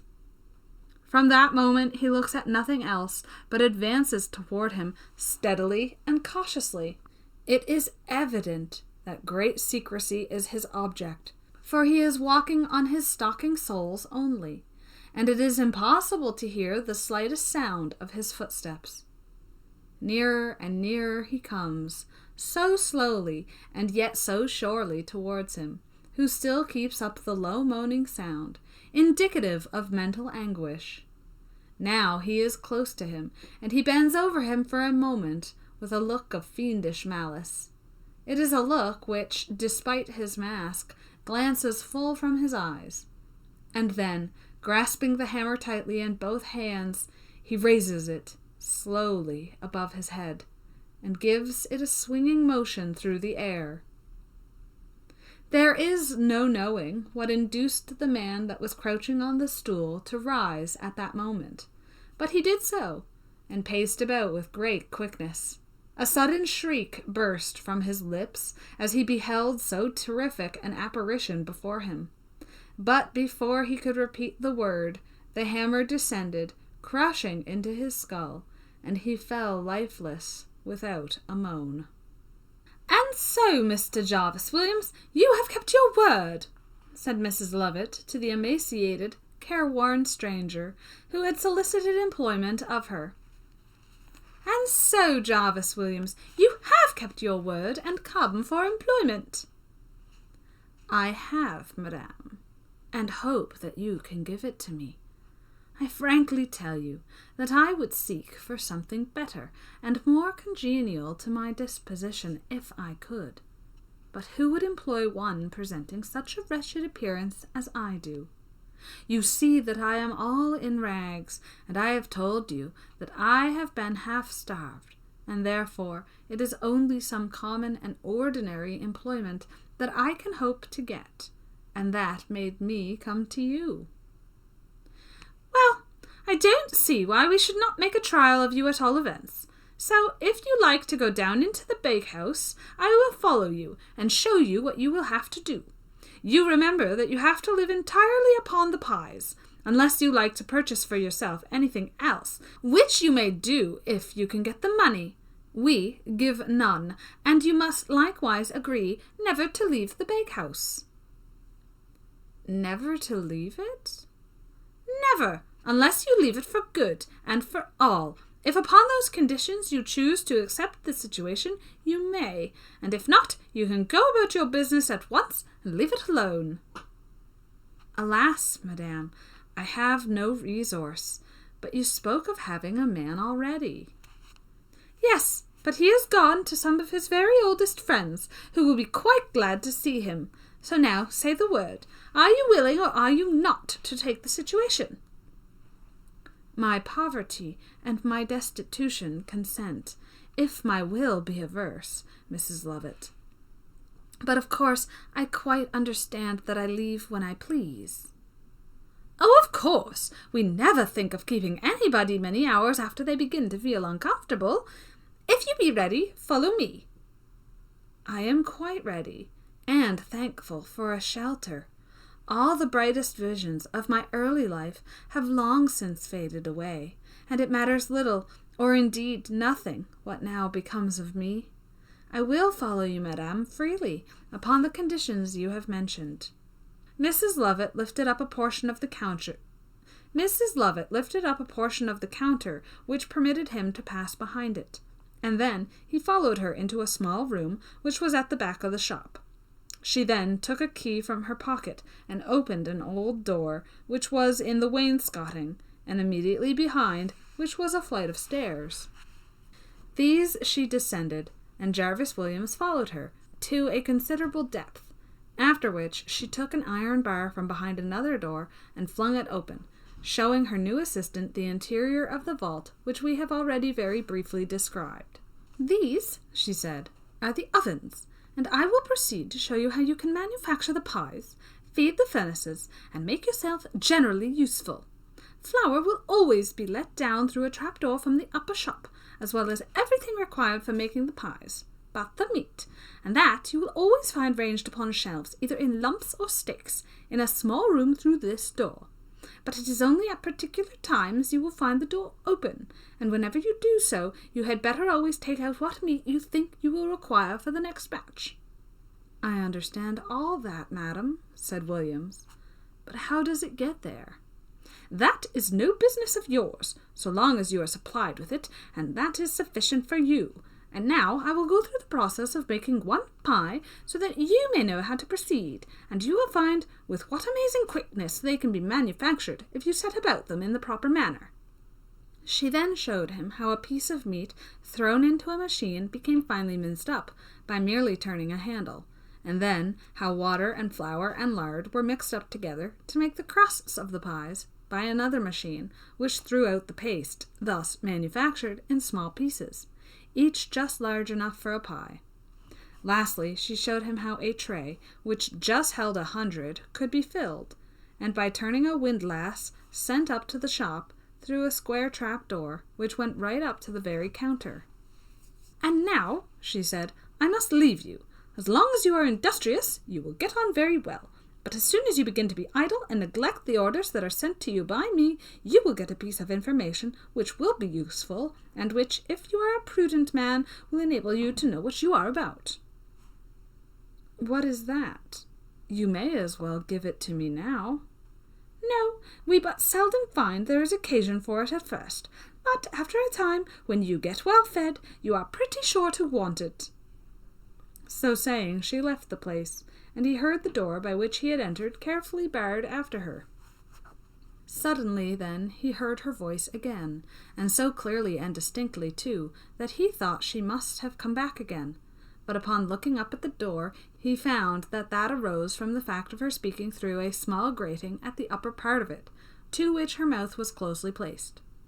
"Remember your duty," she said, "and I warn you that any attempt to leave here will be as futile as it will be dangerous." "Except with your consent, when I relinquish the situation." "Oh, certainly, certainly. You are quite right there. Everybody who relinquishes the situation goes to his old friends, whom he has not seen for many years, perhaps." "What a strange manner of talking she has," said Jarvis Williams to himself, when he found he was alone. "There seems to be some singular and hidden meaning in every word she utters. What can she mean by a communication being made to me if I neglect my duty? It is very strange, and what a singular-looking place this is. I think it would be quite unbearable if it were not for the delicious odor of the pies, and they are indeed delicious, perhaps more delicious to me, who has been famished so long, and have gone through so much wretchedness. There is no one here but myself. And I am hungry now, frightfully hungry, and whether the pies be done or not, I'll have 6 of them at any rate. So here goes." He opened one of the ovens, and the fragrant steam that came out was perfectly delicious, and he sniffed it up with a satisfaction such as he had never felt before as regards anything that was eatable. "Is it possible," he said, "that I shall be able to make such delicious pies? At all events, one can't starve here, and if it is a kind of imprisonment, it's a pleasant one. Upon my soul, they are nice, even half-cooked, delicious. I can't keep the gravy from running out of the corners of my mouth. Upon my soul, Mrs. Lovett, I don't know where you get your meat, but it's all as tender as young chickens, and the fat actually melts away in one's mouth. Ah, these are pies, something like pies. They are positively fit for the gods. Mrs. Lovett's new man ate 12 three-penny pies, and then he thought of leaving off. It was a little drawback not to have anything to wash them down with but cold water, but he reconciled himself to this. For, as he said, after all, it would be a pity to take the flavour of such pies out of one's mouth. Indeed, it would be 1,000 pities, so I won't think of it, but just put up with what I have got, and not complain. I might have gone further and fared worse with a vengeance, and I cannot help looking upon it as a singular piece of good fortune that made me think of coming here in my deep distress to try and get something to do. I have no friends and no money. She whom I loved is faithless, and here I am, master of as many pies as I like, and to all appearance monarch of all I survey, for there really seems to be no one to dispute my supremacy. To be sure, my kingdom is rather a gloomy one, but then I can abdicate it when I like, and when I am tired of those delicious pies, if such a thing be possible, which I really very much doubt, I can give up my situation and think of something else. If I do that, I will leave England forever. It's no place for me after the many disappointments I have had. No friend left me, my girl false, not a relation but who would turn his back upon me. I will go somewhere where I am unknown and can form new connections, and perhaps make new friendships of a more permanent and stable character than the old ones, which have all proved so false to me. And in the meantime, I'll make and eat pies as fast as I can. Chapter 12. The Resolution Come To, by Johanna Oakley.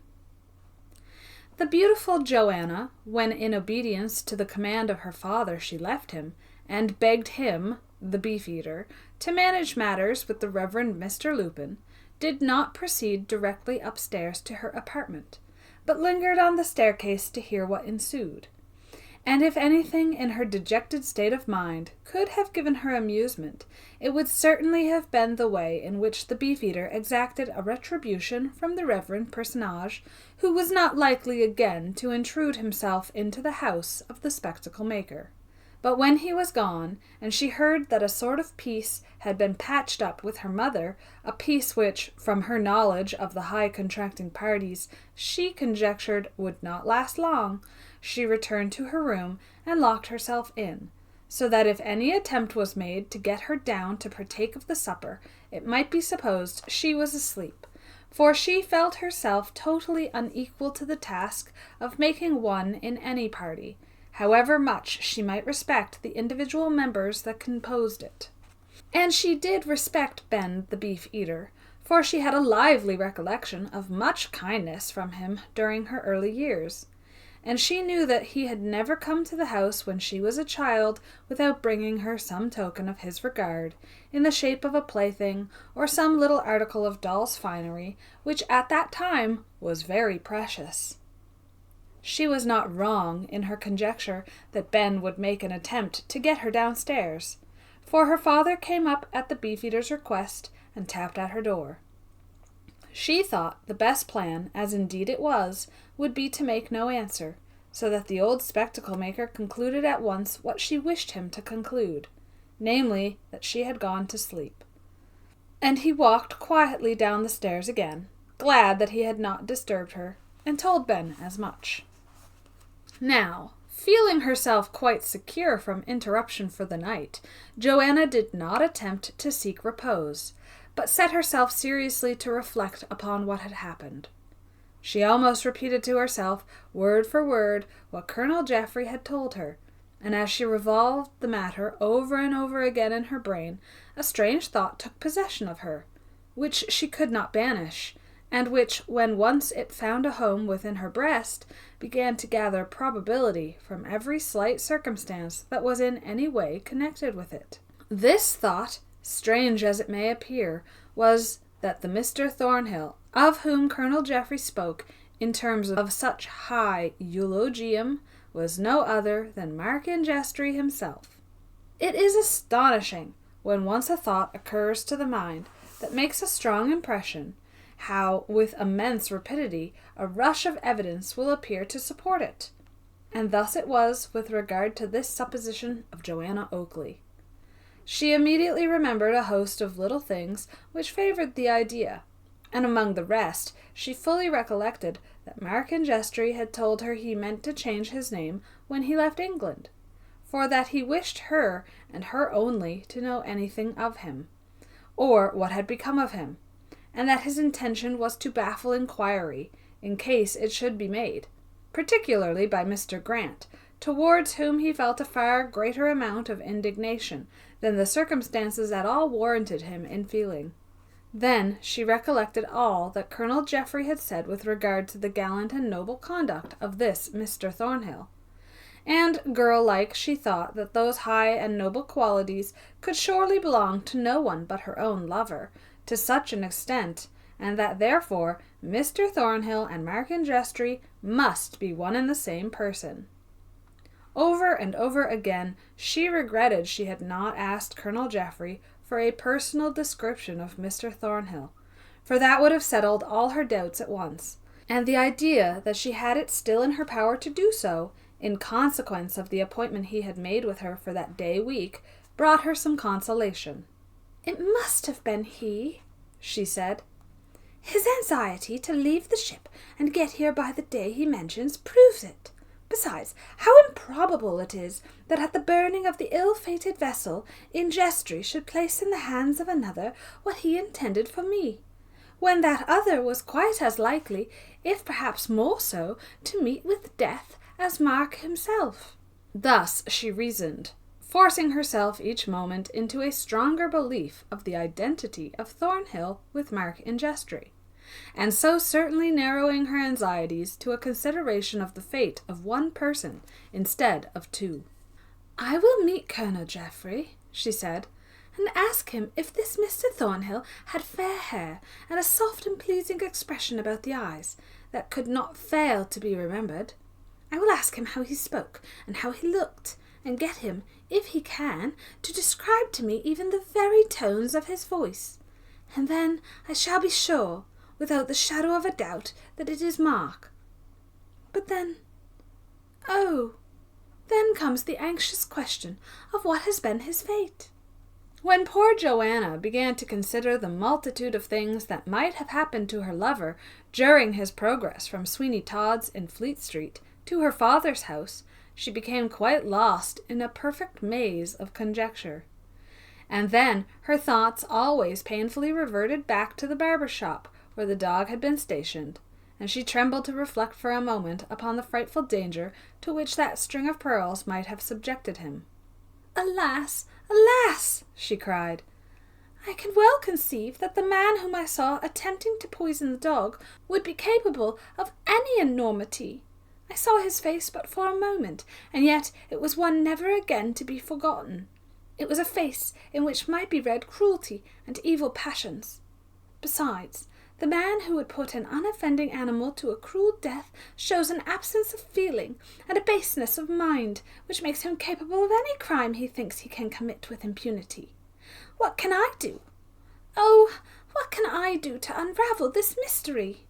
No one could have been more tenderly and gently brought up than Johanna Oakley, but yet inhabitive of her heart was a spirit and a determination which few indeed could have given her credit for by merely looking on the gentle and affectionate countenance which she ordinarily presented. But it is no new phenomenon in the history of the human heart to find that some of the most gentle and loveliest of human creatures are capable of the highest efforts of perversion. And when Johanna Oakley told herself, which she did, she was determined to devote her existence to the discovery of the mystery that enveloped the fate of Mark Ingestre, She likewise made up her mind that the most likely means for accomplishing that object should not be rejected by her on the score of danger, and she at once set to work considering what those means should be. This seemed an endless task, but still she thought that if by any means whatever she could get admittance to the Barber's house, she might be able to come to some conclusion as to whether or not it was there where Thornhill, whom she believed to be in Jestry, had been stayed in his progress. "Aid me, Heaven," she cried, "in the adoption of some means of action on the occasion.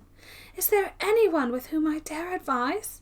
Alas, I fear not, for the only person in whom I have put my whole heart is my father, and his affection for me would prompt him at once to interpose every obstacle to my proceeding, for fear danger should come of it. To be sure, there is Arabella Wilmot, my old schoolfellow and bosom friend. She would advise me to the best of her ability, but I much fear she is too romantic and full of odd, strange notions that she has taken from books to be a good adviser. And yet what can I do? I must speak to someone, if it be but in case any accident happening to me, my father may get news of it, and I know of no one else whom I can trust but Arabella." After some little more consideration, Johanna made up her mind that on the following morning she would go to the house of her old school friend, which was in the immediate vicinity, and hold a conversation with her. "I shall hear something," she said, "at least of a kindly and consoling character. For what Arabella may want in calm and steady judgment, she fully compensates for in actual feeling. And what is most of all, I know I can trust her word implicitly, and that my secret will remain as safely locked in her breast as if it were in my own." It was something to come to a conclusion to ask advice, and she felt that some portion of her anxiety was lifted from her mind by the mere fact that she had made so firm a mental resolution, that neither danger nor difficulty should deter her from seeking to know the fate of her lover. She retired to rest now with a greater hope, and while she is courting repose, notwithstanding the chance of the discovered images that fancy may present to her in her slumbers, we will take a glance at the parlour below, and see how far Mrs. Oakley is conveying out the pacific intention she had so tacitly expressed, and how the supper is going forward, which, with not the best grace in the world, she is preparing for her husband, who, for the first time in his life, had begun to assert his rights, and for Big Ben, the beefeater, whom she as cordially disliked as it was possible for any woman to detest any man. Mrs. Oakley by no means preserved her taciturn demeanour, for after a little she spoke, saying, "There's nothing tasty in the house. Suppose I run over the way to Waggar's and get some of those Epping sausages with that peculiar flavour." "Ah, do," said Mr. Oakley. "They are beautiful, Ben, I can assure you." "Well, I don't know," said Ben the beefeater. "Sausages are all very well in their way, but you need such a plagued lot of them. For if you only eat them one at a time, how soon will you get through a dozen or two?" "A dozen or two?" said Mrs. Oakley. "Why, there are only 5 to a pound." "Then," said Ben, making a mental calculation, "then I think, ma'am, that you ought not to get more than 9 pounds of them, and that will be a matter of 45 mouthfuls each." "Get 9 pounds of them," said Mr. Oakley. "If they are wanted, I know Ben has an appetite." "Indeed," said Ben, "but I have fell off lately, and don't take to my wittles as I used. You can order, missus, if you please, a gallon of half and half as you go along. One must have a drain of drink of some sort, and mind you don't be going to any expense on my account, and getting anything but the little snack I have mentioned. For 10 to 1 I shall take supper when I get to the Tower. Only human nature is weak, you know, missus, and requires something to be continually a-holding of it up." "Certainly," said Mr. Oakley. "Certainly. Have what you like, Ben. Just say the word before Mrs. Oakley goes out. Is there anything else?" "No, no," said Ben. "Oh dear, no. Nothing to speak of. But if you should pass a shop where they sells fat bacon, about 4 or 5 pounds, cut into rashers, you'll find, missus, will help down the blessed sausages." "Gracious Providence!" said Mrs. Oakley. "Who is to cook it?" "Who is to cook it, ma'am? Why, the kitchen fire, I suppose. But mind ye, if the man ain't got any sausages, there's a shop where they sells billed beef at the corner, and I shall be quite satisfied if you brings in about 10 or 12 pounds of that. You can make it up into about half a dozen sandwiches." "Go, my dear, go at once," said Mr. Oakley, "and get Ben his supper. I am quite sure he wants it, and be as quick as you can." "Ah," said Ben, when Mrs. Oakley was gone, "I didn't tell you how I was starved last week at Mrs. Harvey's. You know, they are so precious genteel there that they won't speak above their blessed breaths for fear of wearing themselves out. And they sits down in a chair as if it was balanced only on one leg, and a little more one way or t'other would upset them. Then, if they sees a crumb a-layin' on the floor, they rings a bell, and a poor half-starved devil of a servant comes out and says, 'Did you ring, ma'am?' And then they says, 'Yes, bring a dust shovel and a broom, there is a crumb a-layin' there.' And then says I, 'Damn you all,' says I, 'bring a scavenger's cart and a half-dozen birch brooms, there's a cinder just fell out of the fire.' Then in course they gets shocked, and looks as blue as possible, and arter that, when they sees I ain't a-goin', one of them says, 'Mr. Benjamin Blummerguts, would you like to take a glass of wine?' 'I should think so,' says I. Then he says he, 'Which would you prefer, red or white?' says he. 'White,' says I, 'while you are screwing up your courage to pull out the red.' So out they pull it, and as soon as I got hold of the bottle, I knocked the neck of it off over the top bar of the fireplace, and then drank it all up. 'Now, damn ye,' says I, 'you thinks all this is mighty genteel and fine, but I don't, and consider you to be the blessedest set of humbugs ever I set my eyes on, and if ever you catch me here again, I'll be genteel too, and I can't say more than that. Go to the devil, all o' ye.' So out I went, only I met with a little accident in the hall, for they had got a sort of lamp hanging there, and somehow or another my head went bang into it, and I carried it out round my neck. But when I did get out, I took it off, and shied it slap in at the parlour window. You never heard such a smash in all your life. I dare say they all fainted away for about a week, the blessed humbugs." "Well, I should not wonder," said Mr. Oakley. "I never go near them, because I don't like their foolish pomposity and pride, which upon very slender resources tries to ape what it don't at all understand. But here is Mrs. Oakley with the sausages, and I hope you will make yourself comfortable, Ben." "Comfortable? I believe ye I rather shall. I means it," and no mistake." "I have brought £3, said Mrs. Oakley, "and told the man to call in a quarter of an hour, in case there is more wanted." "The devil you have! And the bacon, Mrs. Oakley, the bacon."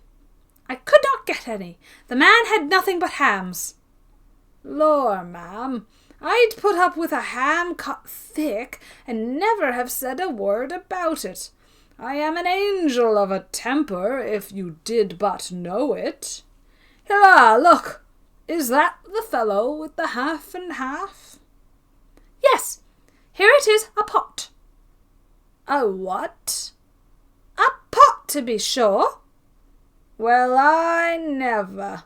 You are getting genteel, Mrs. Oakley. Then give us a hold of it."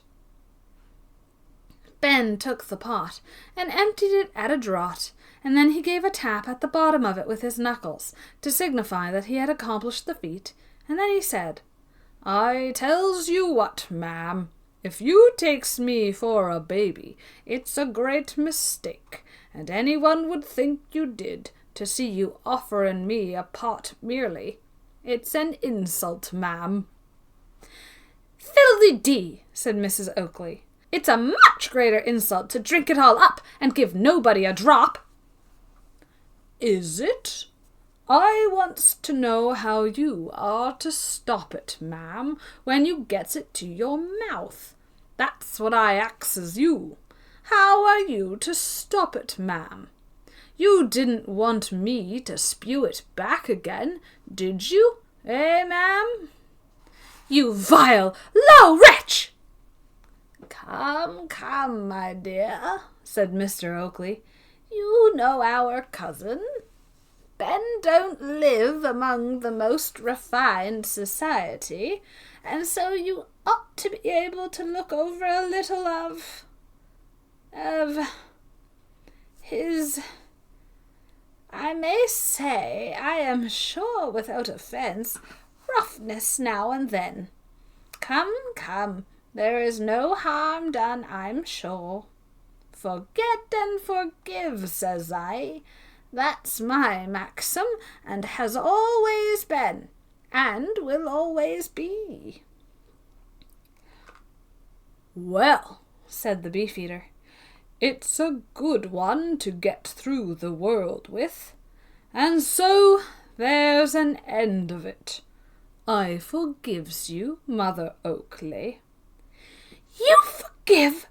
"Yes, to be sure, though I am only a beefeater, I supposes as I may forgive people for all that. Cousin Oakley?" "Of course, Ben, of course. Come, wife. You know as well as I that Ben has many good qualities, and that take him for all in all, as the man in the play says, we shan't be in a hurry to look upon his like again." "And I'm sure I don't want to look upon his like again," said Mrs. Oakley. "I'd rather by a good deal keep him a week than a fortnight. He's enough to breed a famine in the land, that he is." "Oh, bless you, no," said Ben. "That's amongst your little mistakes, ma'am, I can assure you. By the by, what a blessed long time that fellow is coming with the rest of the beer and the other sausages. Why, what's the matter with you, Cousin Oakley, old chap? You look out of sorts." "I don't feel just the thing, do you know, Ben?" "Not the thing? Why, now you come to mention it, I somehow feel as if all my blessed insides was on a turn and a twist. The devil, I don't feel comfortable at all. I don't." "And I am getting very ill," gasped Mr. Oakley. "And I'm getting iller," said the Beefeater, manufacturing a word for the occasion.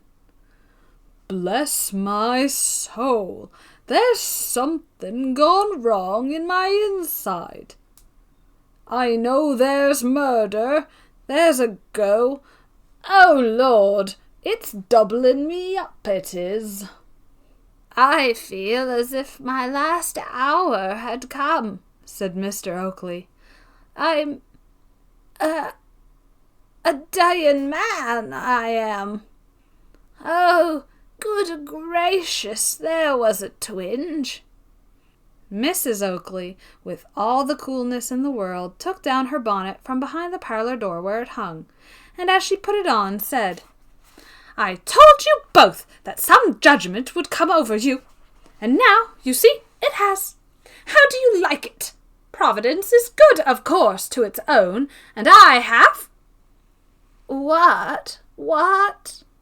"Poisoned the half and half." Big Ben, the Beefeater, fell off his chair with a deep groan, and poor Mr. Oakley sat glaring at his wife and shivering with apprehension, quite unable to speak, while she placed a shawl over her shoulders, as she added in the same tone of calmness she had made the terrific announcement concerning the poisoning, "Now, you wretches, you see what a woman can do when she makes up her mind for vengeance. As long as you all live, you'll recollect me.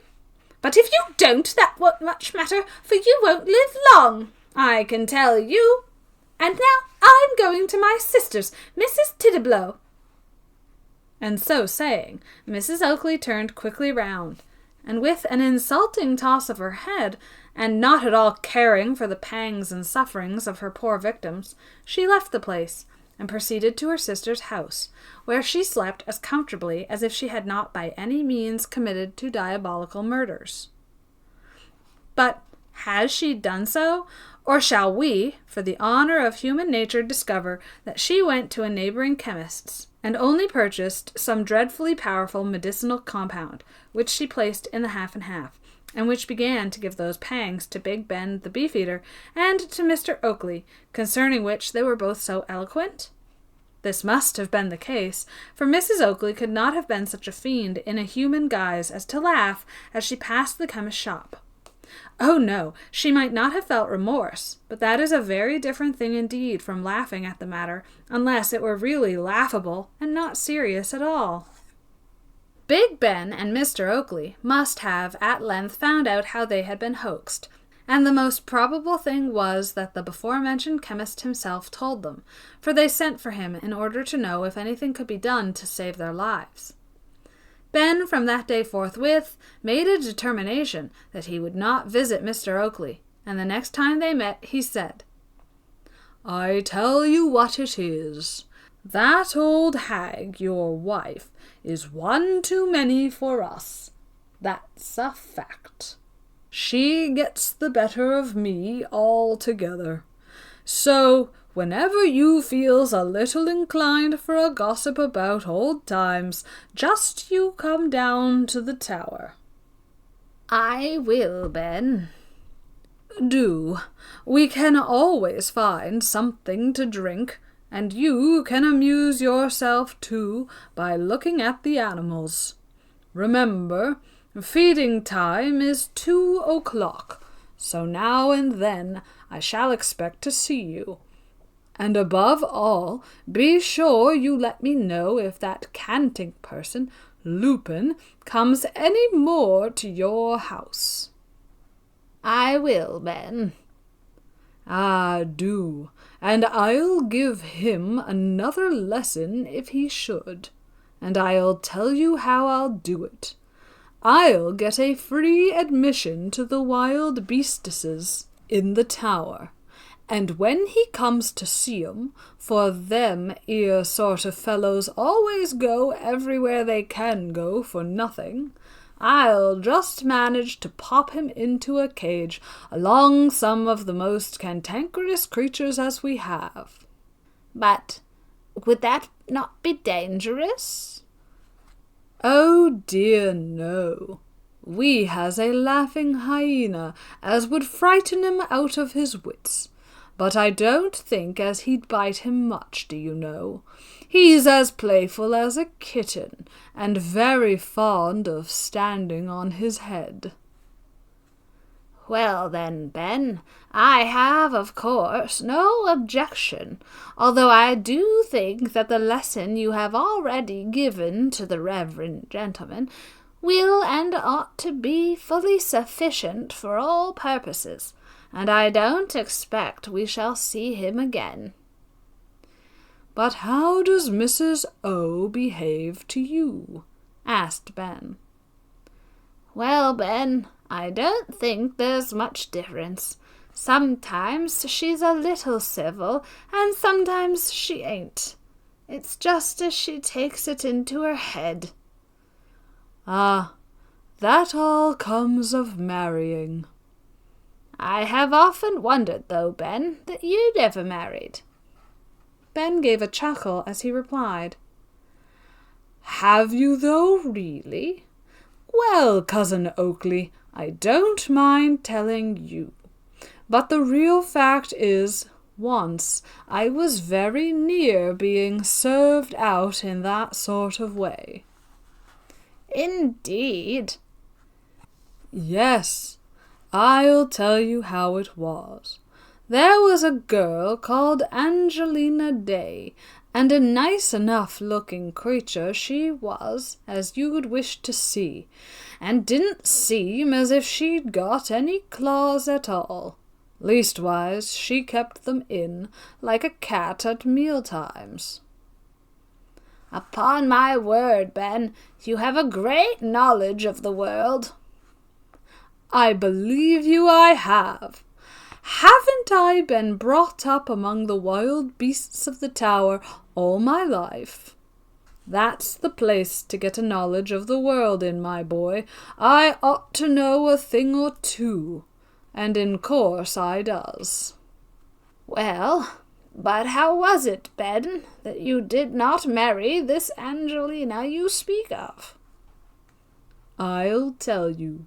She thought she had me as safe as a hare in a trap, and she was as amiable as a lump of cotton.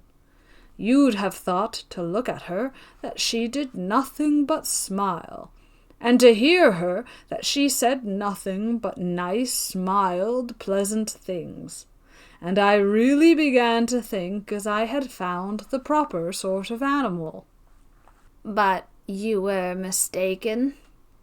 "I believe you I was. One day I'd been there to see her, at her father's house, and she'd been as amiable as she could be. I got up to go away with a determination that the next time I got there I would ask her to say yes, and when I had got a little way out of the garden of the house where they lived, it was out of town some distance, I found I had left my little walking cane behind me, so I goes back to get it, and when I got into the garden I heard a voice." "Whose voice?" "Why, Angelina's, to be sure. She was a-speaking to a poor little dab of a servant they had, and oh my eye, how she did rap out, to be sure. Such a speech as I never heard in all my life.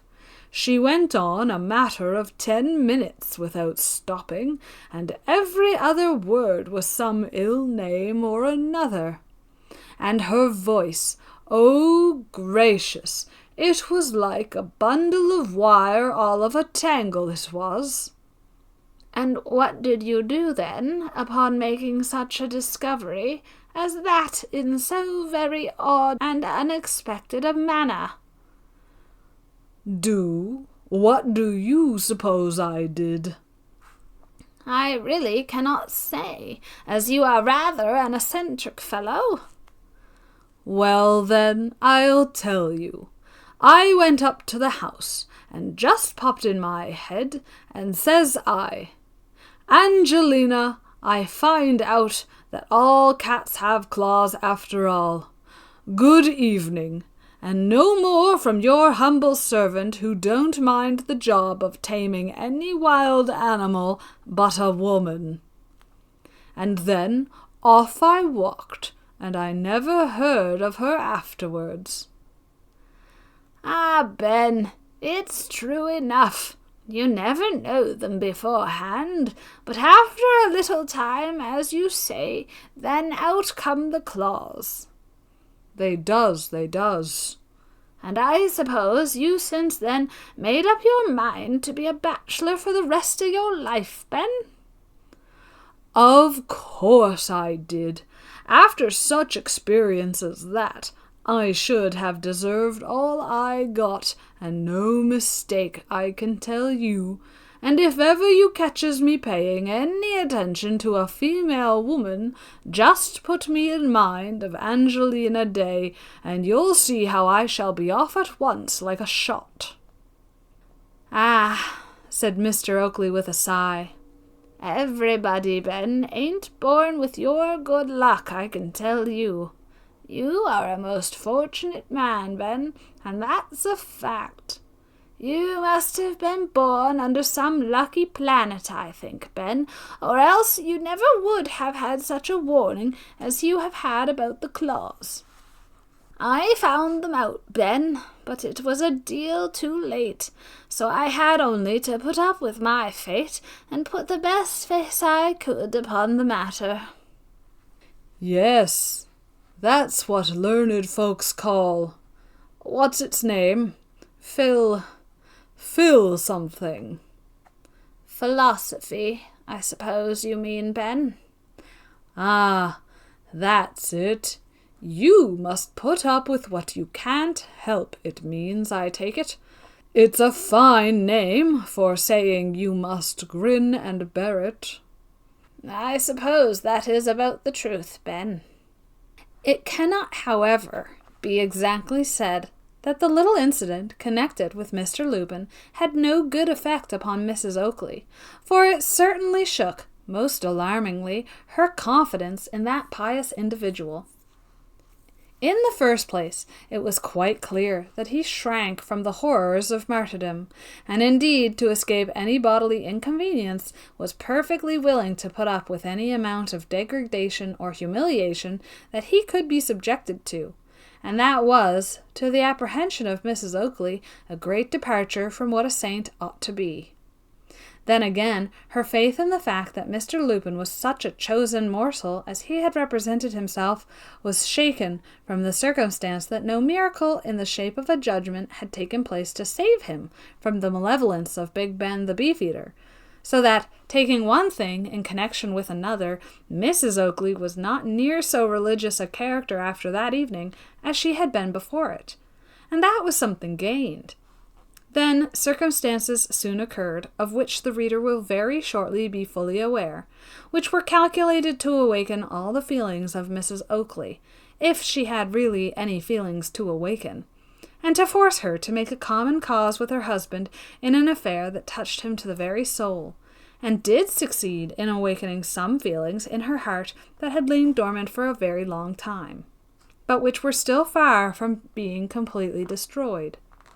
These circumstances were closely connected with the fate of one in whom we hope that by this time the reader has taken a deep and kindly interest. We mean Johanna, that young and beautiful and artless creature who seemed to have been created to be so very happy, and yet whose fate had become so clouded by misfortune, and who appears now to be doomed through her best affections to suffer so great an amount of sorrow and to go through so many sad difficulties. Alas, poor Johanna Oakley! Better had you loved someone of less aspiring feelings and of less ardent imagination than him to whom you have given your heart's young affections. It is true that Mark and Jestry possessed genius, and perhaps it was the glorious light that hovers around that fatal gift which prompted you to love him. But genius is not only a blight and a desolation to its possessor, but it is so to all who are bound to the gifted being by the ties of fond affection. It brings with it that unhappy restlessness of intellect which is ever straining after the unattainable, and which is never content to know the end and ultimatum of earthly hopes and wishes. No, the whole life of such persons is spent in one long struggle for a fancied happiness, which, like the ignis fatuus of the swamp, glitters but to betray those who trust to its delusive and flickering beams. Chapter 13. Johanna's Interview with Arabella Wilmot and the Advice. Alas, poor Johanna, thou hast chosen but an indifferent confidant in the person of that young and inexperienced girl to whom it seems good to thee to impart thy griefs. Not for one moment do we mean to say that the young creature to whom the spectacle-maker's daughter made up her mind to unbosom herself was not all that anyone could wish as regards honor, goodness, and friendship.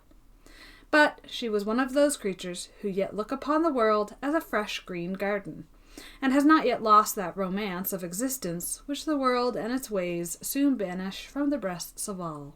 She was young, even almost to girlhood, and having been the idol of her family circle, she knew just about as little of the great world as a child. But while we cannot but to some extent regret that Johanna should have chosen such a confidant and admirer, we, with feelings of great freshness and pleasure, proceed to accompany her to that young girl's house. Now, a visit from Johanna Oakley to the Wilmots was not so rare a thing that it should excite any unusual surprise. But in this case, it did excite unusual pleasure, because she had not been there for some time. And the reason that she had not may well be found in the peculiar circumstances that had, for a considerable period, environed her. She had a secret to keep, which, although it might not proclaim what it was most legibly upon her countenance, yet proclaimed that it had an existence, and as she had not made Arabella a confidant, she dreaded the other's friendly questions. It may seem surprising that Johanna Oakley had kept from one whom she so much esteemed, and with whom she had made such a friendship the secret of her affections.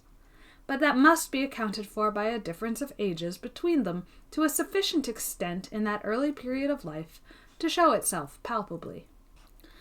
That difference was not quite 2 years, but when we likewise state that Arabella was of that small, delicate style of beauty which makes her look like a child, when even upon the very verge of womanhood, we shall not be surprised that the girl of 17 hesitated to confide a secret of the heart to what seemed but a beautiful child.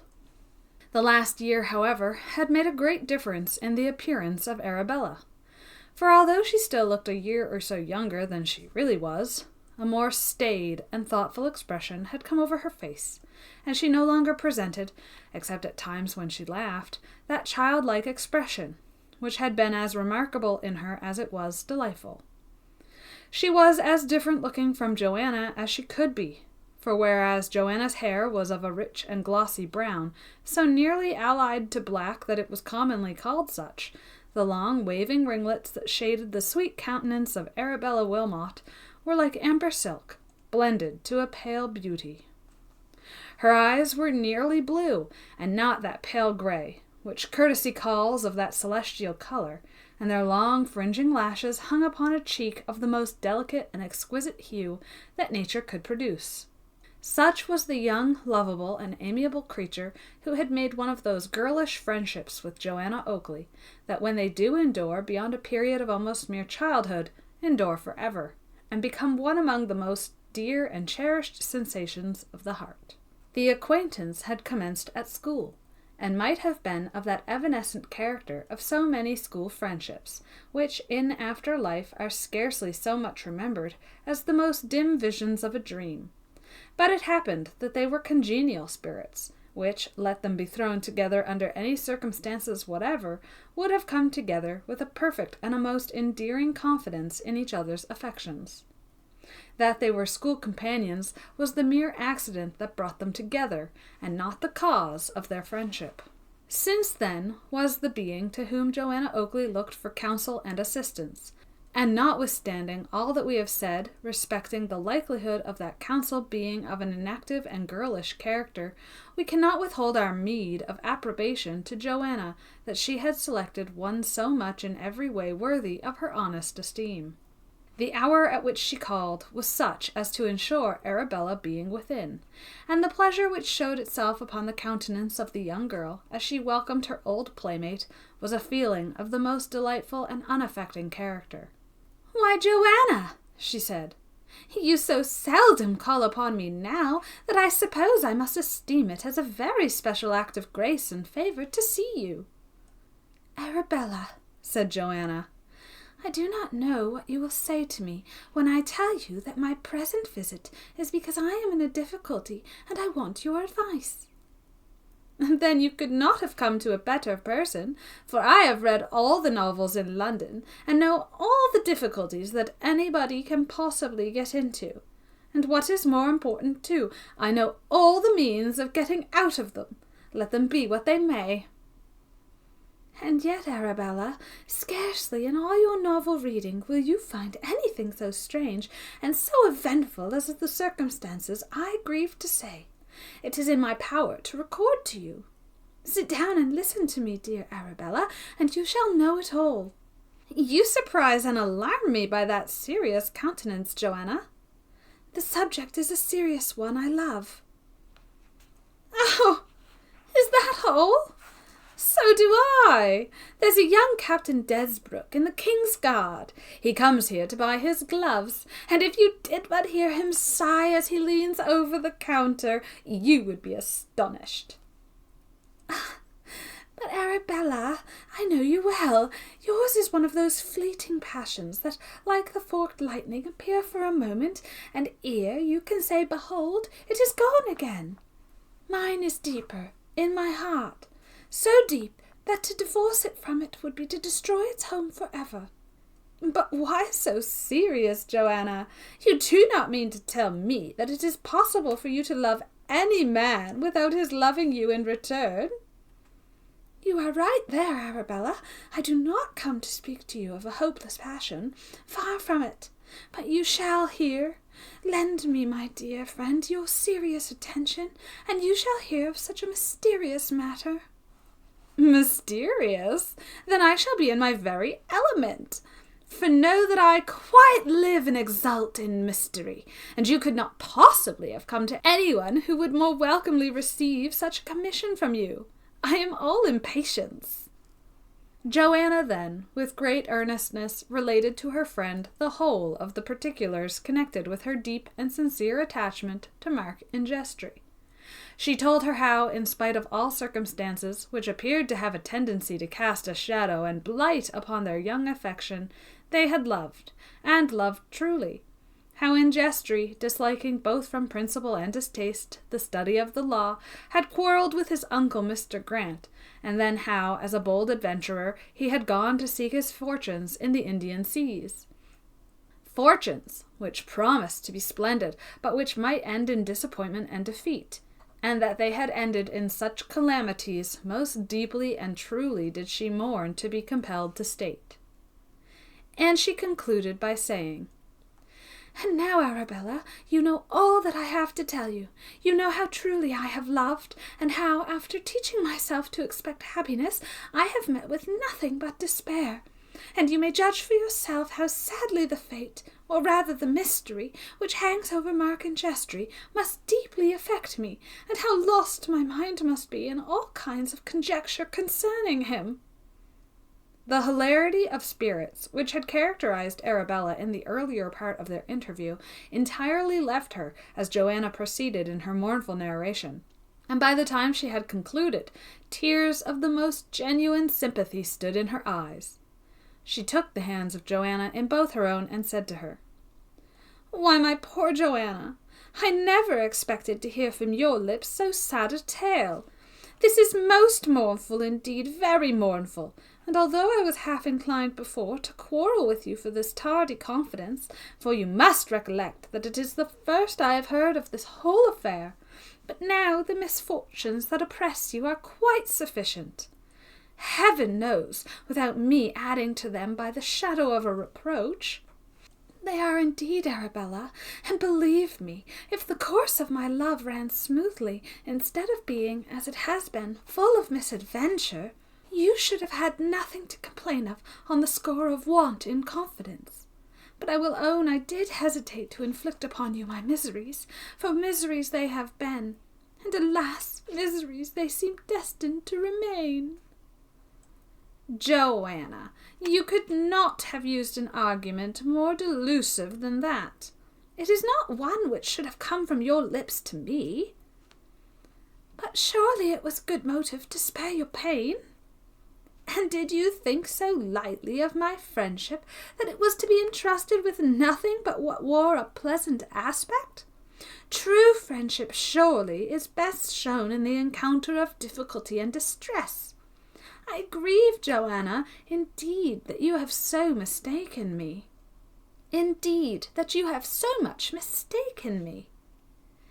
Nay, now you do me an injustice. It was not that I doubted your friendship for one moment, but that I did indeed shrink from casting the shadow of my sorrows over what should be, and what I hope is, the sunshine of your heart. That was the respect which deterred me from making you a confidant of what I suppose I must call this ill-fated passion.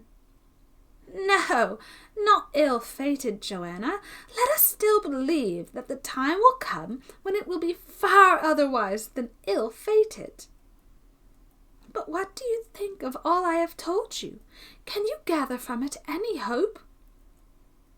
Abundance of hope, Johanna. You have no certainty of the death of Ingestry. I certainly have not, as far as regards the loss of him in the Indian seas.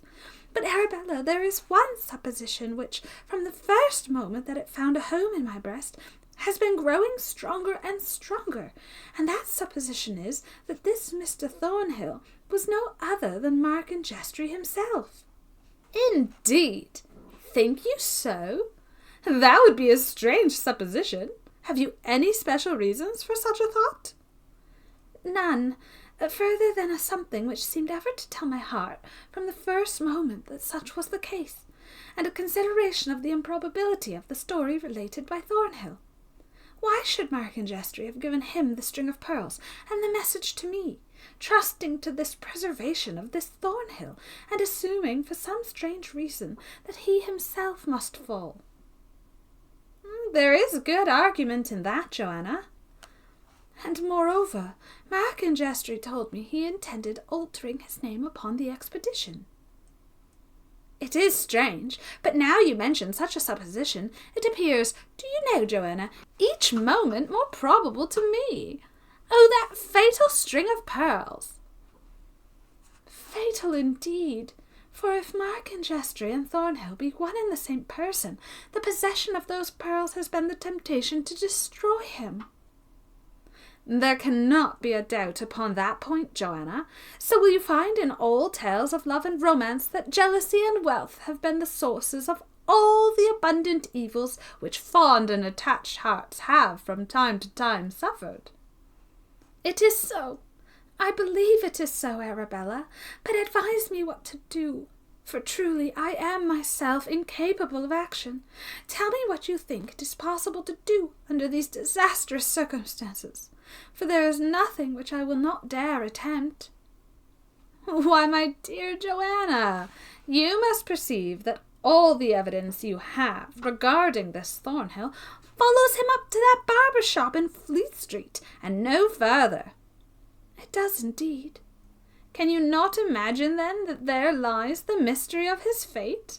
And from what you have yourself seen of this man, Todd, do you think he is one who would hesitate even at murder? Oh, horror! My own thoughts have taken that dreadful turn, but I dread to pronounce the word which would embody them.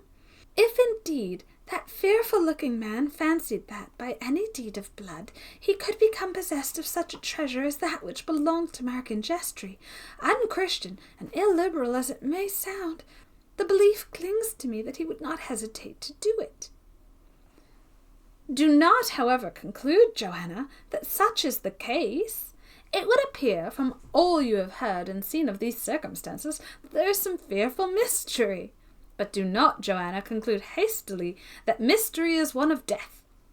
Be it so or not, said Johanna, I must solve it or go distracted.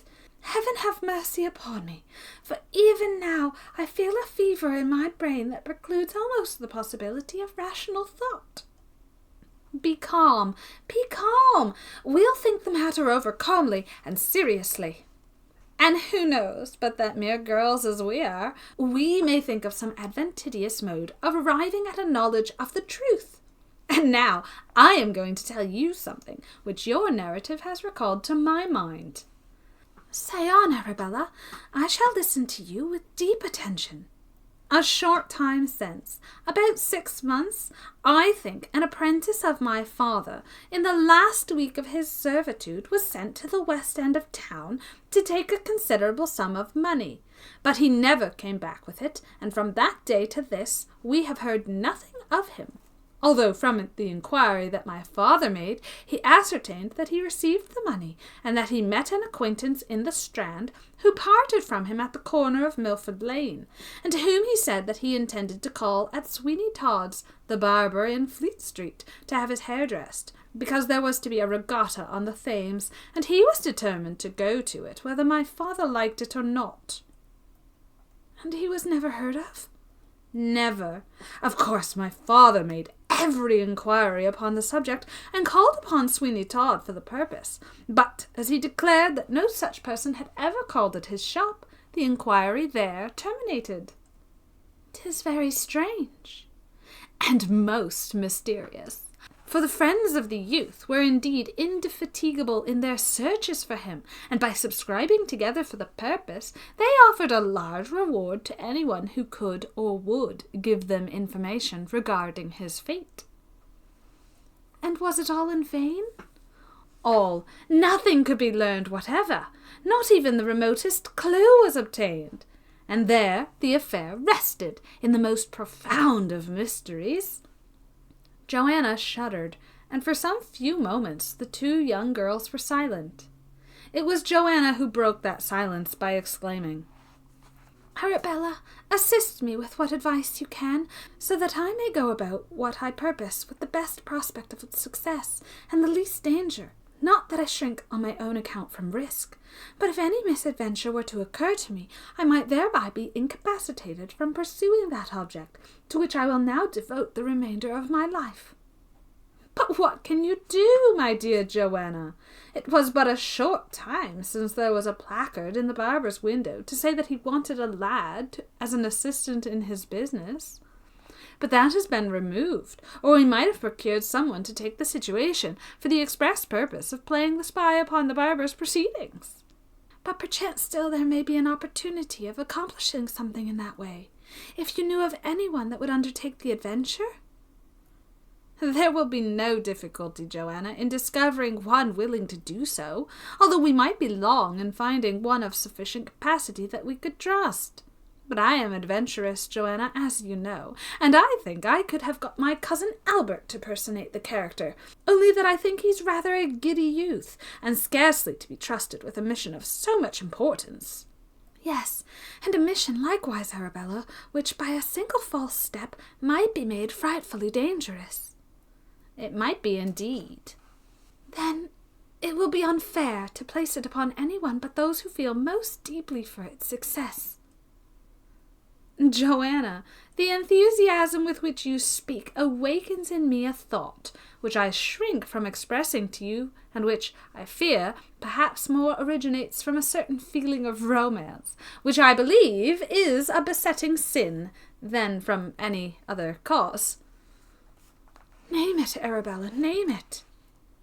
It would be possible for you or I to accomplish the object by going disguised to the barber's and accepting such a situation, if it were vacant, for a period of about 24 hours, in order that during that time some opportunity might be taken of searching in his house for some evidence upon the subject nearest to your heart.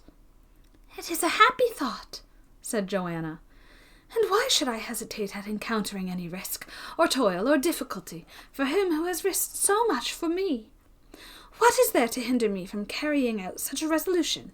At any moment, if great danger should beset me, I can rush into the street and claim protection from passer-bys.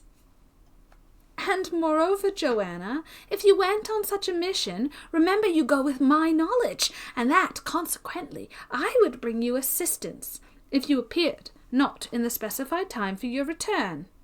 Each moment, Arabella, the plan assumes, to my mind, a better shape. If Sweeny Todd be innocent of contriving anything against the life and liberty of those who seek his shop, I have nothing to fear. But if, on the contrary, he be guilty, danger to me would be the proof of such guilt, and that is a proof which I am willing to chance encountering for the sake of the great object I have in view. But how am I to provide myself with the necessary means?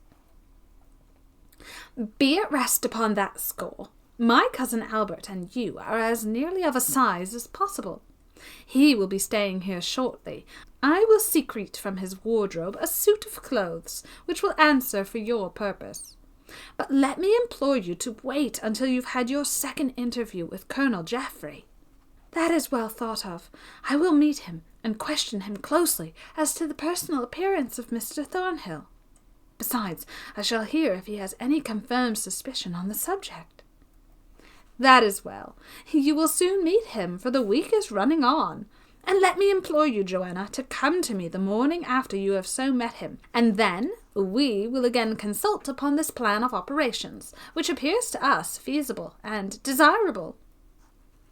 Some more conversation of a similar character ensued between these young girls, and upon the whole, Johanna Oakley felt much comforted by her visit, and more able to think calmly as well as seriously upon the subject, which engrossed her whole thoughts and feelings. And when she returned to her own home, she found that much of the excitement of despair, which had formerly had possession of her, had given way to hope, and with that natural feeling of joyousness and that elasticity of mind which belongs to the young, she began to build in her imagination some airy fabrics of future happiness. Certainly these suppositions went upon the fact that Markin Jestry was a prisoner, and not that his life had been taken by the mysterious Barber. For although the possibility of his having been murdered had found a home in her imagination, still to her pure spirit it seemed by far too hideous to be true, and she scarcely could be said really and truly to entertain it as a matter which was likely to be true. Chapter 14. Tobias's Threat and its Consequences. Perhaps one of the most pitiable objects now in our history is poor Tobias, Sweeny Todd's boy, who certainly had his suspicions aroused in the most terrific manner, but who was terrified by the threats of what the Barber was capable of doing against his mother, from making any disclosures. The effect upon his personal appearance of this wear and tear of his intellect was striking and manifest. The hue of youth and health entirely departed from his cheeks, and he looked so sad and careworn that it was quite a terrible thing to look upon a young lad so, as it were, upon the threshold of existence, and in whom anxious thoughts were making such war upon the physical energies. His cheeks were pale and sunken, his eyes had an unnatural brightness about them, and to look upon his lips one would think that they had never parted in a smile for many a day, so sadly were they compressed together. He seemed ever to be watching, likewise, for something fearful, and even as he walked the streets he would frequently turn and look inquiringly about him with a shudder, and in his brief interview with Colonel Geoffrey and his friend the captain, we can have a tolerably good impression of the state of his mind. Oppressed with fears and all sorts of dreadful thoughts, panting to give utterance to what he knew and to what he suspected, and yet terrified into silence for his mother's sake, we cannot but view him as signally entitled to the sympathy of the reader, and as, in all respects, one sincerely to be pitied for the cruel circumstances in which he was placed. The sun is shining brightly, and even that busy region of trade and commerce, Fleet Street, is looking gay and beautiful. but not for that poor spirit-stricken lad are any of the sights and sounds which used to make up the delight of his existence reaching his eyes or ears now with their accustomed force. He sits moody and alone, and in the position which he always assumes when Sweeny Todd is from home. That is to say, with his head resting on his hands and looking at the picture of melancholy abstraction. "What shall I do?" he said to himself. "What will become of me? I think if I live here any longer I shall go out of my senses. Sweeny Todd is a murderer. I'm quite certain of it, and I wish to say so, but I dare not for my mother's sake. Alas, alas, the end of it will be that he will kill me, or that I shall go out of my senses, and then I shall die in some madhouse, and no one will but care what I say." The boy wept bitterly after he had uttered these melancholy reflections, and he felt his tears something of a relief to him, so that he looked up after a little time and glanced around him. "What a strange thing," he said, "that people should come into this shop, to my certain knowledge, who never go out of it again, and yet what becomes of them I cannot tell." He looked with a shuddering anxiety toward the parlour, the door of which Sweeny Todd took care to lock always when he left the place, and he thought that he should like much to have a thorough examination of that room. "I have been in it," he said, "and it seems full of cupboards and strange holes and corners, such as I never saw before, and there is an odd stench in it that I cannot make out at all. But it's out of the question thinking ever being in it above a few minutes at a time, for Sweeny Todd takes good care of that." The boy rose and opened a small cupboard that was in the shop. It was perfectly empty. "Now that's strange," he said. "There was a walking stick with an ivory top to it here just before he went out, and I could swear it belonged to a man who came in to be shaved. More than once. And more than twice, too, when I have come in suddenly, I have seen people's hats. And Sweeny Todd would try to make me believe that people go away after being shaved and leave their hats behind them." He walked up to the shaving chair, as it was called, which was a large old-fashioned piece of furniture, made of oak and carved, and as the boy threw himself into it, he said, "What an odd thing it is that this chair is screwed so tight to the floor. Here is a complete fixture, and Sweeny Todd says it is so because it's in the best possible light, and if he were not to make it fast in such a way, the customers would shift it about from place to place, so that he could not conveniently shave them. It might be true, but I don't know." "And you have your doubts," said the voice of Sweeny Todd, as that individual with a noiseless step walked into the shop. "You have your doubts, Tobias. I shall have to cut your throat. It is quite clear." "No, no, have mercy upon me. I did not mean what I said." "Then it's uncommonly imprudent to say it, Tobias. Do you remember our last conversation? Do you remember that I can hang your mother when I please? Because if you do not, I beg to put you in mind of that pleasant little circumstance." "I cannot forget. I do not forget." "'Tis well, and mark me, I will not have you assume such an aspect as you wear when I am not here. You don't look cheerful, Tobias, and notwithstanding your excellent situation with little to do and the number of Lovetts pies you eat, you fall away." "I cannot help it," said Tobias. "Since you told me what you did concerning my mother, I've been so anxious that I cannot—" "Why should you be anxious? Her preservation depends upon yourself, and upon yourself wholly. You have but to keep silent, and she is safe. But if you utter one word that shall be displeasing to me about my affairs, mark me, Tobias, she comes to the scaffold.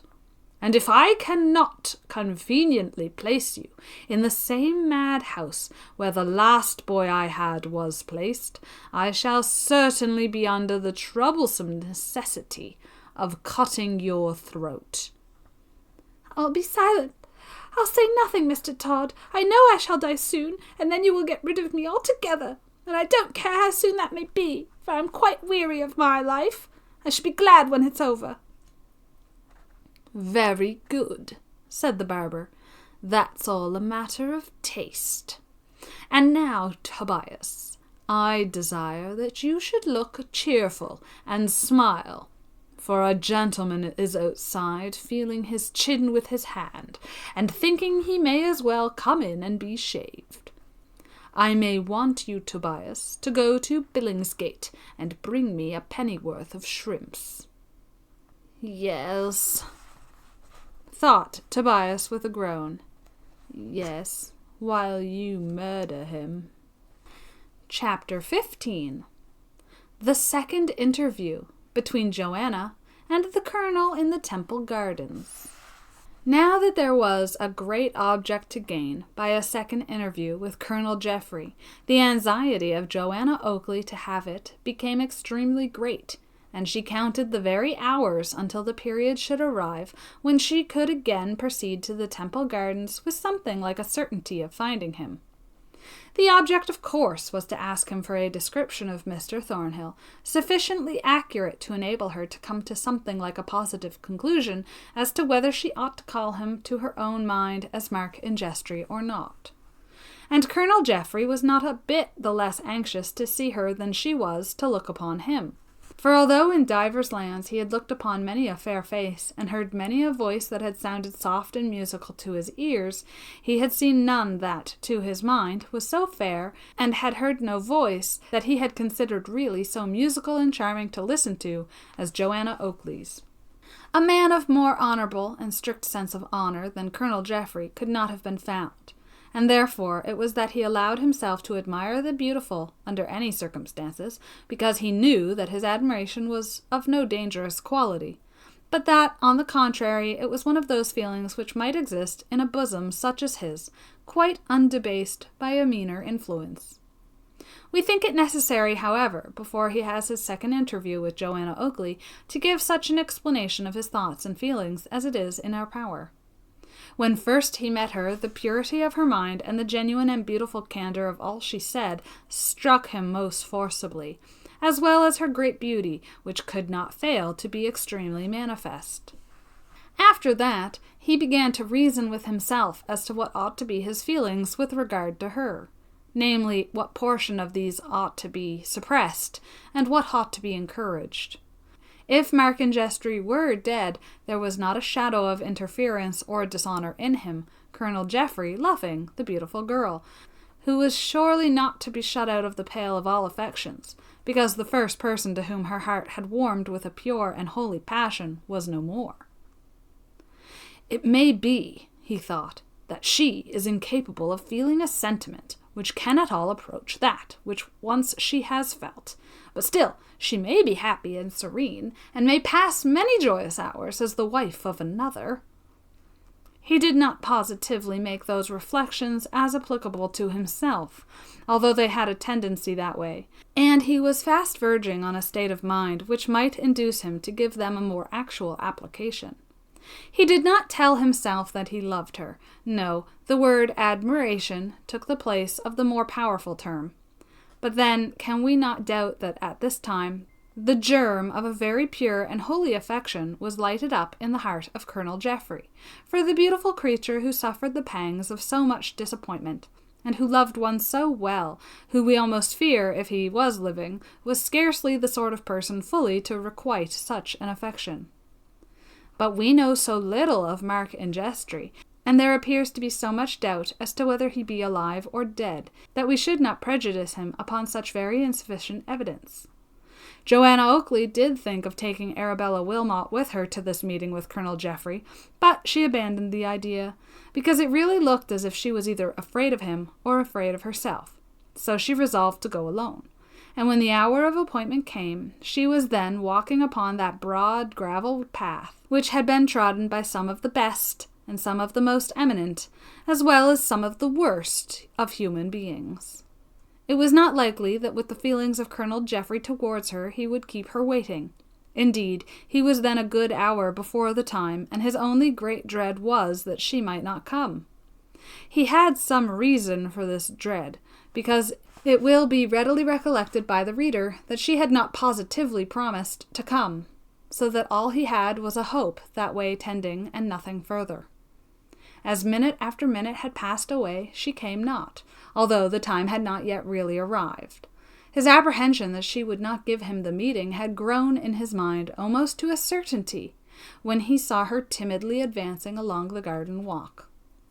He rose to meet her at once, and for a few moments, after he had greeted her with kind civility, she could do nothing but look inquiringly in his face, to know if he had any news to tell her of the object of her anxious solicitude. "I have heard nothing, Miss Oakley," he said, "that can give you any satisfaction concerning the fate of Mr. Thornhill. But we have much suspicion. I say we, because I have taken a friend into my confidence, that something serious must have happened to him, and that the barber, Sweeny Todd, in Fleet Street, at whose door the dog so mysteriously took his post, knows something of that circumstance, be it what it may." He led her to a seat as he spoke, and when she had recovered sufficiently the agitation of her feelings to speak, she said in a timid, hesitating voice, "Had Mr. Thornhill fair hair and large, clear grey eyes?" "Yes, he had such, and I think his smile was the most singularly beautiful I ever beheld in a man." "Heaven help me," said Johanna. "Have you any reason for asking that question concerning Thornhill?" "God grant I had not, but alas, I have indeed. I feel that, in Thornhill, I must recognize Markin Jestry himself." "You astonish me." "It must be so. It must be so. You have described him to me, and I cannot doubt it. Markin Jestry and Thornhill are one. I knew that he was going to change his name when he went out upon that wild adventure in the Indian Sea. I was well aware of the fact." "I cannot think, Miss Oakley, that you are correct in that supposition. There are many things which induce me to think otherwise, and the first and foremost of them is, that the ingenuous character of Mr. Thornhill forbids the likelihood of such a thing occurring. You may depend on it is not, cannot be, as you suppose." "The proofs are too strong for me, and I find I dare not doubt them. It is so, Colonel Geoffrey, as time perchance may show. It is sad, very sad to think that it is so, but I dare not doubt it, now that you have described him to me exactly as he lived." "I must own that in giving an opinion on such a point to you, I may be accused of arrogance and presumption, for I have had no description of Markin Jestry, and never saw him. And although you never saw Mr. Thornhill, yet I have described him to you, and therefore you are able to judge from that description something of him." "I am indeed, and I cannot, dare not doubt. It is horrible to be positive on this point to me, because I do fear with you that something dreadful has occurred, and that the barber in Fleet Street could unravel a frightful secret if he chose, connected with Markin Jestry's fate." "Well, I do sincerely hope from my heart that you are wrong. I hope it because I tell you frankly, dim and obscure as the hope that Markin Jestry may have been picked up from the wreck of his vessel, it is yet stronger than the supposition that Thornhill has escaped the murderous hands of Sweeny Todd the barber."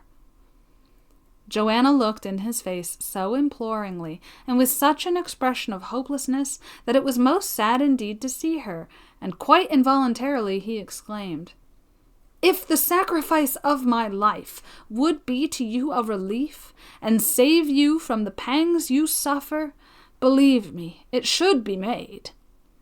She started as he said, "No, no, heaven knows enough has been sacrificed already. More than enough, much, much more than enough. But do not suppose that I am ungrateful for the generous interest that you have taken in me. Do not suppose that I think any the less of the generosity and nobility of soul that would offer a sacrifice, because it is the one that I would hesitate to accept. No, believe me, Colonel Geoffrey, that among the few names that are enrolled in my breast, and such to me will ever be honoured, remember yours will be found while I live. But that will not be long. That will not be long. Nay, do not speak so despairingly. Have I not cause for despair? Cause have you for great grief, but yet scarcely for despair. You are young yet, and let me entertain a hope that even if a feeling of regret may mingle with your future thoughts, time will achieve something in tempering your sorrow. If not great happiness, you may know yet great serenity. I dare not hope it, but I know your words are kindly spoken, and most kindly meant. You may well assure yourself that they are so. I will ascertain his fate, or perish. You alarm me by those words, as well as by your manner of uttering them. Let me implore you, Miss Oakley, to attempt nothing rash. Remember how weak and inefficient must be the exertions of a young girl like yourself, one who knows so little of the world, and can really understand so little of its wickedness. Affection conquers all obstacles, and the weakest and most inefficient girl that ever stepped, if she have strong within her that love which, in all its sacred intensity, knows no fear, shall indeed accomplish much. I feel that, in such a cause, I could shake off all girlish terrors and ordinary alarms, and if there be danger, I would ask, what is life to me without all that could adorn it and make it beautiful? This indeed is the very enthusiasm of affection, when, believe me, it will lead you to some excess, to some romantic exercise of feeling, such as will bring great danger in its train to the unhappiness of those who love you. Those who love me? Who is there to love me now? Johanna Oakley, I dare not and will not utter words that come thronging to my lips, but which I fear might be unwelcome to your ears. I will not say that I can answer the question that you have asked, because it would sound ungenerous at such a time as this, when you have met me to talk about the fate of another. Ah, forgive me, that was hurried away by the feeling of a moment. I have uttered these words, for I meant not to utter them.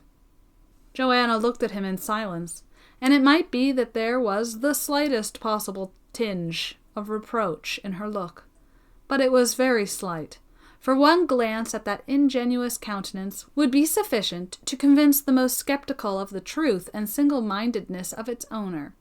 Of this there could be no doubt whatever, and if anything in the shape of a reproach was upon the point of coming from her lips, she forbore to utter it. "May I hope," he added, "that I have not lowered myself in your esteem, Miss Oakley, by what I have said?" "I hope," she said gently, "that you will continue to be my friend." He laid an emphasis on the word friend, and he fully understood what she meant to imply thereby, and after a moment's pause said, "Heaven forbid that ever by word or by action, Johanna, I should do aught to deprive myself of that privilege. Let me be yet your friend, since—" He left the sentence unfinished, but if he had added the words, "since I can do no more," he could not have made it more evident to Johanna that those were the words he intended to utter. "And now," he added, "that I hope and trust we understand each other better than we did, and you are willing to call me by the name of friend, let me once more ask of you, by the privilege of such a title, to be careful of yourself, and not to risk much in order that you may, perhaps, have some remote chance of achieving very little." "But can I endure this dreadful suspense?" "It is, alas, too common an infliction on human nature, Johanna. Pardon me for addressing you as Johanna." "Nay, it requires no excuse. I am accustomed so to be addressed by all who feel a kindly interest for me. Call me Johanna, if you will, and I shall feel a greater assurance of your friendship and your esteem." "I will then avail myself of that permission, and again I will entreat you to leave to me the task of making what attempts may be made to discover the fate of Mr. Thornhill. There must be danger even in inquiring for him. If he has met with any foul play, and therefore I ask you let this danger be mine." Johanna asked herself if she should or not tell him of the scheme of operations that had been suggested by Arabella Wilmot. But somehow or another she shrank most wonderfully from so doing, both on account of the censure which she concluded he would be likely to cast upon it, and the romantic strange nature of the plan itself. So she said gently and quickly, "I shall attempt nothing that shall not have some possibility of a success attending it. I will be careful, you may depend, for many considerations. My father, I know, centers all his affections in me, and for his sake I will be careful." "I shall be content then. And now, may I hope that this day week I may see you here again, in order that I may tell you if I have made any discovery, and that you may tell me the same. For my interest in Thornhill is that of a sincere friend, to say nothing of the deep interest in your happiness which I feel, and which now has become an element in the transaction of the highest value." "I will come," said Johanna, "if I can come." "You do not doubt?" No, I will come, and I hope to bring you some news of him in whom you are so much interested. It shall be no fault of mine if I come not." He walked with her from the gardens, and together they passed the shop of Sweeny Todd, but the door was close shut, and they saw nothing of the barber, or that of the poor boy, his apprentice, who was so much to be pitied. He parted with Johanna near to her father's house, and he walked slowly away with his mind so fully impressed with the excellence and beauty of the spectacle-maker's daughter that it was quite clear, as long as he lived, he would not be able to rid himself of the favorable impression she had made upon him. "I love her," he said. "I love her, but she seems in no respect willing to enchain her affections. Alas, how sad it is for me that the being whom above all others I could wish to call my own, instead of a joy to me, I have only encountered that she might impart a pang to my heart. Beautiful and excellent Johanna, I love you, but I can see that your own affections are withered forever." Chapter 16. The barber makes another attempt to sell the string of pearls.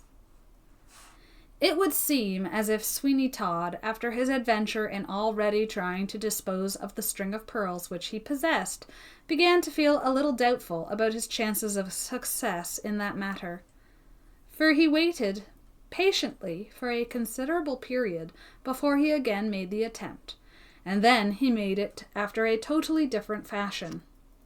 Towards the close of the night on that same evening, when Johanna Oakley had met Colonel Geoffrey for the second time in the Temple Garden, and while Tobias sat alone in the shop in his usual deep dejection, a stranger entered the place, with a large blue bag in his hand, and looked inquiringly about him. "Halloa, my lad," said he. "Is this Mr. Todds?" "Yes," said Tobias, "but he is not at home. What do you want?" "Well, I'll be hanged," said the man, "if this don't beat everything. You don't mean to tell me he is a barber, do you?" "Indeed I do. Don't you see?" "Yes, I see, to be sure, but I'll be shot if I thought of it beforehand. What do you think he has been doing?" "Doing?" said Tobias with animation. "Do you think he will be hanged?" "Why, no, I don't say it's a hanging matter, although you seem as if you wished it was. But I'll just tell you now we are artists at the west end of the town." "Artists? Do you mean to say you draw pictures?" No, we make clothes, but we call ourselves artists now because tailors are out of fashion." "Oh, that's it, is it?" "Yes, that's it.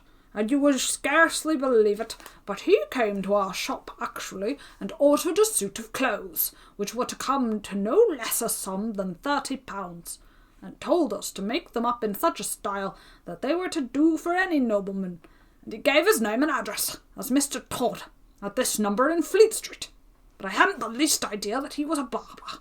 If I had, I am quite certain the clothes would not have been finished in the style they are, but quite the reverse." "Well," said Tobias, "I can't think what he wants such clothing for, but I suppose it's all right. Was he a tall, ugly-looking fella?" "As ugly as the very devil. I'll just show you the things, as he is not at home. The coat is of the finest velvet, lined with silk, and trimmed with lace. Did you ever in all your life see such a coat for a barber?" "Indeed I never did, but it is some scheme of his, of course. It is a superb coat." "Yes, and all the rest of the dress is of the same style. What on earth can he be going to do with it? I can't think, for it's only fit to go to court in." "Oh, well, I know nothing about it," said Tobias with a sigh. "You can leave it or not, as you like. It's all one to me." "Well, you do seem the most melancholy wretch ever I came near. What's the matter with you?" "The matter with me? Oh, nothing. Of course, I'm as happy as I can be. Ain't I Sweeny Todd's apprentice? And ain't that enough to make anybody sing all day long?" "It may be, for all I know, but certainly you don't seem to be in a singing humour. But however, we artists cannot waste our time, so just be so good as to take care of the clothes, and be sure you give them to your master, and so I wash my hands of this transaction." "Very good. Very good. He shall have them. But do you mean to leave such valuable clothes without getting the money for them?" "No, not exactly, for they are paid for." "Oh, that makes all the difference. He shall have them, then." Scarcely had this tailor left the place when a boy arrived with a parcel, and looking around him with undisguised astonishment, said, "Isn't there some other Mr. Todd in Fleet Street?" "Not that I know of," said Tobias. "What have you got there?" "Silk stockings, gloves, lace, cravats, ruffles, so on." "The deuce you have! I dare say it's all right." "I shall leave 'em. They're paid for. This is the name and this is the number." "Now, stupid!" This last exclamation arose from the fact that this boy, in going out, ran up against another who was coming in. "Can't you see where you're going?" said the new arrival. "What's that to you? I've a good mind to punch your head." "Do it, and then come down our court and see what licking I give you." "Will you? Why don't you? Only let me catch you, that's all." They stood for some moments so closely together that their noses very nearly touched, and then, after mutual assertions of what they would do if they caught each other, although in either case to stretch out an arm would have been quite sufficient to have accomplished the object, they separated, and the last comer said to Tobias in a tone of irritation, probably consequent upon the misunderstanding he had just had with the hosier's boy, "You can tell Mr. Todd that the carriage will be ready at 7:30 precisely." And then he went away, leaving Tobias in a state of great bewilderment as to what Sweeny Todd could possibly be about to do with such an amount of finery as that which was evidently coming home for him. "I can't make it out," he said. "It's some villainy, of course, but I can't make out what it is. I wish I knew. I might thwart him in it. He is a villain, and neither could nor would project anything good. But what can I do? I'm quite helpless in all this, and we'll just have to let it take its course. I can only wish for a power of action I shall never possess. Alas, I'm very sad, and know not what will become of me. I wish that I was in my grave, and there I am sure I shall be soon, unless something happens to turn the tide of all this wretched evil fortune that's come upon me." It was in vain for Tobias to think of vexing himself with conjectures as to what Sweeny Todd was about to do with so much finery, for he had not the remotest foundation to go upon in the matter, and could not for the life of him imagine any possible contingency or chance which should make it necessary for the barber to deck himself in such gaudy apparel. All he could do was to lay down in his own mind a general principle as regarded Sweeny Todd's conduct, and that consisted in the fact that whatever might be his plans and whatever might be his objects, they were for no good purpose, but, on the contrary, were most certainly intended for the accomplishment of some great evil which that most villainous person intended to perpetrate. "I will observe all I can," thought Tobias to himself, "and do what I can to put a stop to his mischiefs. But I fear it will be very little he will allow me to observe, and perhaps still less that he will allow me to do. But I can try, and do my best." Poor Tobias's best, as regarded achieving anything against Sweeny Todd, we may well suppose would be little indeed, for that individual was not the man to give anybody an opportunity of doing much, and possessed as he was of the most consummate art, as well as the greatest possible amount of unscrupulousness, there can be very little doubt but that any attempt poor Tobias might make would recoil upon himself. In about half an hour the barber returned, and his first question was, "Have any things been left for me?" "Yes, sir," said Tobias. "Here are 2 parcels, and a boy has been to say that the carriage will be ready at 7:30 precisely." "'Tis well," said the barber. "That will do. And Tobias, you will be careful whilst I am gone of the shop. I shall be back in half an hour, mind you, and not later. And be sure that I find you here at your post. But you may say, if anyone comes here on business, there will be neither shavings nor dressings tonight. You understand me?" "Yes, sir, certainly." Sweeny Todd then took the bundles which contained the costly apparel and retired into the parlour with them. And as it was then 7 o'clock, Tobias correctly enough supposed that he had gone to dress himself. And he waited with a considerable amount of curiosity to see what sort of an appearance the barber would cut in his fine apparel. Tobias had not to control his impatience long, for in less than 20 minutes out came Sweeny Todd, attired in the very height of fashion for the period. His waistcoat was something positively gorgeous, and his fingers were loaded with such costly rings that they quite dazzled the sight of Tobias to look upon. Then, moreover, he wore a sword with a jewelled hilt, but it was one which Tobias really thought he had seen before, for he had a recollection that a gentleman had come to have his hair dressed and had taken it off, and laid just such a sword across his hat during the operation. "Remember," said Sweeny Todd, "remember your instructions. Obey them to the letter, and no doubt you will ultimately become happy and independent." With these words, Sweeny Todd left the place, and poor Tobias looked after him with a groan as he repeated the words. "Happy and independent! Alas, what a mockery it is of this man to speak to me in such a way! I only wish that I were dead." But we will leave Tobias to his own reflections, and follow the more interesting progress of Sweeny Todd, who, for some reason best known to himself, was then playing so grand a part and casting away so large a sum of money. He made his way to a livery stables in the immediate neighbourhood, and there, sure enough, the horses were being placed to a handsome carriage. And all being very soon in readiness, Sweeny Todd gave some whispered directions to the driver, and the vehicle started off westward. At that time, Hyde Park Corner was very nearly out of town, and it looked as if you were getting a glimpse of the country and actually seeing something of the peasantry of England when you got another couple of miles off, and that was the direction in which Sweeny Todd went. And as he goes, we may as well introduce to the reader the sort of individual whom he was going to visit in so much state, and for whom he thought it necessary to go to such great expense. At that period, the follies and vices of the nobility were somewhere about as great as they are now, and consequently extravagance induced on many occasions troublesome sacrifice of money. And it was found extremely convenient to apply to a man of the name of John Mundell, an exceedingly wealthy person, a Dutchman by extraction, who was reported to make immense sums of money by lending to the nobility and others what they required on emergencies at enormous rates of interest. But it must not be supposed that John Mundell was so confiding as to lend his money without security. It was quite the reverse, for he took care to have the jewels, some costly plate, or the title deeds of an estate perchance, as security, before he would part with a single shilling of his cash.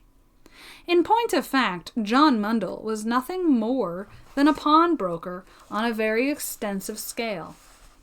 And although he had an office in town, he usually received his more aristocratic customers at his private residence, which was about 2 miles off on the Uxbridge Road.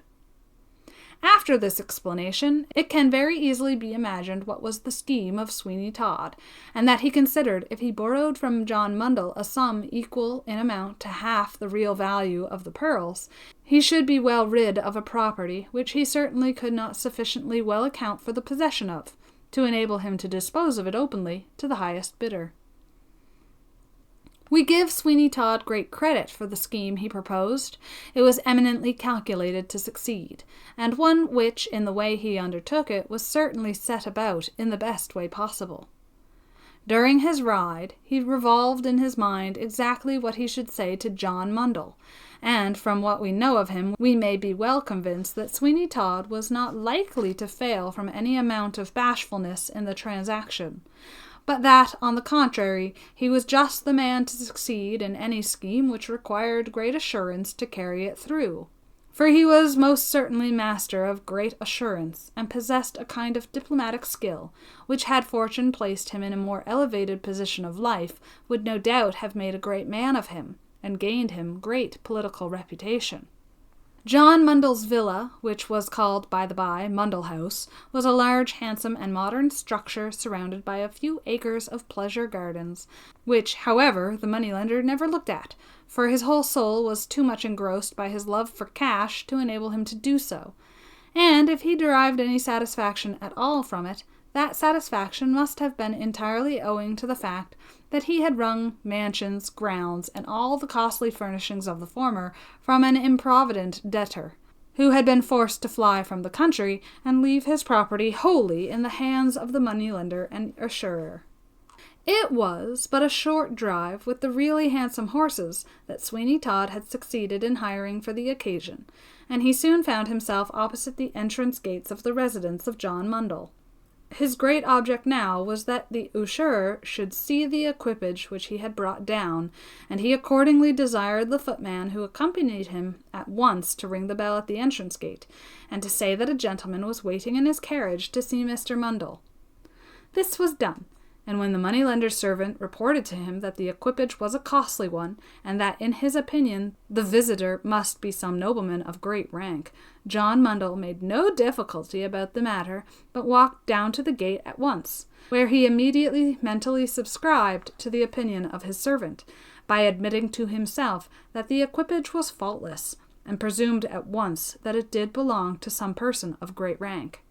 He was proportionately humble, as such men always are, and advancing to the side of the carriage, he begged to know what commands his lordship, for so he called him at once, had for him. "I wish to know," said Sweeny Todd, "Mr. Mundell, if you are inclined to lay under an obligation a rather illustrious lady, by helping her out of a little pecuniary difficulty."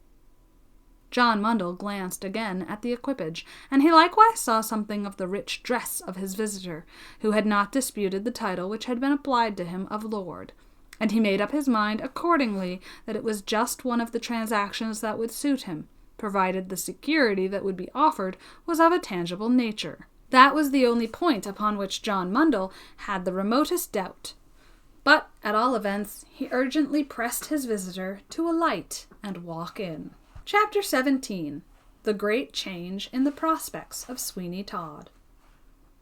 As Sweeny Todd's object, as far as regarded the moneylender's having seen the carriage, was fully answered, he had no objection to enter the house, which he accordingly did at once, being preceded by John Mundell, who became each moment more and more impressed with the fact, as he considered it, that his guest was some person of very great rank and importance in society.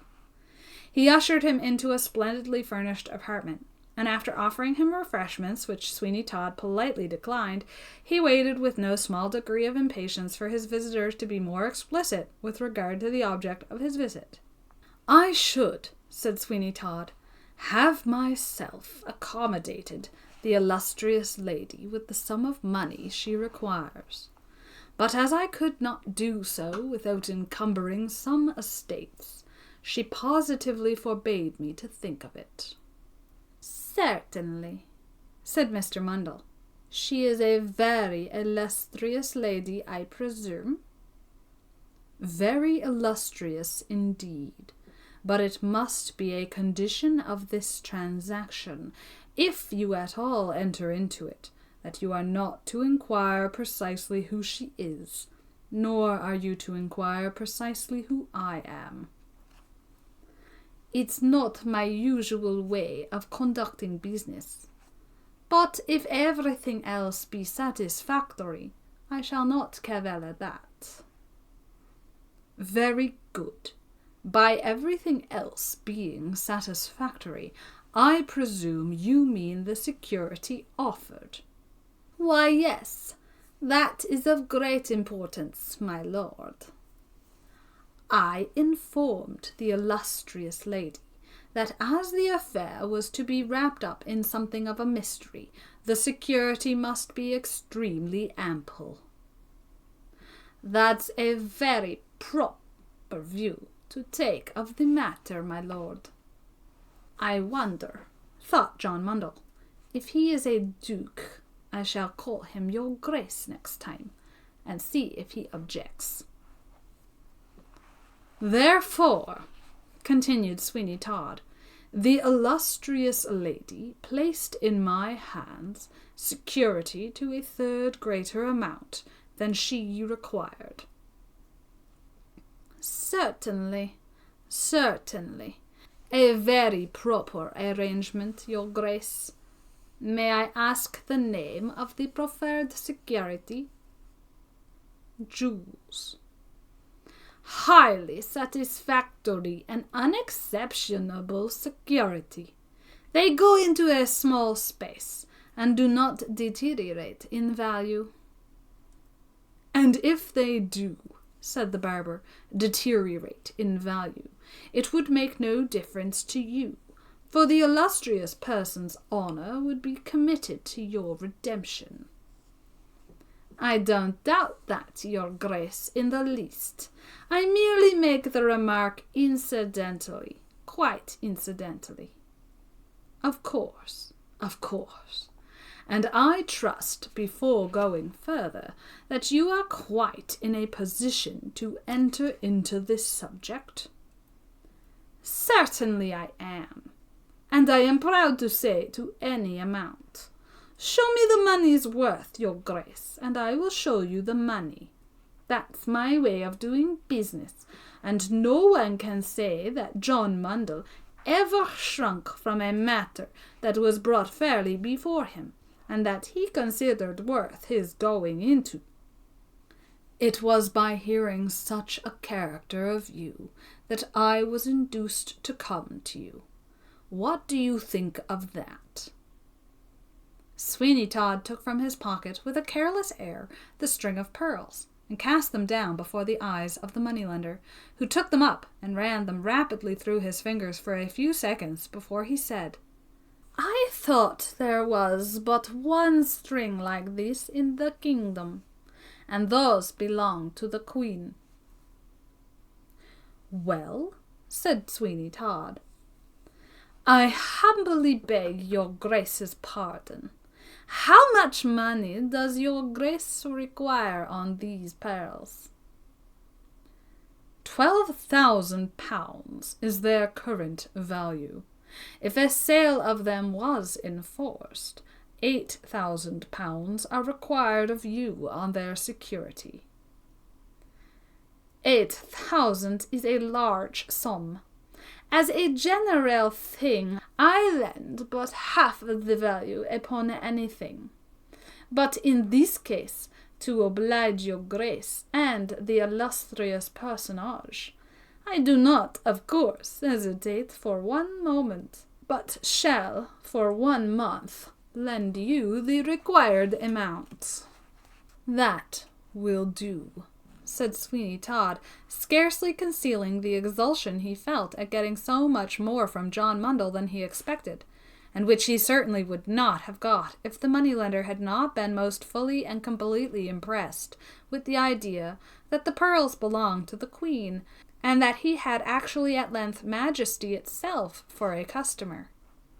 He did not suppose for one moment that it was the Queen who wanted the money, but his view of the case was that she had lent the pearls to this nobleman to meet some exigency of his own, and that, of course, they would be redeemed very shortly.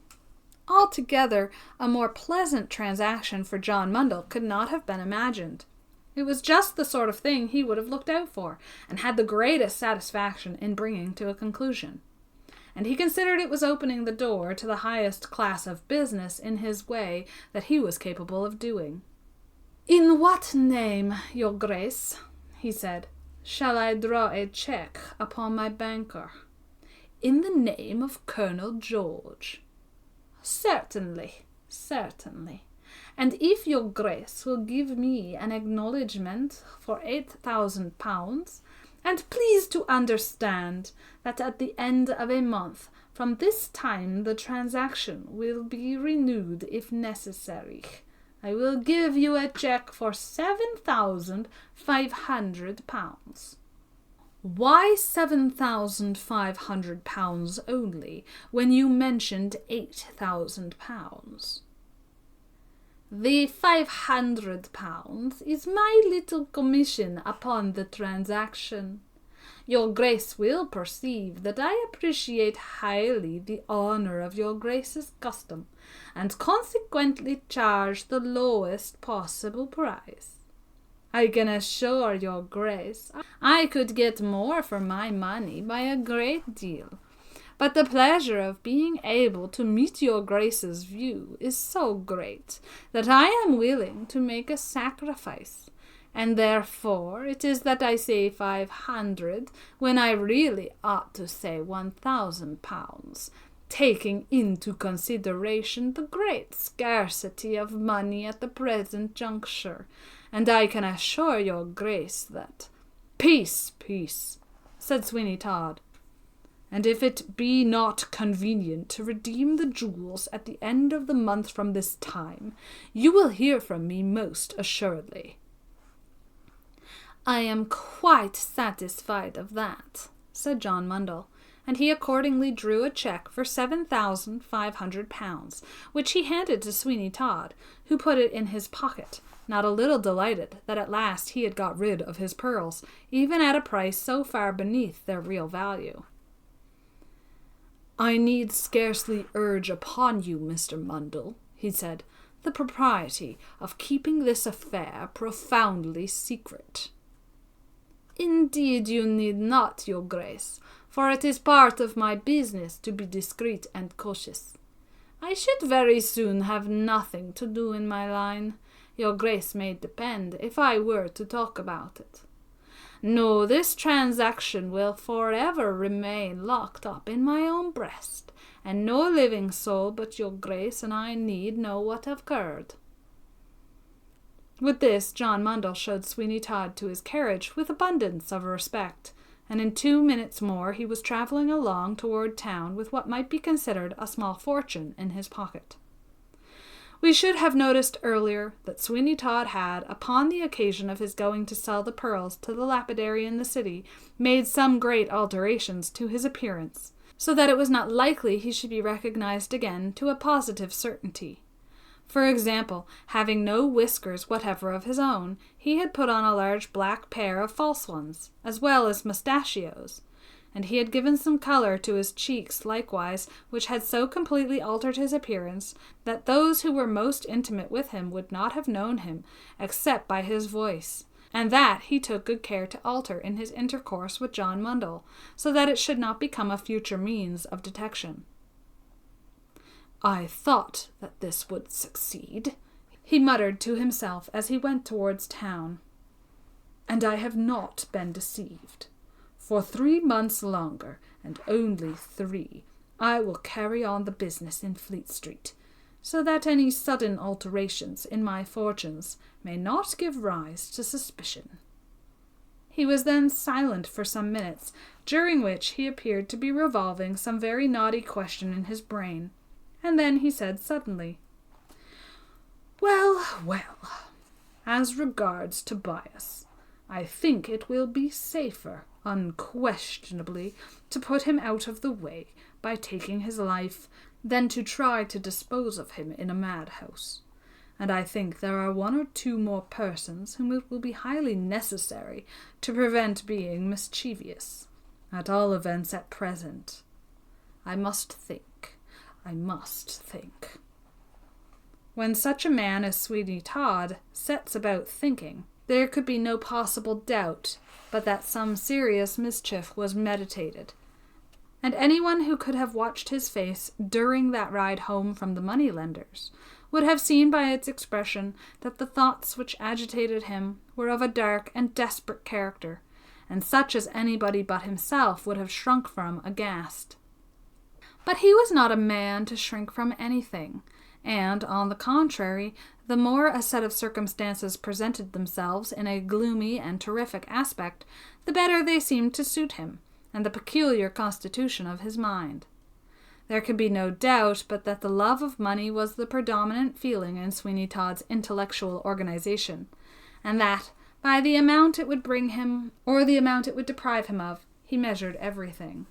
With such a man, then, no question of morality or ordinary feeling could arise, and there can be no doubt that he would quite willingly have sacrificed the whole human race, if, by so doing, he could have achieved any of the objects of his ambition.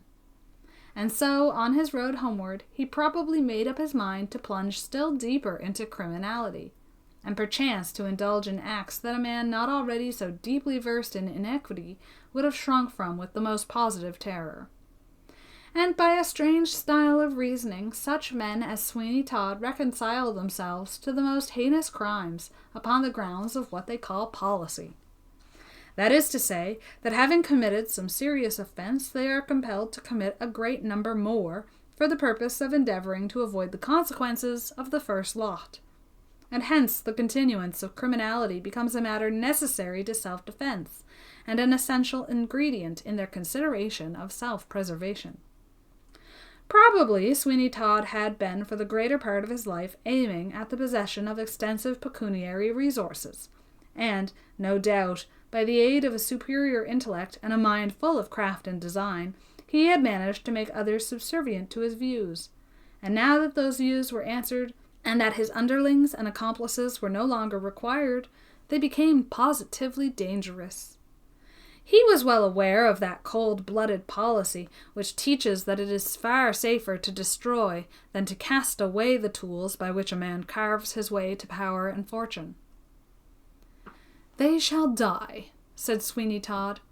"Dead men tell no tales, nor women, nor boys either, and they shall all die. After which there will be, I think, a serious fire in Fleet Street. Ha, ha! It may spread to what mischief it likes, always provided it stops not short of the entire destruction of my house and premises. Rare sport will it be to me, for then I will at once commence a new career, in which the barber will be forgotten, and the man of fashion only seen and remembered, for with this last addition to my means, I am fully capable of vying with the highest and the noblest, let them be who they may." This seemed a pleasant train of reflections to Sweeny Todd, and as the coach entered Fleet Street there sat such a grim smile upon his countenance that he looked like some fiend in human shape, who had just completed the destruction of a human soul. When he reached the livery stables, to which he directed them to drive, instead of his own shop, he rewarded all who had gone with him most liberally, so that the coachman and footman, who were both servants out of place, would have had no objection for Sweeny Todd every day to have gone on some such expedition, so that they should receive as liberal wages for the small part they enacted in it as they did upon that occasion.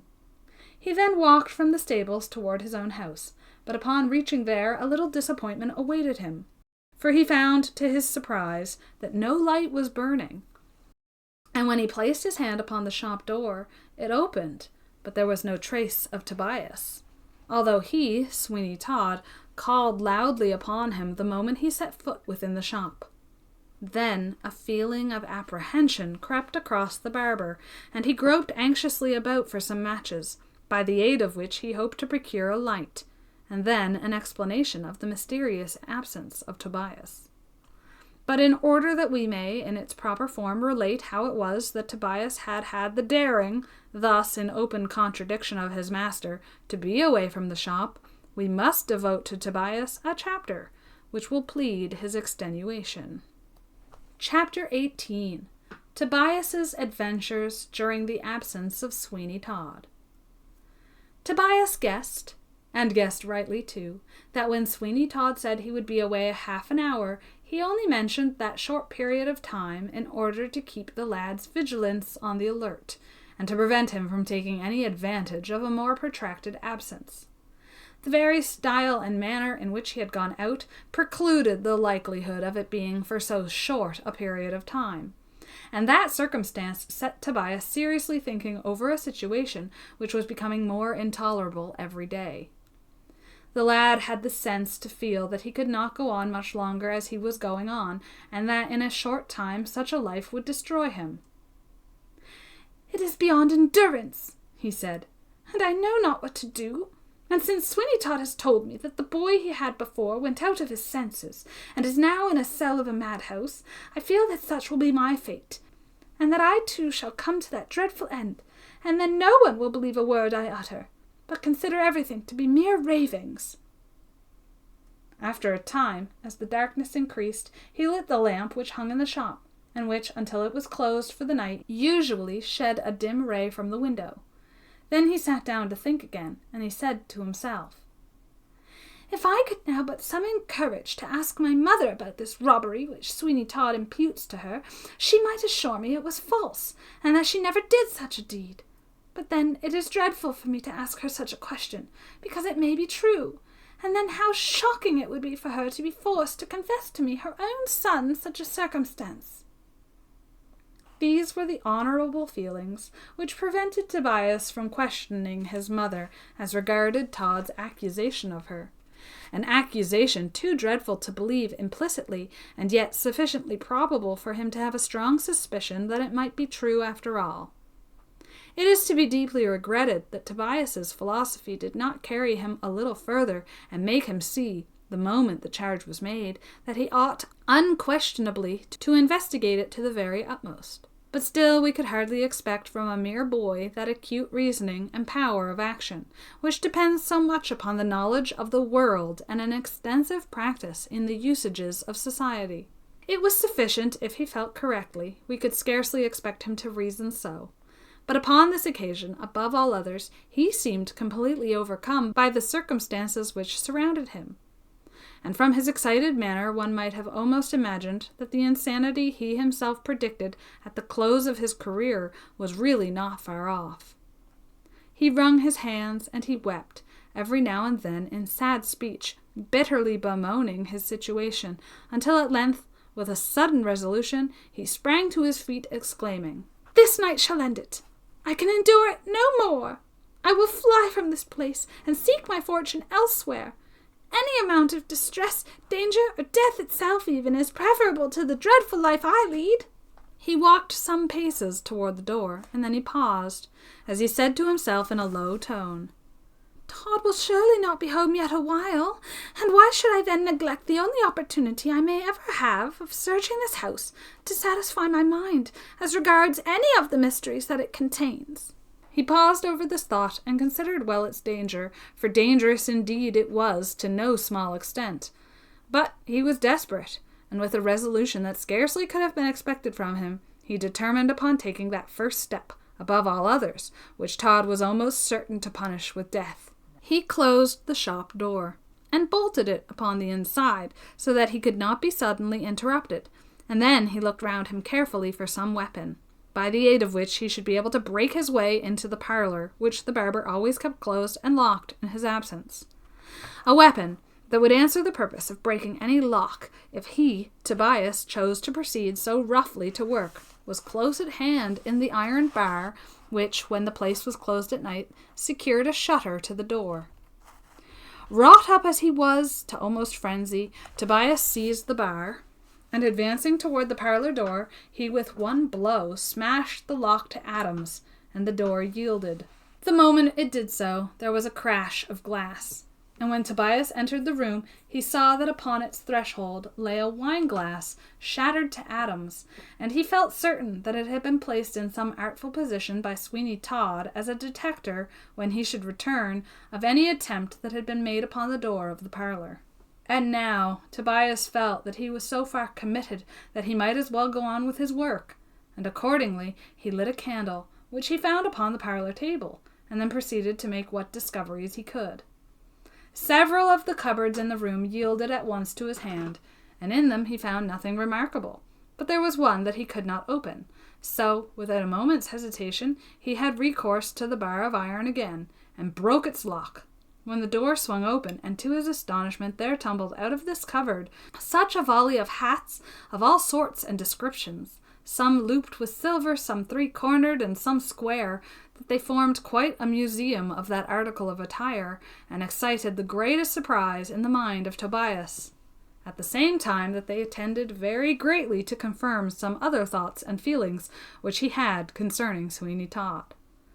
This was the only cupboard which was fast, although there was another door which looked as if it opened into one. But when Tobias broke that door with the bar of iron, he found it was the door which led to the staircase conducting to the upper part of the house. That upper part which Sweeny Todd, with all his avarice, would never let, and of which the shutters were kept continually closed, so that the opposite neighbours never caught a glimpse into any of the apartments. With cautious and slow steps, which he adopted instantaneously, although he knew that there was no one in the house but himself, Tobias ascended the staircase. "I will go to the very top rooms first," he said to himself, "and so examine them all as I come down. And then, if Todd should return suddenly, I shall have a better chance of hearing him than if I began below and went upward." Acting upon this prudent scheme, he went up to the attics, all the doors of which were swinging open, and there was nothing in any of them whatever. He descended to the second floor with the like result, and a feeling of great disappointment began to creep over him at the thought that after all the barber's house might not repay the trouble of examination. But when he reached the first floor, he soon found abundant reason to alter his opinion. The doors were fast, and he had to burst them open, and when he got in, he found that those rooms were partially furnished, and that they contained a great quantity of miscellaneous property of all kinds and descriptions.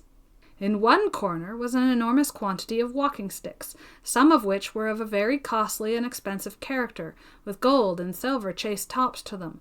And in another corner was a great number of umbrellas, in fact, at least 100 of them.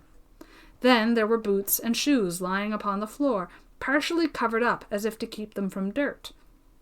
There were 30 or 40 swords of different styles and patterns, many of them appearing to be very firm blades, and in 1 or 2 cases the scabbards were richly ornamented. At one end of the front and larger of these 2 rooms was an old-fashioned-looking bureau of great size, and with as much woodwork in it as seemed required to make at least a couple of such articles of furniture. This was very securely locked, and presented more difficulties in the way of opening it than any of the doors had done, for the lock was of great strength and apparent durability. Moreover, it was not so easily got at.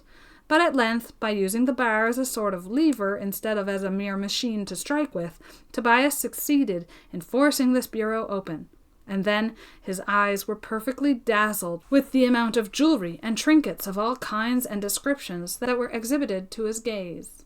There was a great number of watches, gold chains, silver and gold snuff-boxes, and a large assortment of rings, shoe-buckles, and brooches. Those articles must have been of great value, and Tobias could not help exclaiming aloud, "How could Sweeny Todd come by these articles, except by the murder of their owners?" This indeed seemed but too probable a supposition, and the more especially so, as in a further part of this bureau a great quantity of apparel was found by Tobias. He stood with a candle in his hand, looking upon these various objects for more than a quarter of an hour, and then, as a sudden and natural thought came across him of how completely a few of them even would satisfy his wants and his mother's for a long time to come, He stretched forth his hand toward the glittering mass, but he drew it back again with a shudder, saying, "No, no, these things are the plunder of the dead. Let Sweeny Todd keep them to himself, and look upon them, if he can, with eyes of enjoyment. I will have none of them. They would bring misfortune, along with every guinea that they might be turned into." As he spoke, he heard St. Dunstan's clock strike 9, and he started at the sound, for it let him know that already Sweeny Todd had been away an hour beyond the time he said he would be absent, so that there was a probability of his quick return now, and it would scarcely be safe to linger longer in this house. "I must be gone. I must be gone.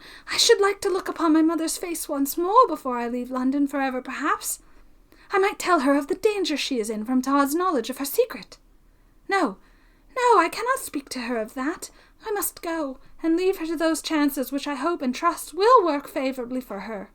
It was a strange and sudden whim that took him, rather than a matter of reflection that induced him, instead of his own hat, to take one of those which were laying so indiscriminately at his feet, and he did so. By mere accident, it turned out to be an exceedingly handsome hat, of rich workmanship and material.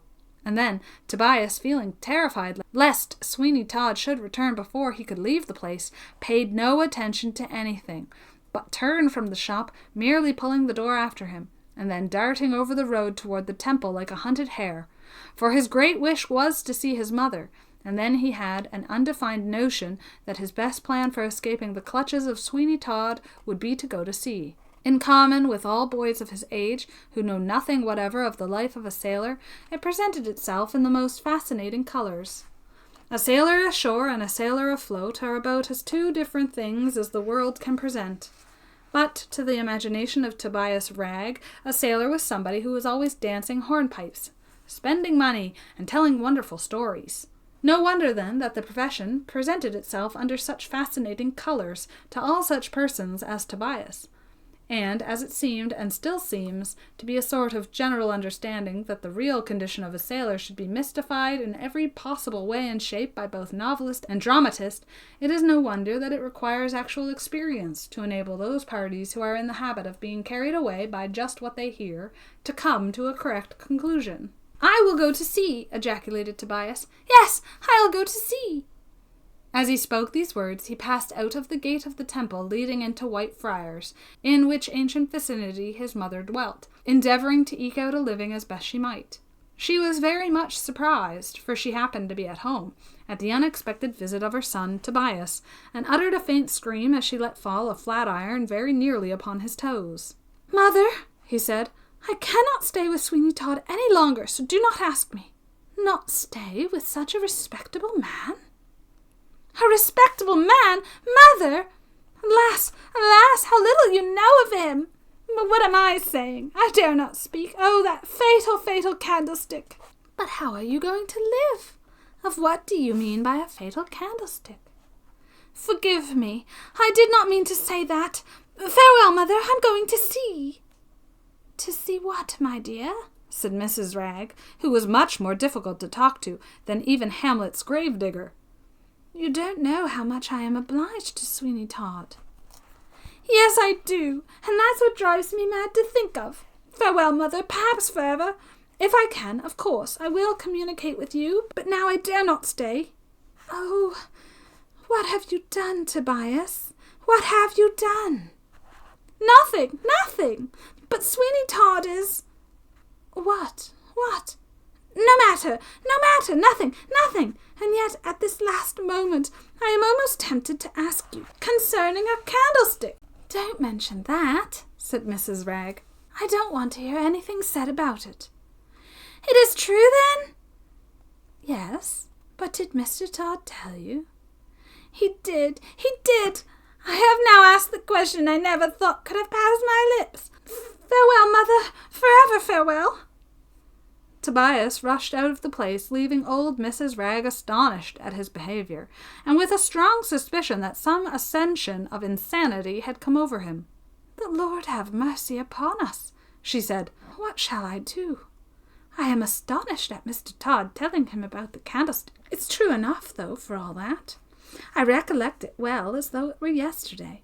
It was a very hard winter, and I was minding a set of chambers when Todd came to shave the gentleman, and I saw him with my own eyes put a silver candlestick in his pocket. Then I went over to his shop and reasoned with him about it, and he gave it me back again, and I brought it to the chambers and laid it down exactly on the spot where he took it from. To be sure, said Mrs. Ragg after a pause of only a few moments, to be sure he has been a very good friend to me ever since. But that, I suppose, is for fear I should tell, and get him hung or transported. But however, we must take the good with the bad, and when Tobias comes to think of it, he will go back again to his work. I dare say, for after all, it's a very foolish thing for him to trouble his head whether Mr. Todd stole a silver candlestick or not.